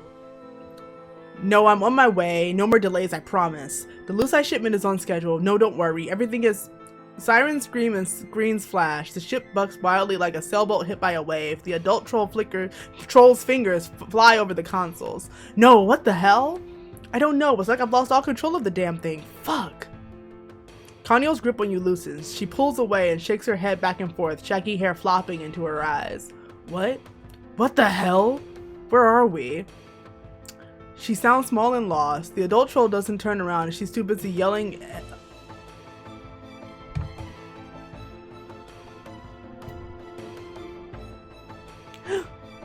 Hold on, I must respond to a text message real quick.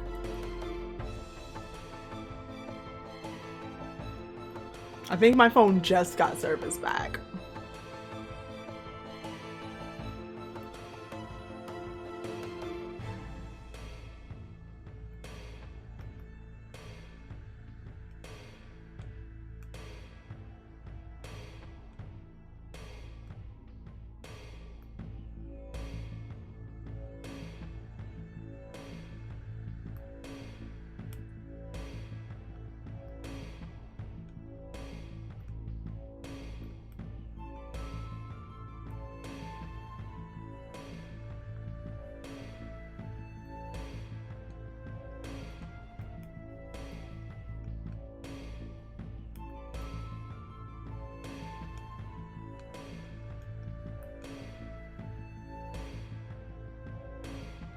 And while I'm at it, let me remember to send Chris that message I was trying to send him earlier.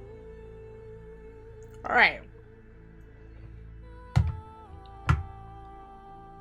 The adult troll doesn't turn around. She's too busy yelling a mayday into her comm and trying to wrest back control of her ship. The whole thing shudders again, and yours and Konyl's head and yours and Konyyls' heads bonk together. Ow!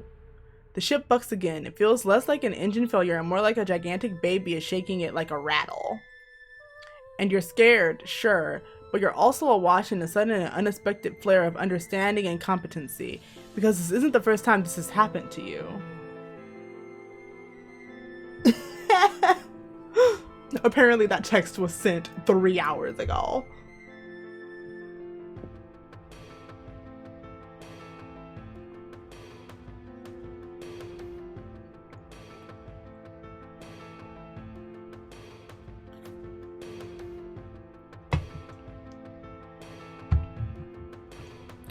All right, so we're getting some story, huh?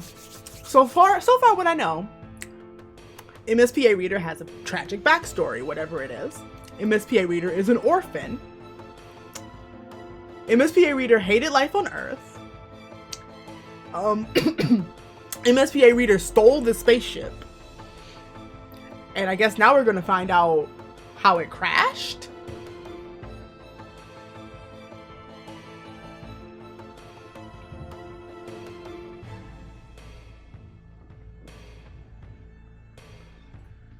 This is exactly how you crash landed on Alternia in the first place. You were just passing by, minding your own damn space business, when your ship decided it wanted to nothing better than to just snap its reins, toss its wild head, and head straight for the unfamiliar planet below you.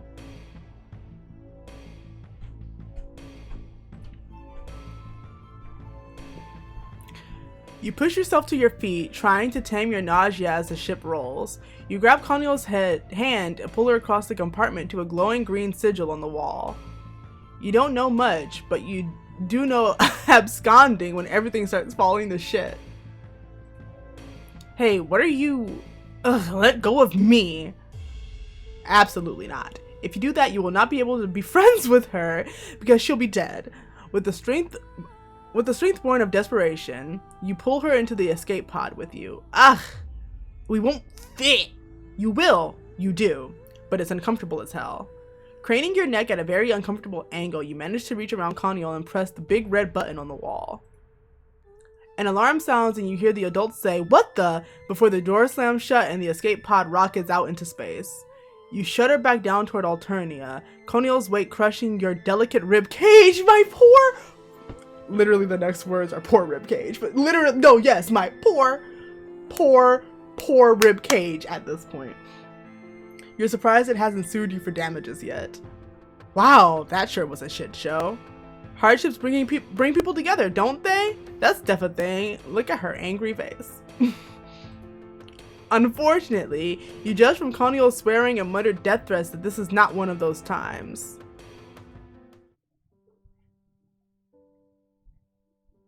Oh, did I die? RIP MSPA Reader.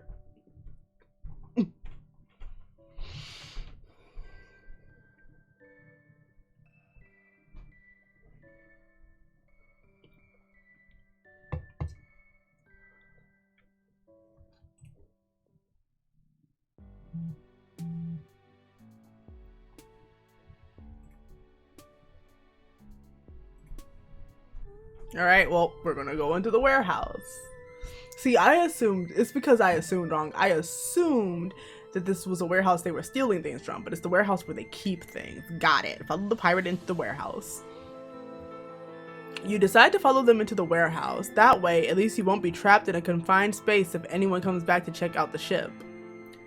You get ready to do some James Bond-ass shit, ducking behind corners and saying, "Cover me," maybe executing some sick rolls down the hallway.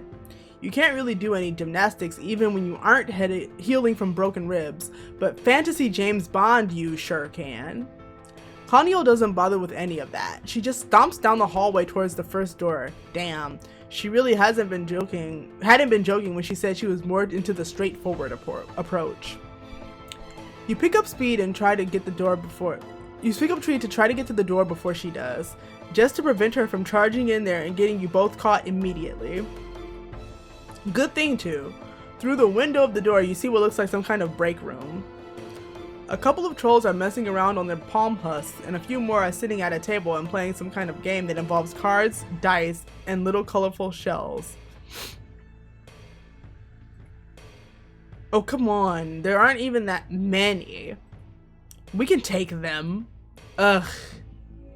I forgot you weren't my partner. You're just dead weight. No real argument there. Polypa told you that most pros work together for a reason. It's much harder on your own. You wonder if Konyyl would have been so hot to take the job if it hadn't been for Skyla's vibes. Yeah, that's the word. Vibes. They were vibing. You have to do this. You have to rally. Konyyl is already losing faith in you. Or maybe she had no faith in you in the first place. Whatever. You choose a different door at random and go down it, assuring Konyyl that you definitely know what the fuck you are doing. What? Ugh, where are you going? You've been down this road before, with Diamond in your meat quest through the sewers. This is possibly slightly higher stakes, but the same basic principle applies. Fake it till you make it. Konyyl gets annoyed much faster than your other friend, if her sub-vocalizations are anything to go by. Damn, you really need to step up your game.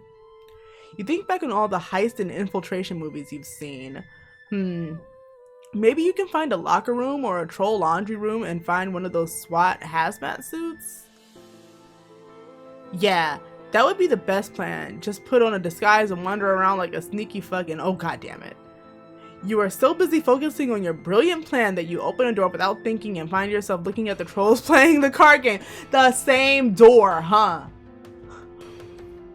Somehow in your random quest through the warehouse, you manage to double back on yourself and come out on the other side of the break room. Classic! This is classic of you. You're almost charmed by yourself. Almost. There's a frozen moment when all the bandits just stare at you and Konyyl, perhaps taking in the truly staggering idiot level you have achieved. Thank fuck. We should have just done this from the beginning. You've gotten into quite a few fights since arriving on this planet. Well, mostly you've stood around while other people fought. But the point is, Konyyl, she is brutal. She takes out almost the same number of bandits that you, Skyla, and Lady did in a quarter of the time. Multicolored blood flies.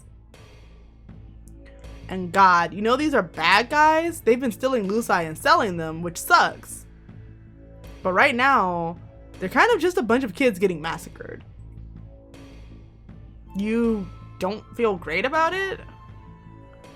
In fact, you think you might need to sit down for a little bit. Your back hits the wall and you slide down to the dirty floor. You're clammy all over. Pathetic. Konyyl pulls her gauntlet out of the final troll's neck with a spray of yellow blood and a squelch that makes your stomach roll. She notices you on the ground. What are you? Ugh. Are you serious? Come on. You try to tell her that she volunteered you for this mission herself, but you can't slow your breathing enough to get the words out. Just have a panic attack.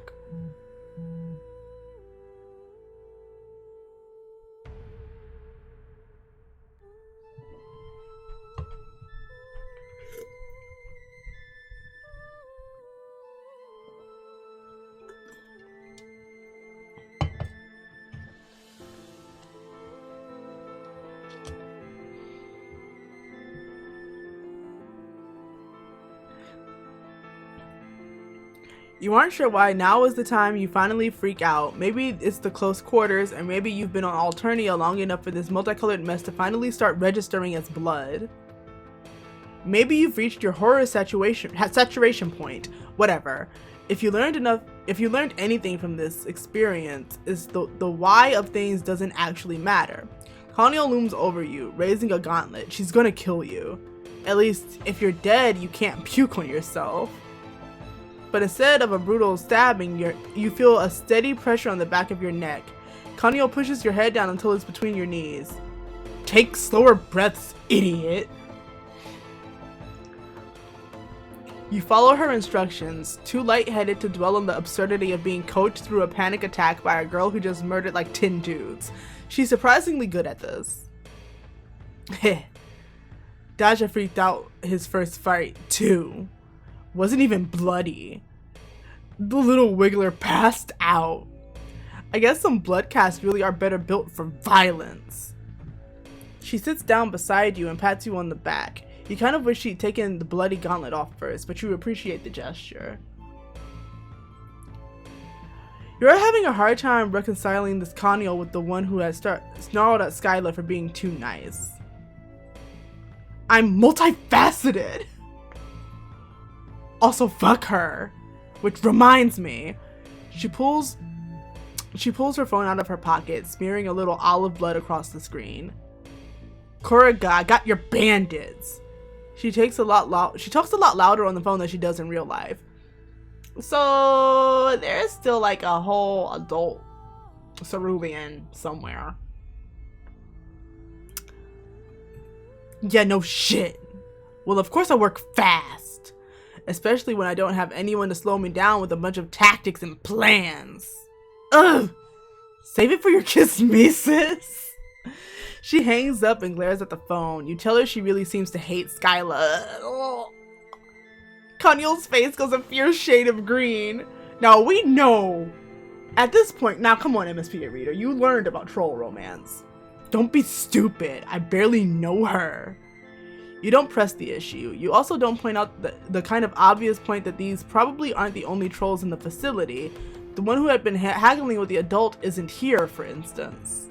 But if Konnyl forgetting about them means less murder, you're all about it. There's no way the bandits are continuing their work after this. Konnyl also seems to have forgotten about the fact that she came in here looking to get paid and nope, she's looting the bodies. Great. It's a lot messier and takes way longer in real life than it does in video games. In the end, she ends up with 5 palm husks, a laptop, some jewelry, and some little squares of plastic you think might be sci-fi credit cards. Whatever. There's barely anything here. But that fight made it pretty worth it. Well, you're glad it was good for somebody at least. You are just trying not to think about it and maybe get outside as fast as possible.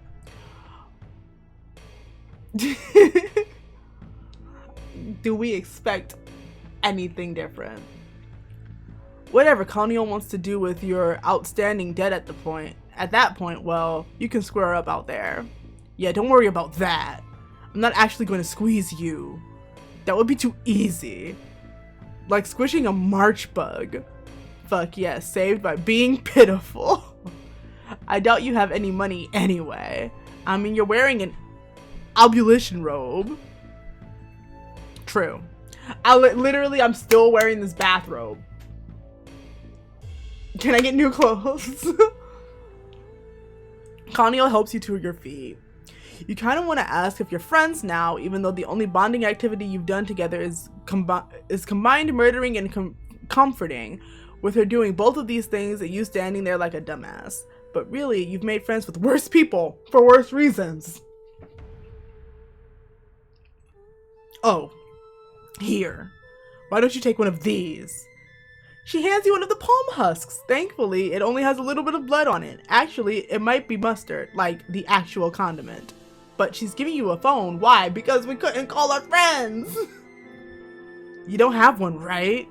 I mean, you don't even have any pants. This way we can keep in touch. And you can tell me if you have any more jobs with an excellent violence level. God, please tell me there's a mechanic later on where I get to call my friends.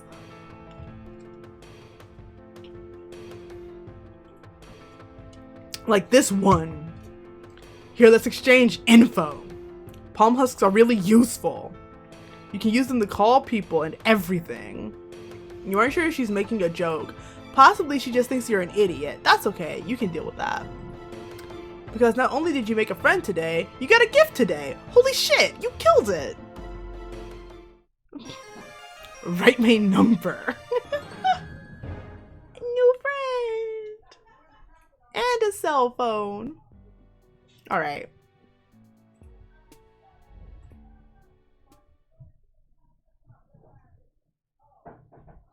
All right, we're on 8, and I think there's like a 9 more after that.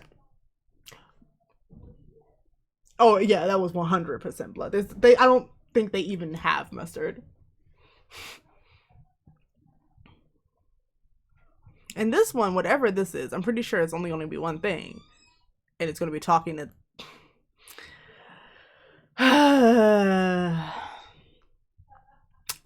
gonna have to interact with good old Doc Scratch.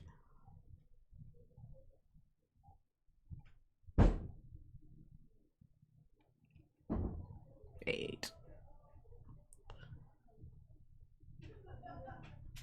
Okay. Another night, another ramble. A classic song comes back to you as you continue on your way, some of that good old earth wisdom about a specific kind of footwear being made for walking.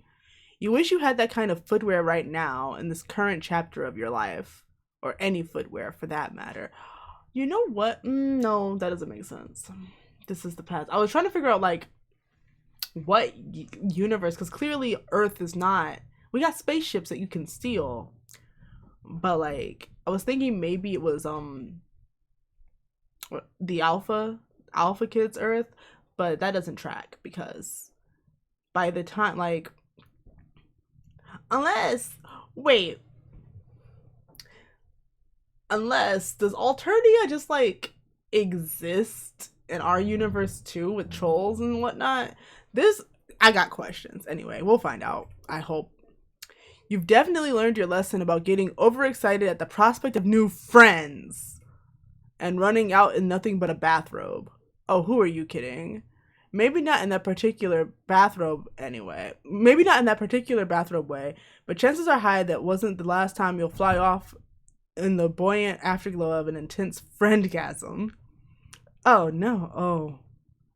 Tyzias. Oh, Chixie, this is the person that, who, what's her name? Don't tell me. Her name is Remele. This is the person Remele said was her enemy, right?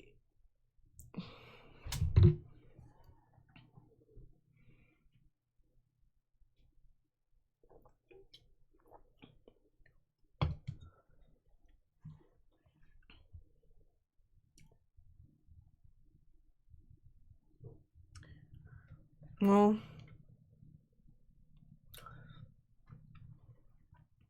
let's go meet Tyzias.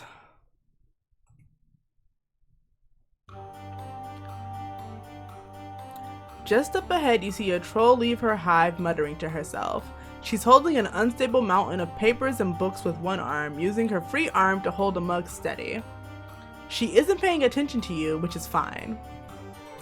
Don't get it twisted. You'd love to make another friend. You just understand now that it's a weird, flighty thing to do.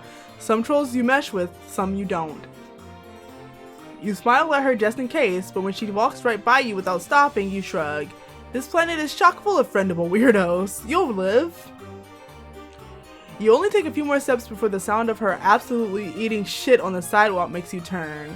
It happens fast enough so you only really see the aftermath of upended books and papers raining down in an impressively wide circle around her.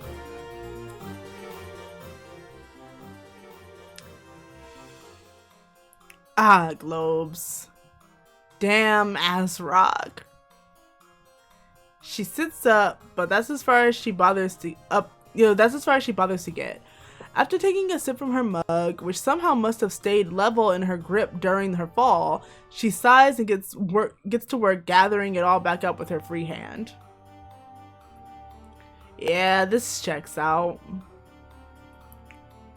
as a thing that would happen to me. It's not like I have anything else to be doing. You've seen a teen movie or two in your day. You know this trope. The cool kid helps the unpopular nerd after they fall like a chump and embarrass themselves. Then slowly the pair establishes trust. By the time credits roll, they've gone and fallen in love. Not that you necessarily want to fall in love, or that you're under the delusion that you are in any way cooler than her. But still, it's tried and true. And also, like, a pretty standard decent person thing to do. So like the decent person you hope to be, you skedaddle on over. You stop short just in front of her wide-flung ring of items. You want to make sure she's not going to yell at you or murder you or anything before you interfere. What? JK, I busted ass. I know. It's a scene. Well, what are you waiting for? Be a good bystander and stop standing by. She gestures kind of all around her, and that's confirmation enough. You bend up to pick up a heavy-looking book, and there it is, emblazoned right on the cover. A gavel, a humongo fucker of a judgment implement too, with spines all around the handle. Dread creeps up your spine. You slowly slide your gaze from the book's cover to its owner. She doesn't have any ostentatiously blood-colored themed clothes on, though wow, she is sporting socks and sandals. Maybe you are cooler than her after all. But the very prominent eye bags are tinged teal. Ah, globes. A lawyer. It is not that you don't appreciate your one lawyer friend for who he is, it's just you aren't sure that you have it in you to sneak your way into the heart of another. You kinda got lucky last time. The scales of judgment in your heart start weighing your chances.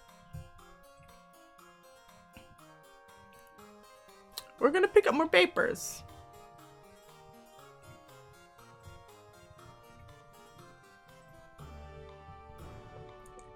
You start making neat piles of all her stuff. After watching you for a second like she's making sure you're not screwing it up, she dramatically heaves herself to her feet and joins in the effort.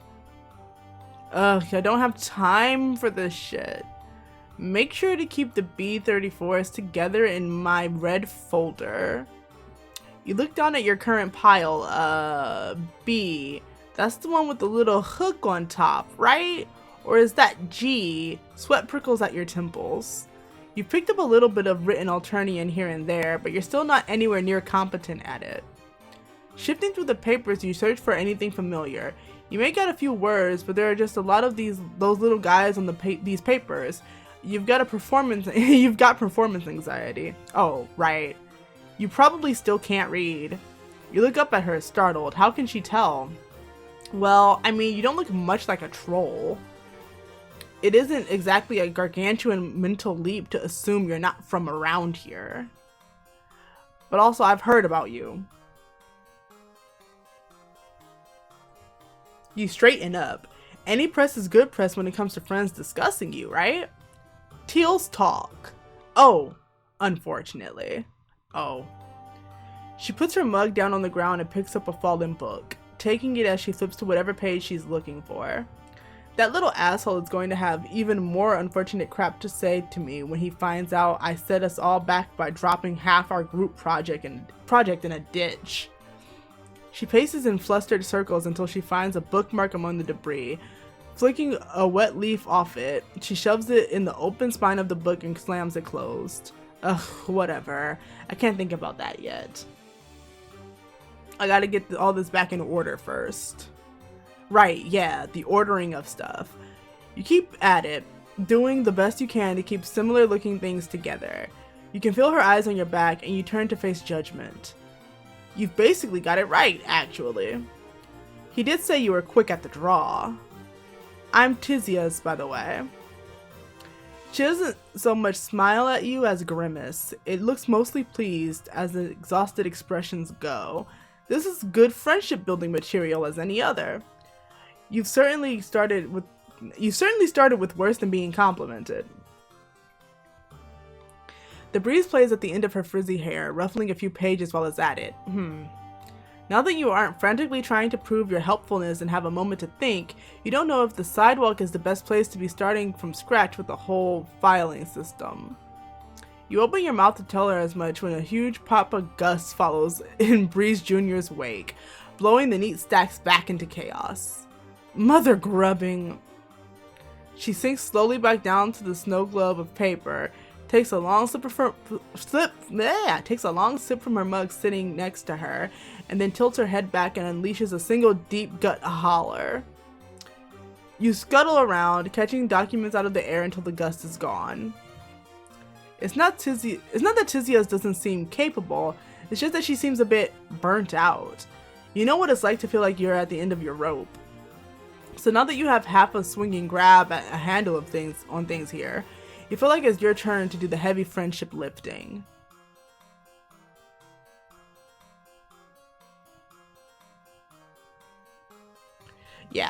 Or this one. Offer to help somewhere with less of a breeze.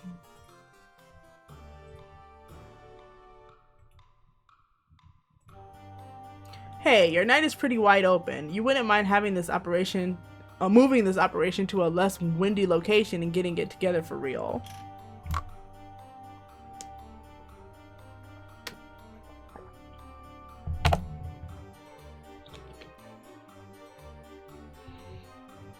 Yeah, alright. She still sits there kind of dazedly, so you take over. It feels nice to be useful, even if you're not super confident about your skills. You at least know how to make a mean pile.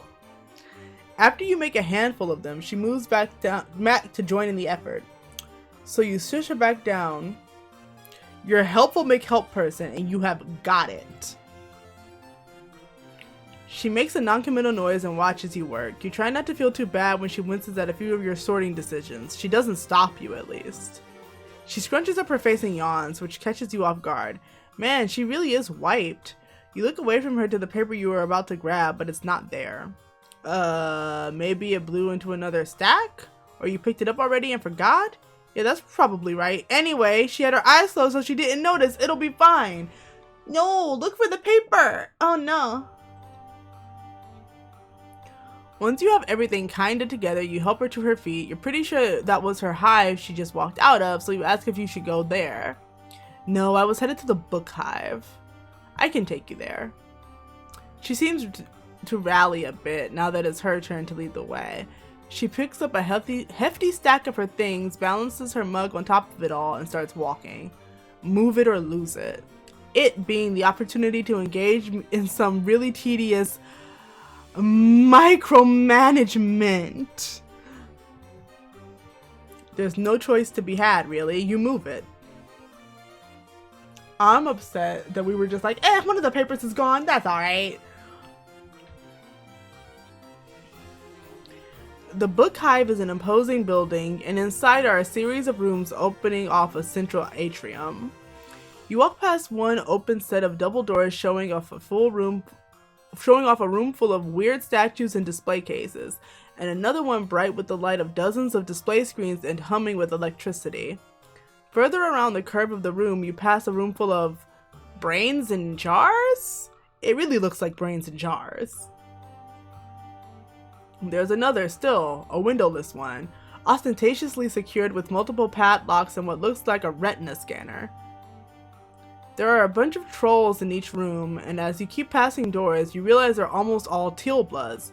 Are they the, nerd cast? Wow, harsh. I mean, yeah, though. We kind of are.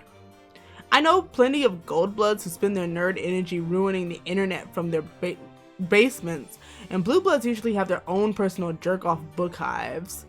And there are always outliers, I guess.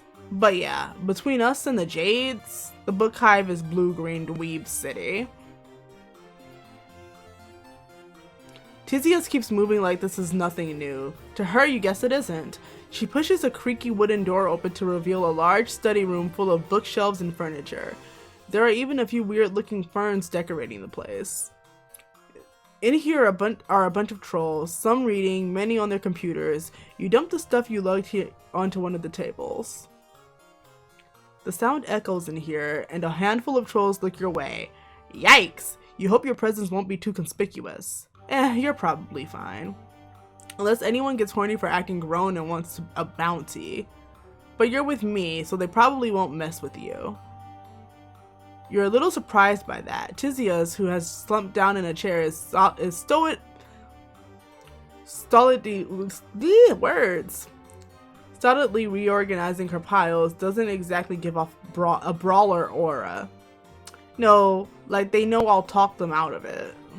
Or whine at them about leaving me alone until they do. That makes you feel safe enough. So, time to do some old-fashioned organization. What's this big project anyway? It's just some bullshit. She stops and cuts her eyes around the room, but no one is still paying attention. As far as you can see, she starts speaking again. Quieter. An assignment from one of my An assignment for one of my legislator training courses. English.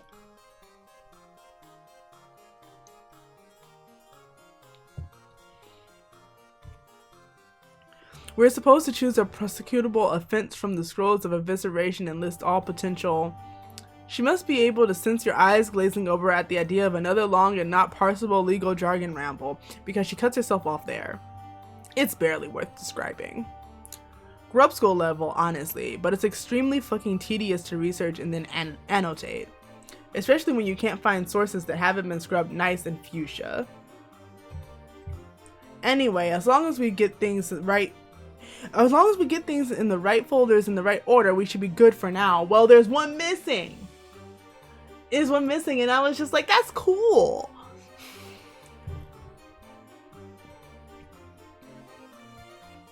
Sounds good enough for you. Plenty of time to keep chatting and getting to know each other, though she said this was a group project, right? Where are her group members? Shouldn't they be contributing? Ha, like I'd let them. I'm kidding. I'm very good at allowing people to help me. She grits her teeth and nods at you, masterfully setting aside the papers labeled with the letter that looks like a little microscope. Case in point. Anyway, they did their parts already. I just want to make sure to add the finishing touches. Right then, you hear approaching footsteps. It had better not be some high blood you gotta take out. You mean, you'll do it if you have to. It's tried and true. You're just not sure how well this dynamic duo would fare in that case. You stop scanning the room for potential bludgeoning material when you see Tyzias' expression go from regular tired to tired and annoyed, but not in fear of mortal peril. You hear him speak right as you start to turn. Oh, here's my good friend, Tagora.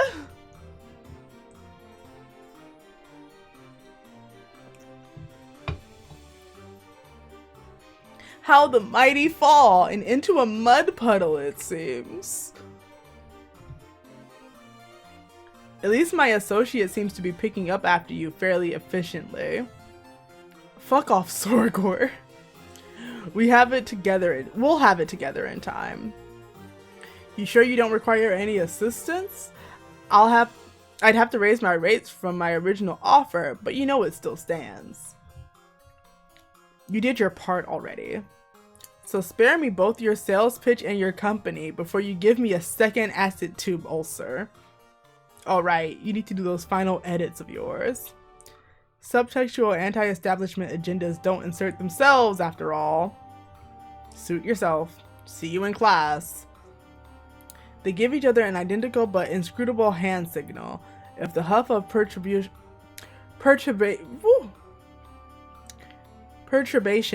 from a nearby jade is any indication, it's gotta be something vulgar.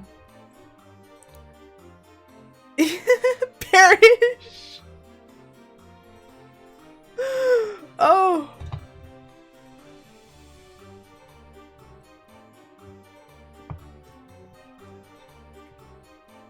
He smirks and raises his eyebrows at you as he turns to go. Come by later? You nod. Hey Tagora, come back. Can I get your number? I got a phone now. I need to actually be able to call my friends.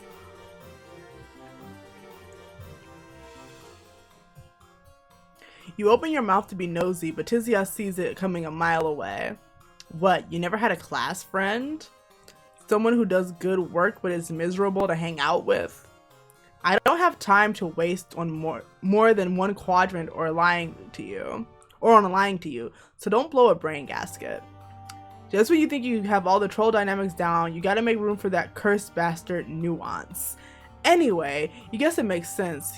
You and your troll friends have all kinds of weird vibes with each other too, whatever works. Exactly. You go back to happily sorting. Tyzias rolls her shoulders and starts leafing through your piles. Where's my... Have you seen a handwritten page? It should be here. She starts double checking herself. Her pace doesn't do so much escalate as it does intensify. Oh, her pace doesn't so much escalate as it does intensify. Her whole body becomes almost graceful with efficiency. You got everything, right? No! I missed one and I was just like, that's cool.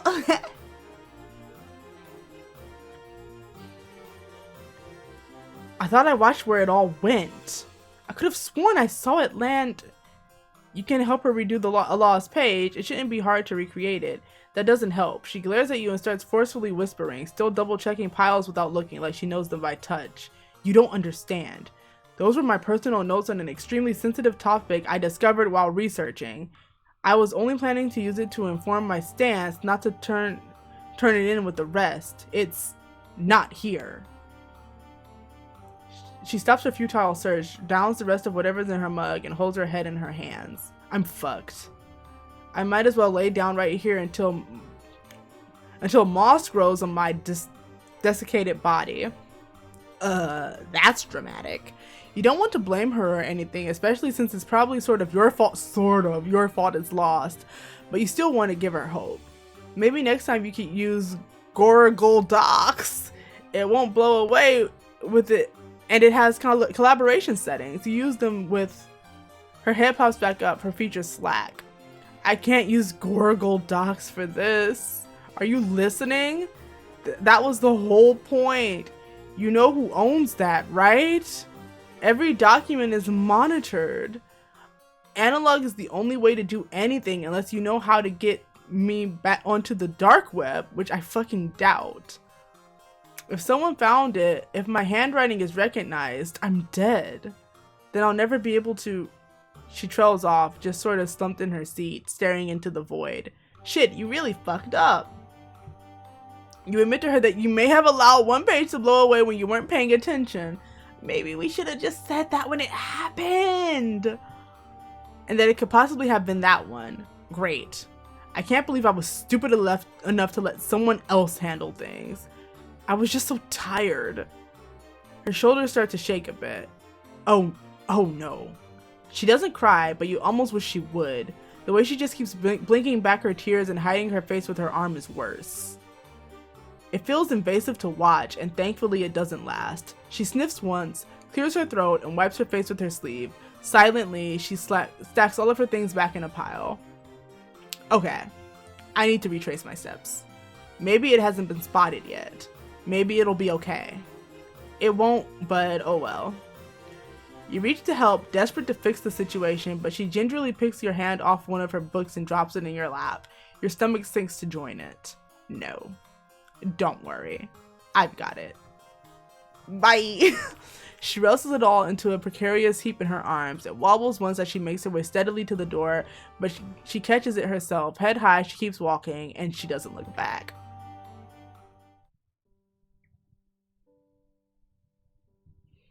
Why was I just like, it's cool. I'm trying to help you, but it's cool if one of your pages blows away. We don't need to look for it or anything.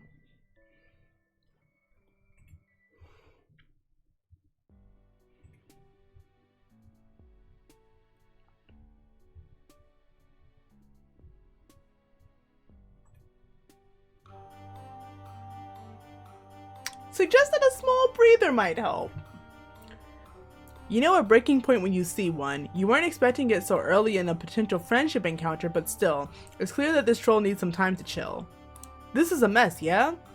She swings the pendulum of her chin over to glare deadened knives at your guts. Okay, yes, it's a mess. But it seems like maybe, just perhaps, it would be best to just sort of put a pin in it all. To suck air in and out of your insufflation sacs or whatever and just get it together for a minute. No group projects were ever aced when the clear leader was not at her peak mental performance. She wrinkles up her nose and closes her eyes. You know what? Fine. Fuck it. Not all of it, of course, but this night specifically, and everything and anyone I know or have thought extensively about before in my life. So that just leaves you. What do you have in mind, friend? Because I'm all out of ideas. That word still does a number on you, no matter how many times you hear it used flippantly. You have an idea already, so you hurriedly gather her shit into extremely unorganized piles, which she drops off in her hive to deal with later. You half expect her to just not come back out, but she does. She's kept only one heavily annotated tome in her mug, which she nods at when she speaks. I know, but these are for just in case. Anyway, do your worst. With the salute and a few gentle tugs at Tyzias' sleeve to keep her moving, you get going. You and your Alternian pals have taken turns leading each other to some pretty wild places in your time here. The place you take Tyzias to, though, is somewhere you haven't shared with anyone. It's where you come back to on days when you can't find a friend or don't want to impose on any of the ones you've made. It's on the outskirts of town where the buildings are spread thinner until the landscape cuts upward into a jagged cliff face. Bolted into the side of the rock is a tower, or what's left of one. It's basically a heap of scaffolding and rusted out ladders holding up a half-covered platform, but it's been a good place to staunch bleeding and stargaze. Do I give off an outdoorsy vibe to you? Does my half untucked button up and paltry muscle mass scream, would love to scurry up a dilapidated relic? You'd worry about her hating your plan, but you kind of feel like she'd complain no matter where you took her. And at this point, the die is cast. So heave ho, you say. It's stronger than it looks. You offer to hold her stuff for her during the ascent. She gives you the book, but clutches the mug against her chest. You know better than to pry, but you're dying a little wondering why she's so weird about it, unless she's got liquor made from viscera in there. Or maybe her Lucis gave her the mug, so it's special? Could be both. You shrug and start climbing. Like you thought she would, she follows you, and like before, she complains about it the whole time. And like the structure itself, you both weather it fine. At the top, she looks around. Is this your hive? It's more like a hideout. You still feel a little shy about it. It's not as fancy as your friends' hives, and you don't have any weird animal parent to make you snacks or anything. There are only little keepsakes you've picked up along the way set up on the creaky old table next to some complicated old tech you couldn't get power on. This must be an old watchtower from when that was part of her imperial bitchiness preferred method of surveillance. She runs a hand over the dusty screen. Oh, Triza? You learned about her. No. Her bigger, badder off-world counterpart, the Condis.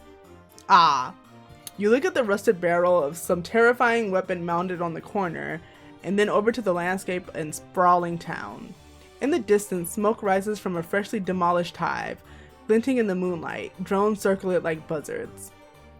It's been like this here for a while then. You sit down, your legs dangling up the side of the platform. Tyzias joins you, a safe distance away from the edge.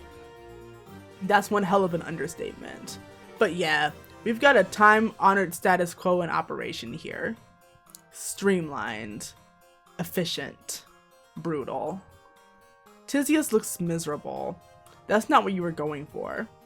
You summon up the old Roy G. Biv in your head for the 1000th time. She should be safe, right? Teals are middle class? And anyway, she's a lawyer. She's got the powers that be on her side.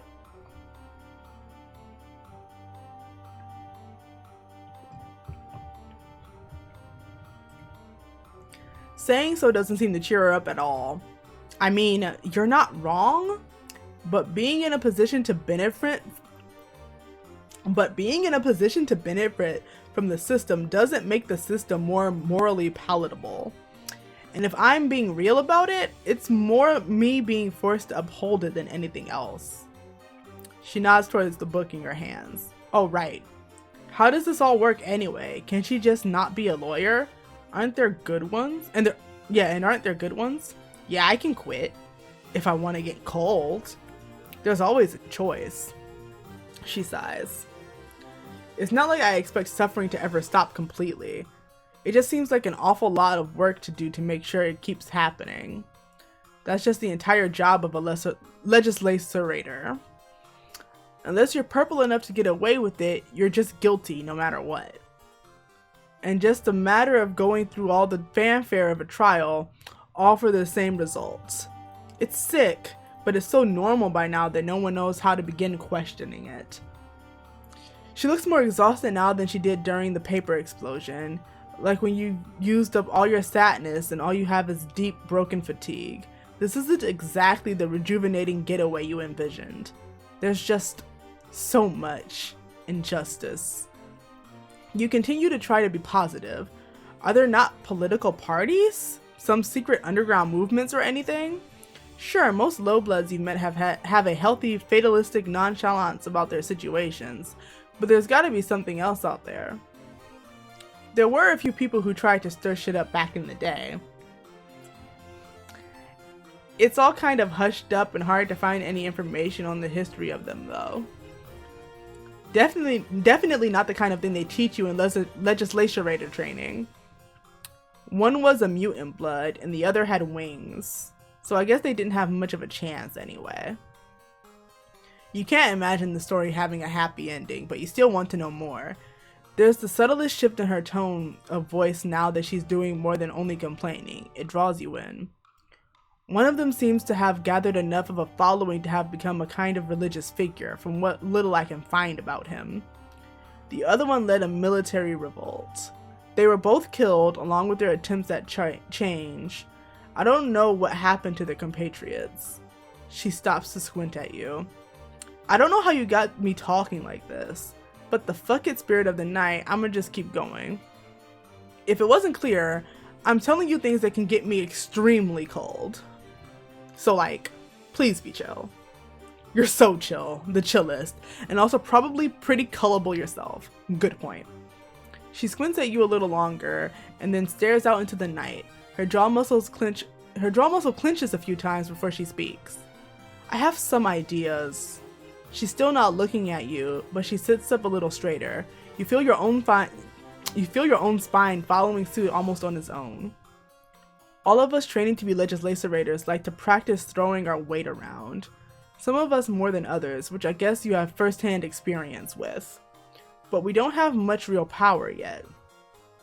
We will, though, if we pass our exams, which I will. I've been staying up most days studying every documented piece of the law and some underground stuff too when I find it. There are exploitable loopholes they don't know about.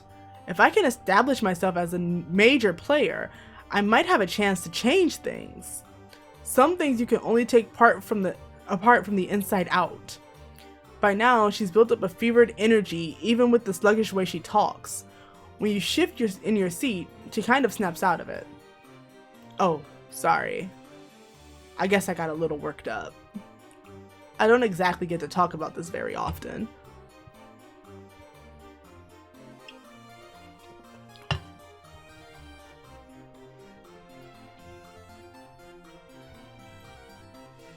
It's kind of overwhelming to think about how fucked everything is all the time.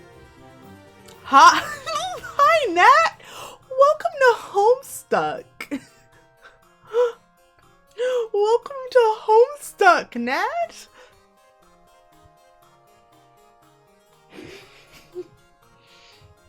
Right now I'm talking to my good friend Tyzias, who is telling me she's her blood cast is the lawyers, but she's secretly harboring I've told you before about like their blood system and like the racism and classism it kind of has. She's harboring revolutionary ideas. Yes, you are. But she's harboring revolutionary ideas and she's telling me about them.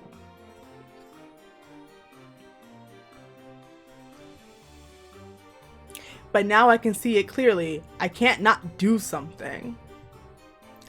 It's like Alternia is a giant fire and I'm pissing on a tiny corner of it while the rest of everything burns up around me. Your brain is buzzing with how real all of that felt. You can't really add anything to it, so you just nod. Are things less abysmal where you're from? I mean, less. Whoo boy. In ways, yeah, at home, the accused get called a defendant, at least, as in, they get a defense. Her eyes brighten. That's exactly what I'm talking about. Does your justice system work? You exhale slowly. Trying to buy yourself time to encapsulate all of your planet's various cultures, societal structures, and similarly overwhelming list of injustices in an intelligent blurb. You settle on, not always, not for everyone.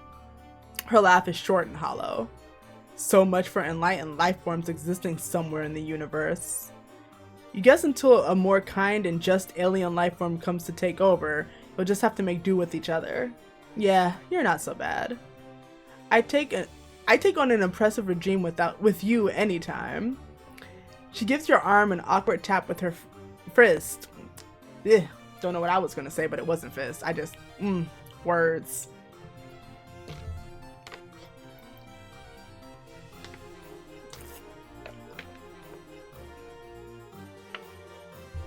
I will have to say, Nat, this is one of the way better people we've met so far. I like her a lot, actually.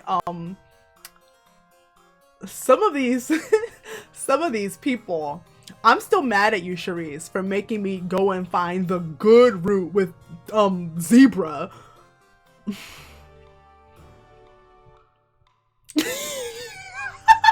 Exactly. We've had a few.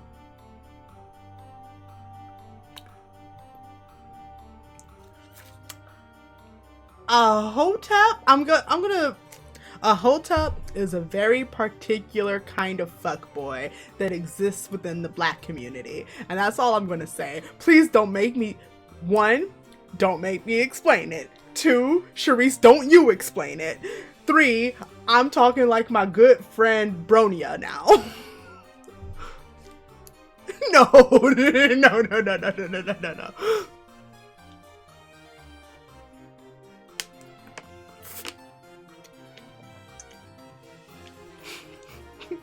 Thank you for sparing me. Also, in case it wasn't clear, Nat, the hotep is Zebruh, the person I mentioned right before that message came through. So, God, I'm still mad you made, like, we could have just left it at, I didn't need to befriend him, is all I'm saying. Anyway. She gives your arm an awkward tap with her fist and then looks back out over the edge. Also, I want to say, one of the high bloods, so I don't know if I told you this before, Nat, but like all their stuff is made from dead trolls, basically. Especially like their paint is blood. So I guess somebody got something out of that. Wasn't me. But yeah, their paint is blood. And I met this one artist and her image is covered with paint. So I was like, oh, I know how this is gonna go. She's gonna steal my blood to use as paint. And then literally, basically, not everything, but like their food like is definitely made from dead babies. But like, I don't think they purposely kill the babies to be the food, but the babies that like that's what it is. But no, she got a glimpse of my blood and she pulled out her axe, and then her axe accidentally fell and slit both of my wrists so she could steal my blood.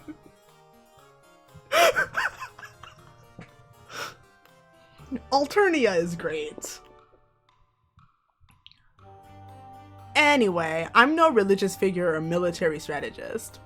An accident accidentally slit both of my wrists. But this was okay because she was a higher blood, so she had a medicalizer. Accident! She had a medicalizer in her room, which like magically healed my arms. But like she did take about half, like probably half my blood. Turns out she wasn't even an artist. She just liked collecting the art stuff, but she wasn't good at painting it. She doesn't paint. All her easels and stuff were empty. So she just stole my blood for no reason, really. There's gotta be someone out there who is. Gotta use what skills I have instead, I guess, until I find them. What the fuck else would I do with my time? Keep pissing on the fire is the best anybody can do, you reckon? That and get others hydrated enough to do the same. She laughs. Keep on pissing, huh? I'll drink to that. She takes a big swig from her mug. After a beat, she silently and without looking at you extends her arm at your way. You stare in the mug's depths, a little unnerved. It doesn't look like viscera, but you've been burned before. It won't kill you. You're not sure what it will do, but Tyzias is truthful if nothing else, so bottoms up. What the fuck? It's water. Tyzias grins and taps her temple with a claw. Gotta give the people something. Otherwise, they might think I'm the way I am on my own. Then where would we be? You don't know. Letting people in can be helpful, you know, sometimes. Shh. Shh. I'm fine. You're not convinced. Okay, I admit it. It's not a bad idea to relax every once in a while. Get your priorities straight. This was a decent time. You're glad she's glad, but you mostly just talk the whole time about the same stuff that she's been overwhelmed by to begin with. Does that even count? You learned a lot, but she still looks pretty wiped. As soon as you think that, she yawns. She's so driven, you shiver a bit when you imagine what she could do if she took time to rest for real. You pat the pile of blankets next to you. It's no bed, or a tub of soap slime for that matter, but it's gotten you through enough. She looks warily at it and yawns again. I guess my Lucis and my mate Sprit will just have to think I'm at the book hive anyway. One little nap won't hurt. I'll get up early tomorrow and reorganize our stupid busy work project. I want to know who her mate Sprit is. Oh, I know I've kind of explained it to you before, Nat, but you missed it when we learned about troll romance. We learned about troll romance in this game from the annoying guy. So that was great.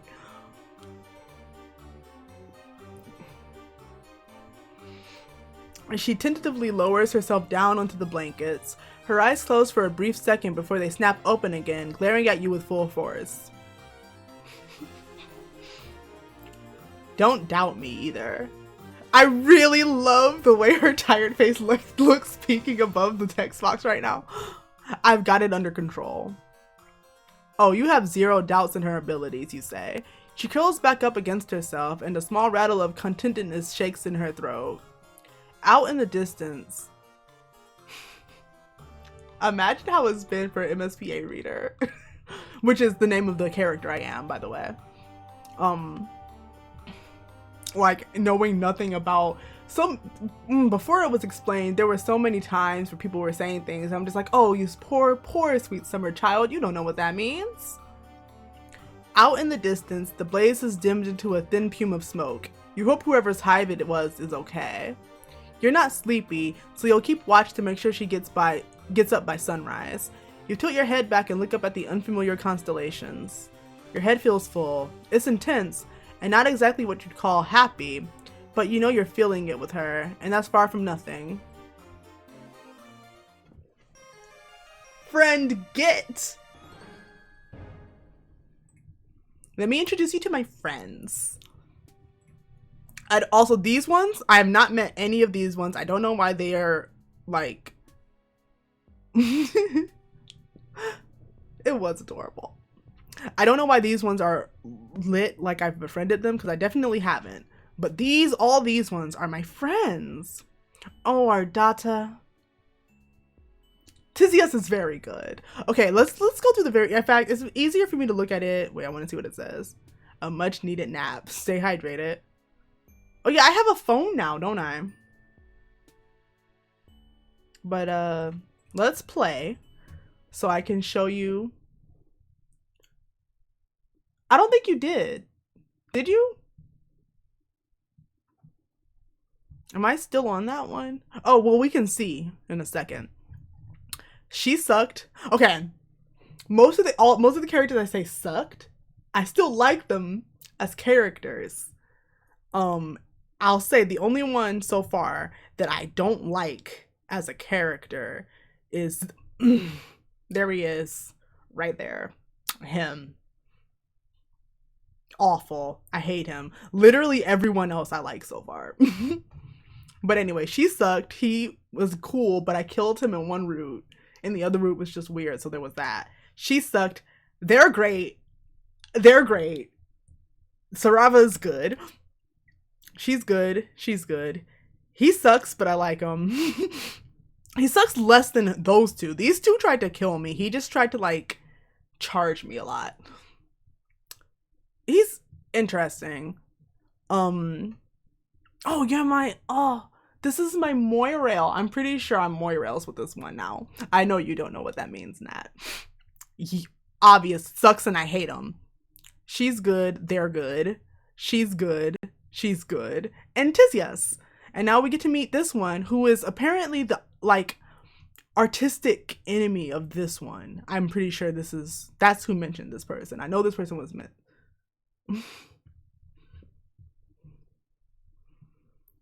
I can't believe we met 2 Vriskas and they were great, actually. Anyway. I'll read this again since you weren't here for it, Nat.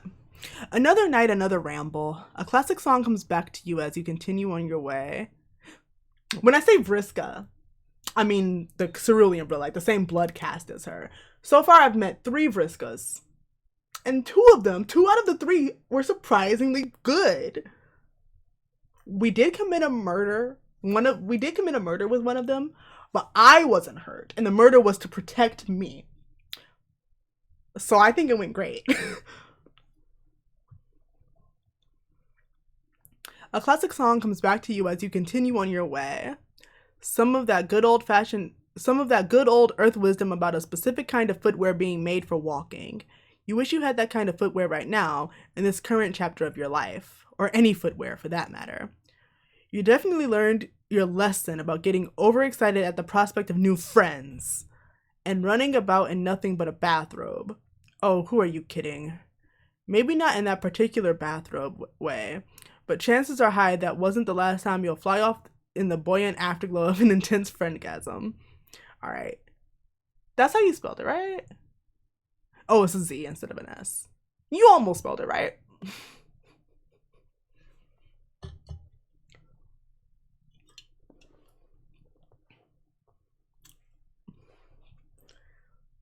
It's Homestuck, don't question it.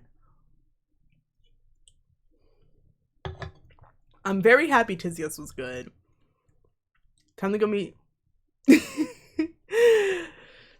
Chixie, who, like I said, I'm pretty sure this is the artistic rival of my good friend Remele. I remember their names. My Moirail's name is Polypa. Look.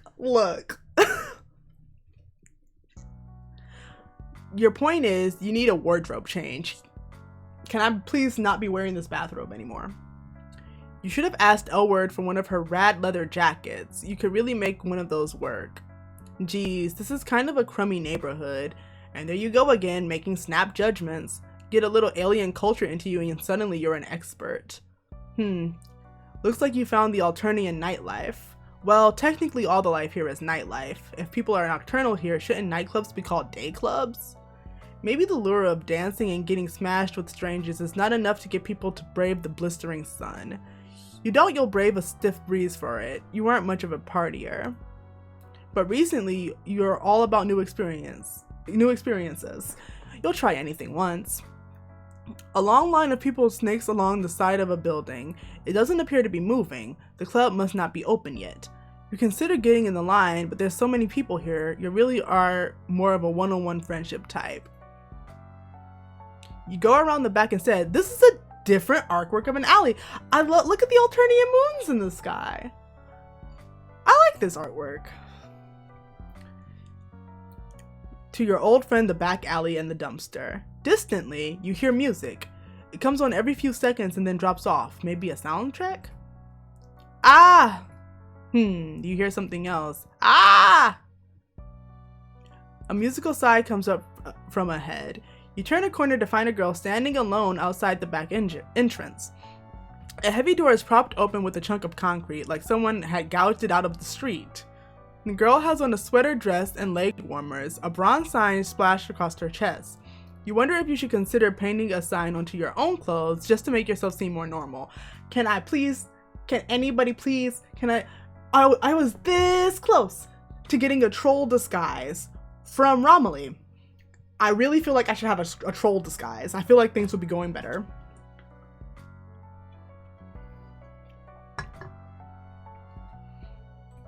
Yeah, no. Probably no point. You'd also need to paint yourself gray and find a pair of fake horns. Who would do something like that? Sounds like a huge pain with absolutely no benefits. The girl hasn't noticed you yet. She's staring at her feet and sighing. Also, she's making weird little whoops and clicking noises, or singing a few bars of wordless notes, starting low and then climbing up high. Wow, it sounds pretty good. The enclosed space between the alley walls makes it seem like it's coming from all directions. Maybe you should just leave. She looks What did I just say? Maybe you should just leave. She looks busy, but then another troll sticks their head around the open door, shooting the girl an unkind look and kicking the cement block doorstop away. Oh heck, there's really only one reason you would prop open the door. We're gonna grab the door before it can close. See what happens.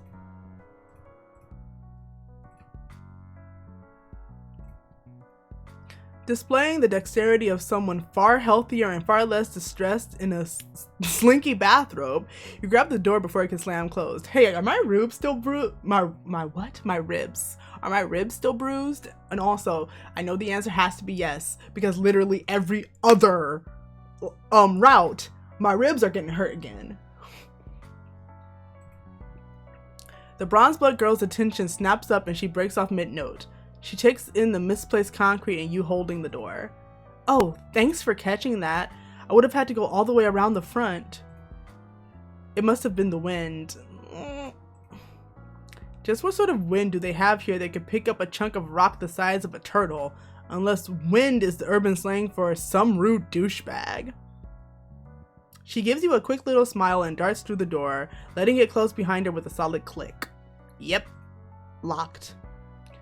The brief gleaming flare of friendship that you felt when she smiled at you in earnest thanks stutters and dies. You really had a moment there, but now she's inside and you're out here, where you will never reap the fruit of glorious friendship you planted with that act of kindness. Geez, what's the point of doing something nice if you don't get any credit for it? Welp. Time to just stand there. Stand there like an asshole, I guess. Like the witness. Sometimes, yeah.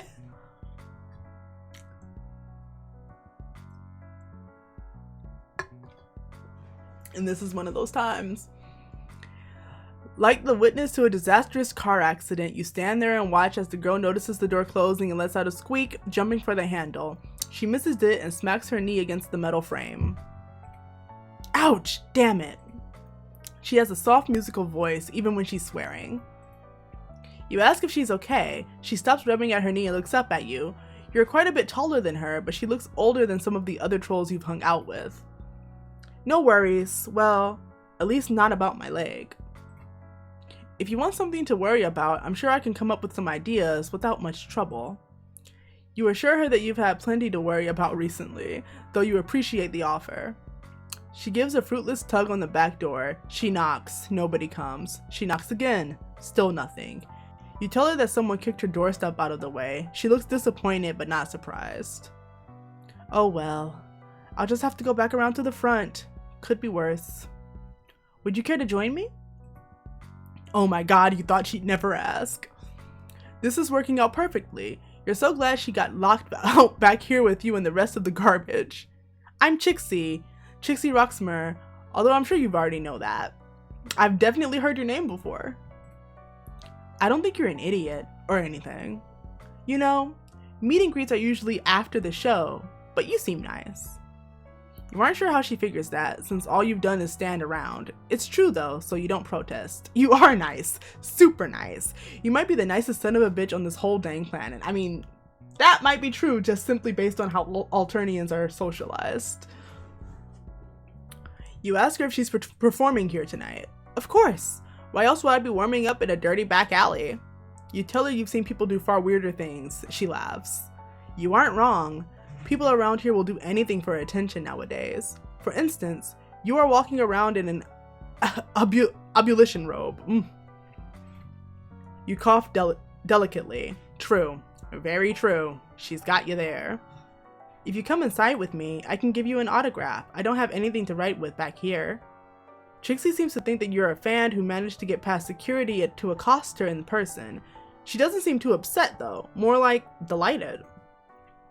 You think back many friends ago when Sarava told you it was dangerous for low bloods to get popular.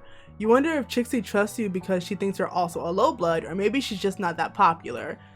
Speaking of Sarava,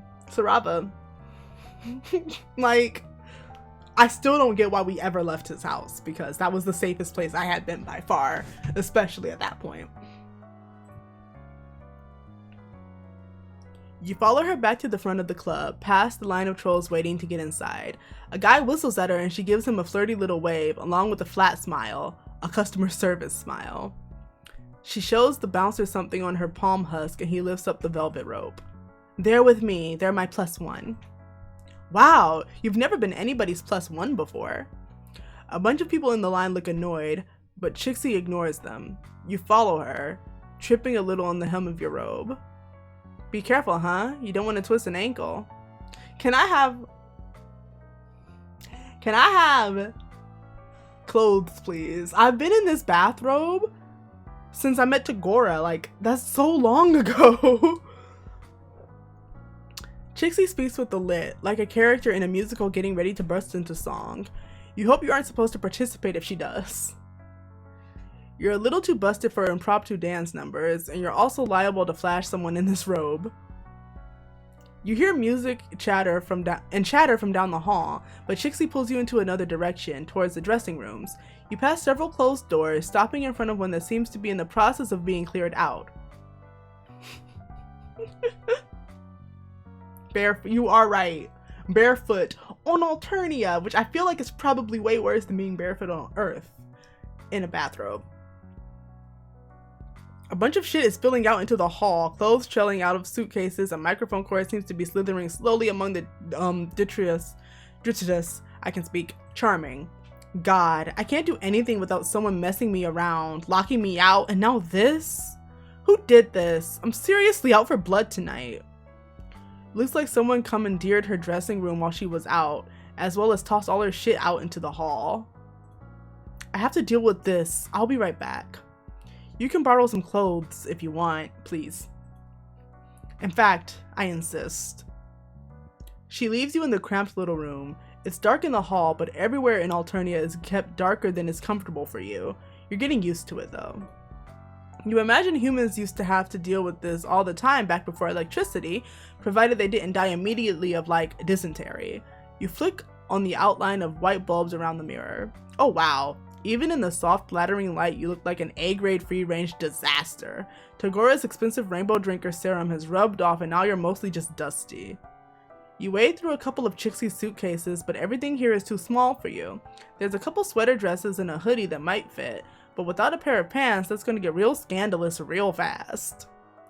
The only thing you find that works in the whole damn dressing room is a floaty purple dress hanging on the back of the door. Definitely not your style. You never would wear anything like this at home. But fuck it. Roll with the punches, right? And not just in violence ways. Fashion waves. I'm still sad that why can't we still be in the moisture wave outfit that Sarava gave me? You give a little experimental twirl in front of the mirror. You aren't going to break any hearts, but you'll do.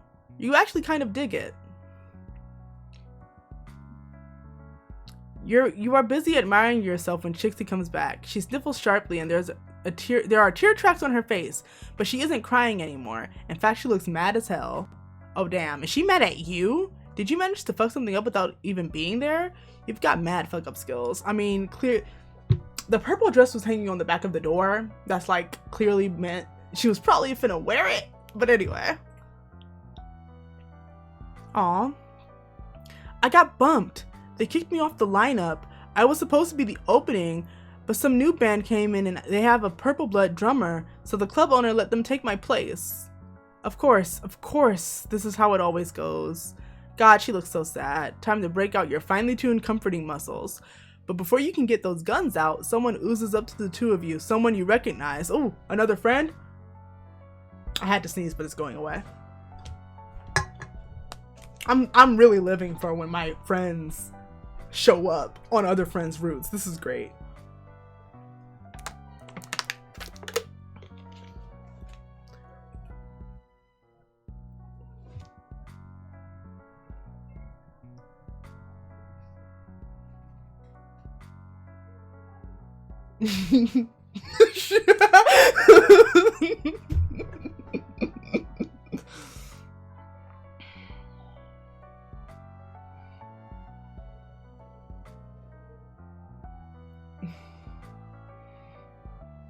Do I have to talk to him?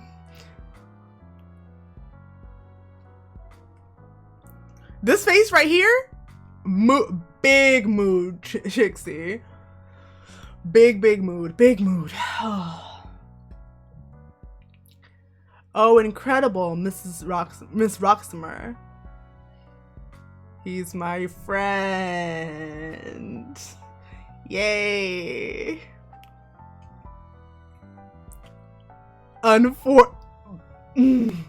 Nat, you weren't here for this. Be fucking thankful.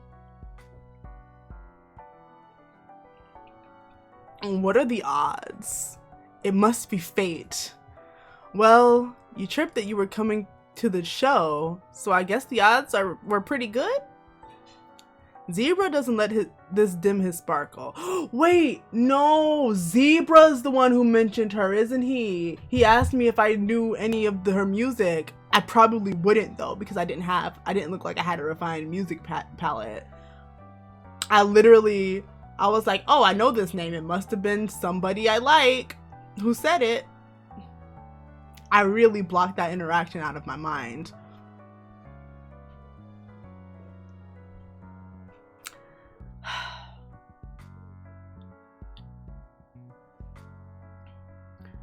Zebruh doesn't let this dim his sparkle. He isn't the type of guy to let facts get in the way. He hasn't even noticed you. He's too busy kissing the back of Chixie's hand. Looking good, baby. Does he have to be here? I'm kind of a mess. I've been crying. Well, crying looks good on you. Shut up. Go away. Zebruh finally glances your way and does an extremely exaggerated double take.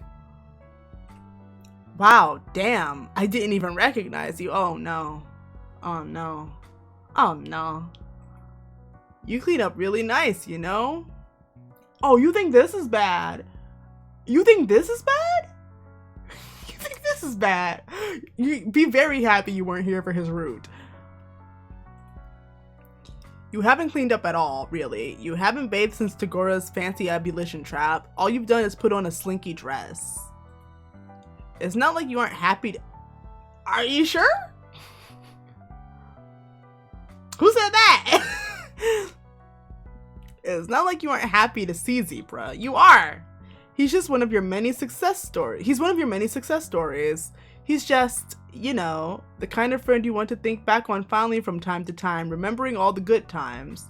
Yeah, and not necessarily the kind you want to hang out with or have hang all over you like he is right now. Chixie looks at his arm around your shoulder and seems momentarily annoyed. Then her expression skips a couple tracks and hits back on neutral. So you've met? Where? Online? In a forum? Can I join? Not in a forum. Unless you're talking about the forum of life. He winks. Fate just keeps bringing us together, doesn't it? Unfortunately, it would seem so. Just like you and me, Chixie baby. Chixie laughs. Now that she's gotten over her surprise, her entire demeanor has changed. Her body language has relaxed and she keeps biting her lip. She looks like an actor demonstrating bashful on command. Zebruh is eating it up. It was really nice of you to post about my EP on your blog. I got a lot of listens for that. Girl, Chixie, get you them views.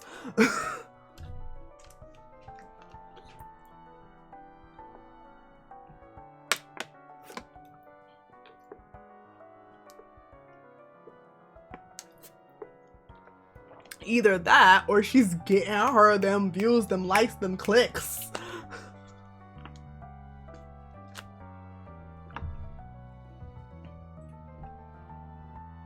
Babe, have I ever told you that I think you're so strong? You see this face? Big mood. Seriously, low blood girls are so strong. Chixie laughs again. It sounds painful. Maybe once or twice. I love your new stuff. That one song. Shut up! Cherise, shut up! This is so... I'm literally... You know what? When I'm done today, I'm going to make a highlight out of his root just so you can see it. It's the... Literally, I guess I'm going to name that This Is the Worst. Because it's literally the worst thing that I had to do today. Because his root is like... Why did you... Look, listen. The first time I did his root, I got one of the bad ends. And I was like, okay... If you're fine, I'm fine just moving on and not trying to get his good end because I don't really care if he's not my friend. And Cherise was like, no, finish what you started. You gotta go friend him. And I'm like, really? Do I have to? So honestly, blame Cherise.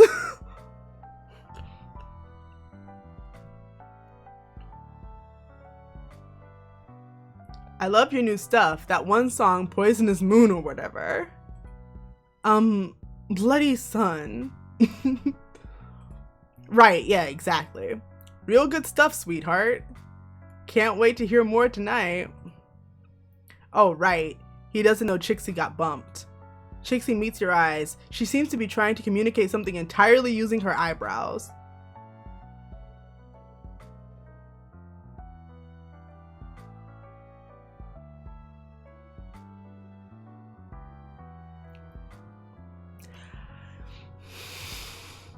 I would have been perfectly fine. He sucks so bad. Like, okay, I'm gonna tell him mostly because I know Chixie doesn't want to be in this situation alone, probably. So I'm gonna speak up. Let's see what happens. I don't know. I honestly don't know which of these is the right one to do. Like, I don't know. I can see both of these going very, very wrong. I don't really see either of them going right, but we'll find out. Tell him that tell Zebruh that Chixie's not gonna perform. Well, that's not it. That wasn't right. That clearly wasn't right. You tell Zebruh about the higher caste trolls coming in and taking Chixie's place. She starts making frantic motions behind Zebrah's back and shaking her head, but immediately stops when he turns to look at her. Well, this ain't the right route. That true, babe? You right. It's not a big deal. This sort of stuff happens in the business all the time, or so people tell me. Don't worry about it. No, I am worried. I always worry about low bloods in terrible positions who can't help themselves at all. I'll take care of it for you. You really don't have to. Zebruh touches her arm for way longer than is necessary. It's more of a shoulder rub than a pat. Chixie seems to be trying very hard not to shrug him off. Her smile belongs on a Halloween mask, a rictus grin. He sucks! Yes!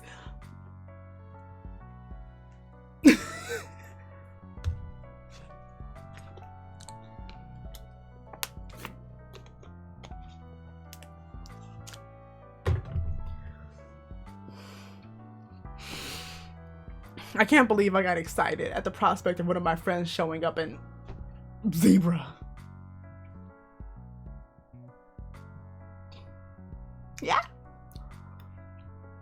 Her smile, yeah. The two of you watch him swagger off back toward the front of the hall.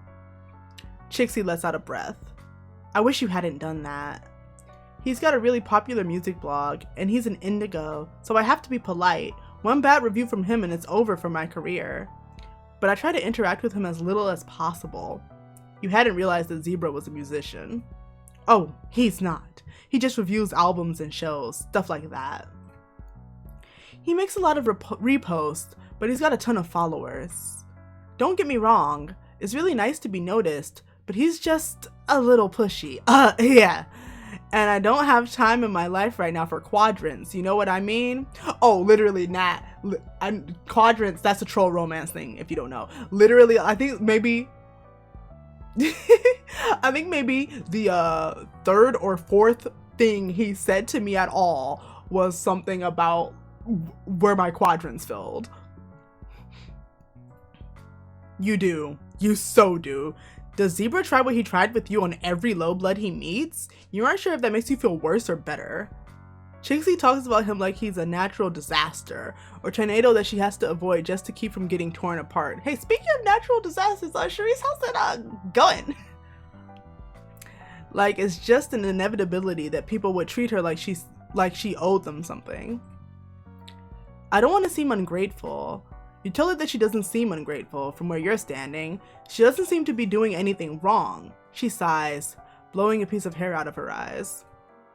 Too bad doing everything right doesn't automatically mean things will go your way. Can you go away? Well, I'm happy I can entertain you while you wait. When Zebruh comes back, such little time has passed that you don't think he could have possibly done anything. He shows you and Chixie all his teeth. I got it all fixed up for you. You go on tonight. In fact, you're headlining. You're welcome. Chixie's mouth drops open. What? How? I get to do anything I want in my own club.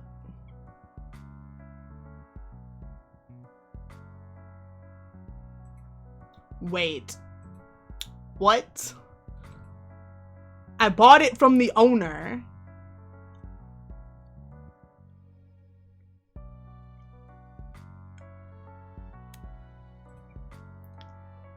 He's just a teal. Absolutely not. What are you talking about? Redemption arc. He did. Thanks for doing one kind of good thing, clearly for your own personal gain.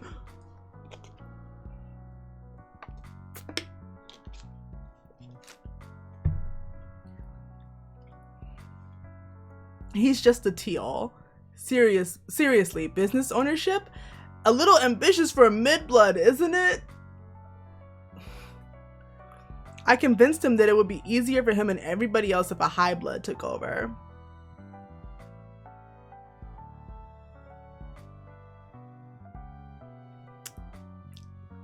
Thanks for not sucking as bad as you could have, I guess. Still currently pretty sucks though. Like, sucks pretty bad though, huh?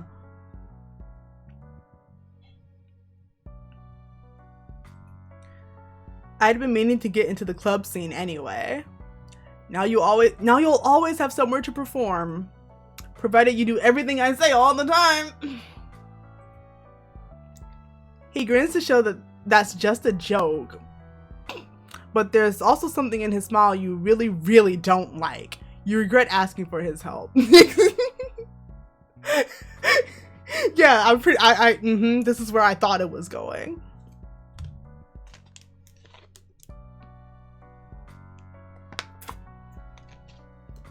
I hate Andrew Hussey and the other writers for making me talk to this guy on more than his own route.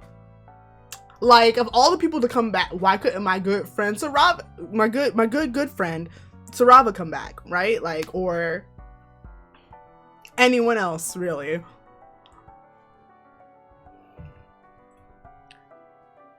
Oh, so does Chixie, apparently. She gets right in your face.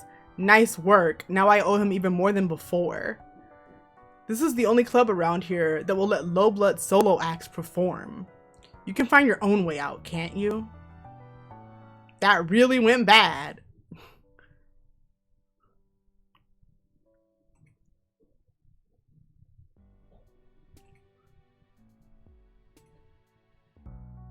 I guess I'm gonna, but like, I just, neither of these seem like good options. So maybe, what was the other?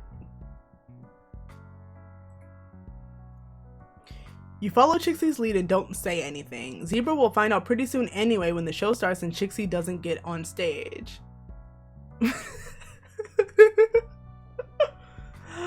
Lovely. He takes off, saying he's going to get a spot in the pit. There's no pit here. Her earnest, polite look drops as soon as Zebruh's out of sight. She's letting you see all the bits of herself she has to hide from other people. You wonder if it's because you don't matter that much or because she can sense your trustworthy nature. You're a natural optimist when it comes to friendship, so you decide to believe the latter. Come on, I want to get a good look at the jerks who took my stage from me, so I can talk about them on my vent chitter. You can follow if you want. Only like 4 people do. It's not like anybody cares about my problems anyway. You risk an encouraging pat between her shoulder blades. She sniffs and wipes her nose. At least I have you, my one non-creepy fan. That's that. What? No. At least I think you aren't creepy. I guess I don't know you that well. You assure her that you aren't creepy, at least not as creepy as that guy. Literally nobody so far has been as creepy as that guy. Chixie starts to respond, but then breaks off. Her voice sticks in her throat like she swallowed a bug. Oh wait, they actually eat bugs here. Like she swallowed a live bug. Well, fuck, simile canceled. Wait, actually they might eat live bugs. Well, fuck, simile canceled. Anyway, Chixie stops talking and you realize it's because she's listening instead. The first band is on, and going from Chixie's expression, this must be the band that scooped her. I can't believe it. I can't. She takes off. You aren't sure if you're supposed to follow, but she swoops back in and grabs your hand to drag you along behind her. You go past the club entrance and up a staircase, emerging in a tiny backstage area. Chixie stops out just outside the stage the stage lights. The band on stage is 4 trolls, mixed cast judging from their clothes. Although you suppose they don't have to wear clothes the colors of their blood, though most trolls seem to. There was an M in there somewhere there it shouldn't be, but whatever. Law or tradition? Both are dangerous to break. That's my song. Hello? They didn't just steal my set. They stole my set list.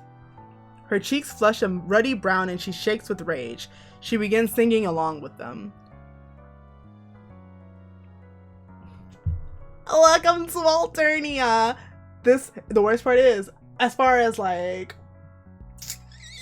violence goes, this has been a pretty tame route. It sucks, but like there's no bloodshed yet. I'm just gonna read this. Twist and pull, breathe the terror of life on hell, spines and gore forevermore on this nightmare island spell. Air is above, blight below. I'm knocking on your hive's front door. Love me please, I abhor. It has kind of a twangy country feel to it, except it's about murder. Or maybe love? You can't tell. It just doesn't really fit the band's on-stage vibe. It doesn't really fit Chixie's either, but then again, you haven't seen her perform. Maybe she's really different when she gets in the spotlight. She's crying now, tears streaming down her face as she sings.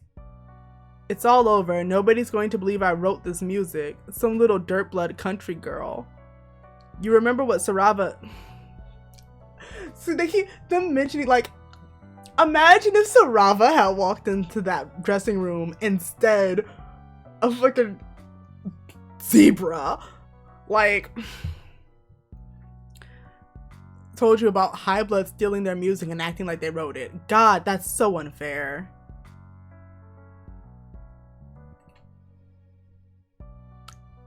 Well, clearly I did both of these choices, so if this isn't the right path, we'll find out.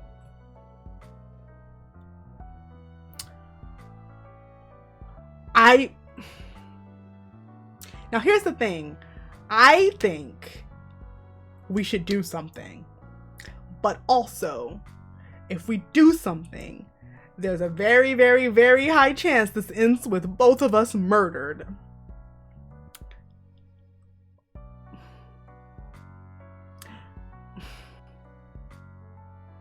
We should do something. Yeah. Chixie clenches her fists. Yeah. She reaches into a snarled mess of equipment and comes back with a microphone that only looks a little bit squirmy. Then she walks over to a costume rack and pulls down a mask. It's plain white, like the Phantom of the Opera's mask, jarringly stark against the gaudy, organic styles of most everything else on Alternia. She waits for a dip in volume in the song, and she gets one right after the bridge. Then she switches on the microphone and takes a huge breath. Oof. Shut the fuck up! The shout reverberates around the club. The sound of the crowd dips and falls off almost entirely. The band staggers to a slow, rattling stop. Nobody seems to know what's going on. Oh hell, this isn't what you meant. You meant like egg their tour bus or trash them online. I mean, I'm proud of her, but like I'm so sure this is gonna end in murder. Chixie steps into the light and a murmur goes up through the crowd. The band singer lowers her microphone. She's in a sort of blue dress with long, vicious claws painted red. You're up on all the trends, but you're pretty sure that red is edgy. Exactly. Chixie covers her microphone and says something to the band.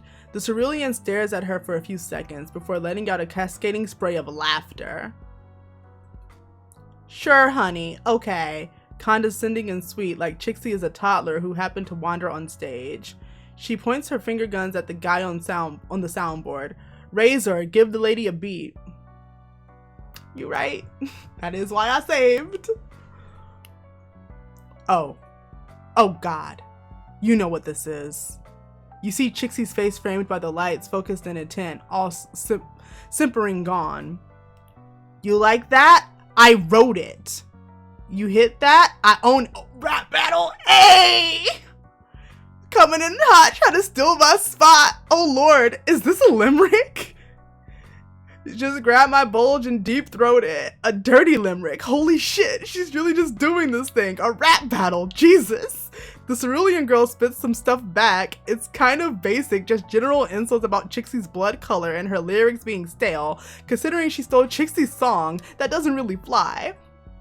The crowd doesn't know about that though. They're eating it up. They probably think it's all part of the show. Some fiery little low blood coming on stage to shake things up.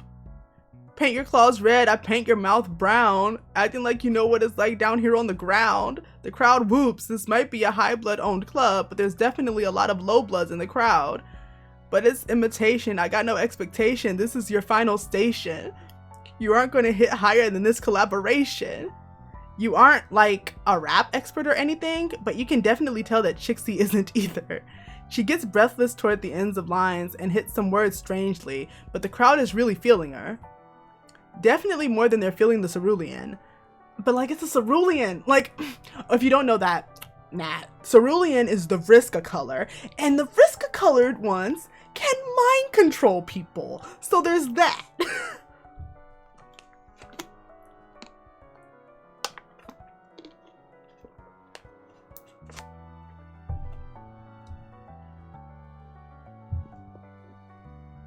Chixie's voice picks up speed and power as she gains confidence, drawing energy off the crowd. You realize you're leaning forward too, making sure you catch every word.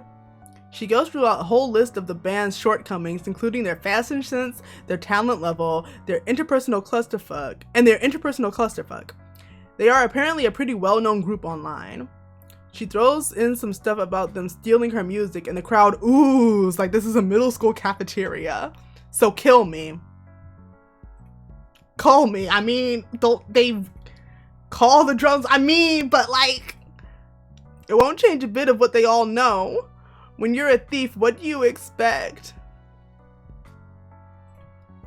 I beat you all square. Hey, show some respect. Chixie drops the mic. The room erupts. Like, this seems to be going really well, but I want to point out that in Homestuck canon, a cerulean got tried and found guilty, but then all she did was mind control everybody in the room to hang the lawyer instead of her, and then she dipped. So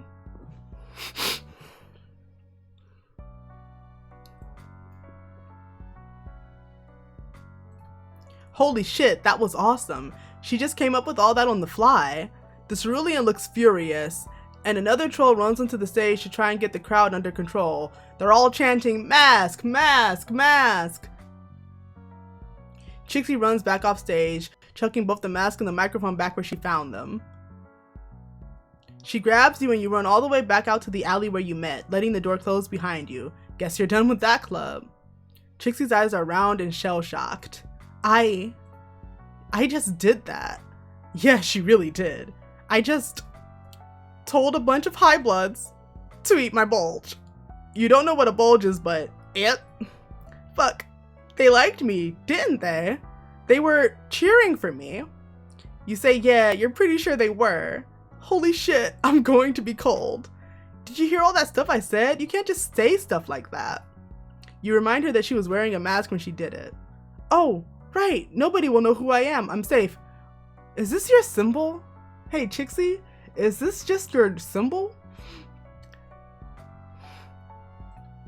Oh, but that means nobody will know it was me. You aren't quite following. I'm not gonna get any credit at all. God, why does everything in my life have to be so metaphorically resonant? Oh girl, you feel that. You def know what that's like. Hey, that was pretty dope. Both of you jump about a foot in the air. A low blood in a hoodie and a pair of sunglasses slouches against the brick beside the back door. Either you are seriously impaired today or he is seriously good at sneaking. You got any stuff online? He asks Chixie. She gapes at him. But I was wearing a mask. How did you know? Well, you're standing right outside the door and you're wearing the same clothes you did on stage, so... Oh, right. Clever of you. Don't worry about it. Plausible deniability, right? Catch you later. He slinks off, one hand raised in casual, cool guy farewell. You tell Chixie, some people will figure out who you are. Possibly just randos outside of clubs, but still. She can do this. She can make her dreams come true. You're totally right. I so can. I guess all hope isn't lost. At least I'm not under another insurmountable obstacle. Not until another insurmountable obstacle comes along. I can speak. It's fine. Thanks for, well, everything. I would never have gone out there if not for you. She hesitates for a few seconds, then goes in for a slightly damp hug. Sorry, stage lights and terror make me sweat. Friend kit! I can't believe she didn't die! Oh.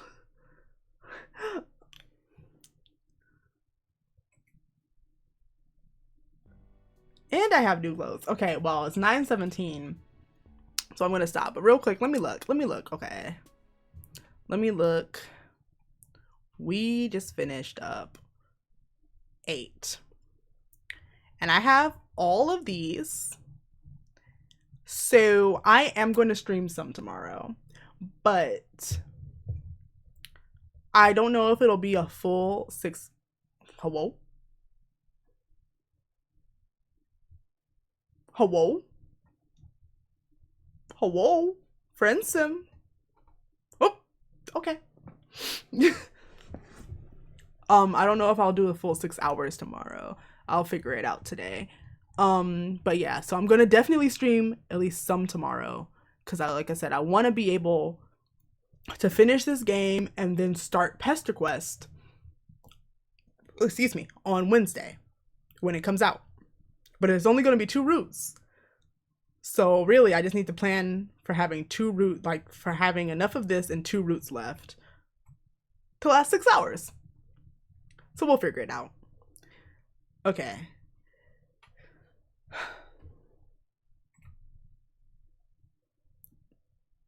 You listen to a very one-sided rap battle. Also, I gotta say, I loved the sprite of her when she was rapping. It was very good.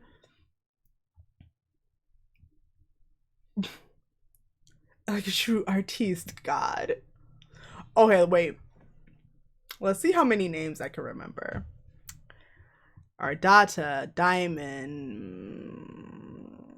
I know how her name ends. This is my man Sarava. Oh, Skyla, met you again today. Bronya, Oh, Tagora. Oh, by the way, so this is the one where I met Tagora. I met this many people and just got new clothes here. So I've been wearing a bathrobe for all of this.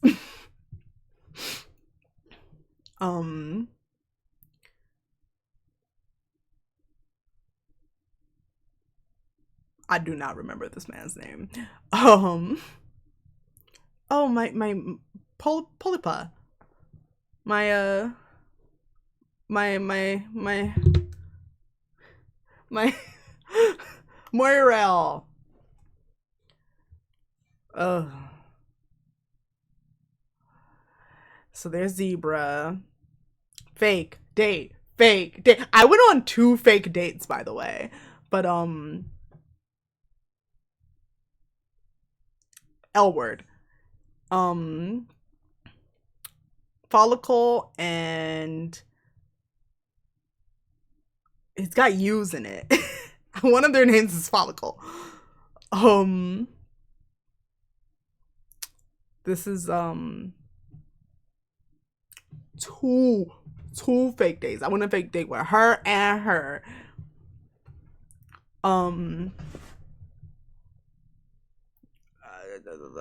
Remele. Oh, well, I don't remember her name. What was this buff lady's name? I don't remember. See, the thing is, I can't remember the middle letter. Like, I know it's like, it starts with a T-I, and it's got like a Z. No, Tyzias. This is Tyzias. And this, I literally just met you. This is Chixie and Tyzias. Well, I went through a lot today. Like, we went through all these today. So I'll figure out how many. We'll figure it out. Maybe, yeah, maybe another 6 hours will get me through, like, to here. And then the rest I can do. Oh, you get something if you befriend everyone. So I guess it's okay that I went and befriended. Alright,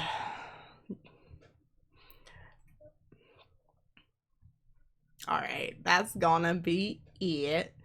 Thanks for watching. I'll see you tomorrow at some time. Probably not 3, but it might be 3. I'll post about it in my Discord. I'll send out an alert when I'm going to go live because I don't know what time it'll be. But alright, bye.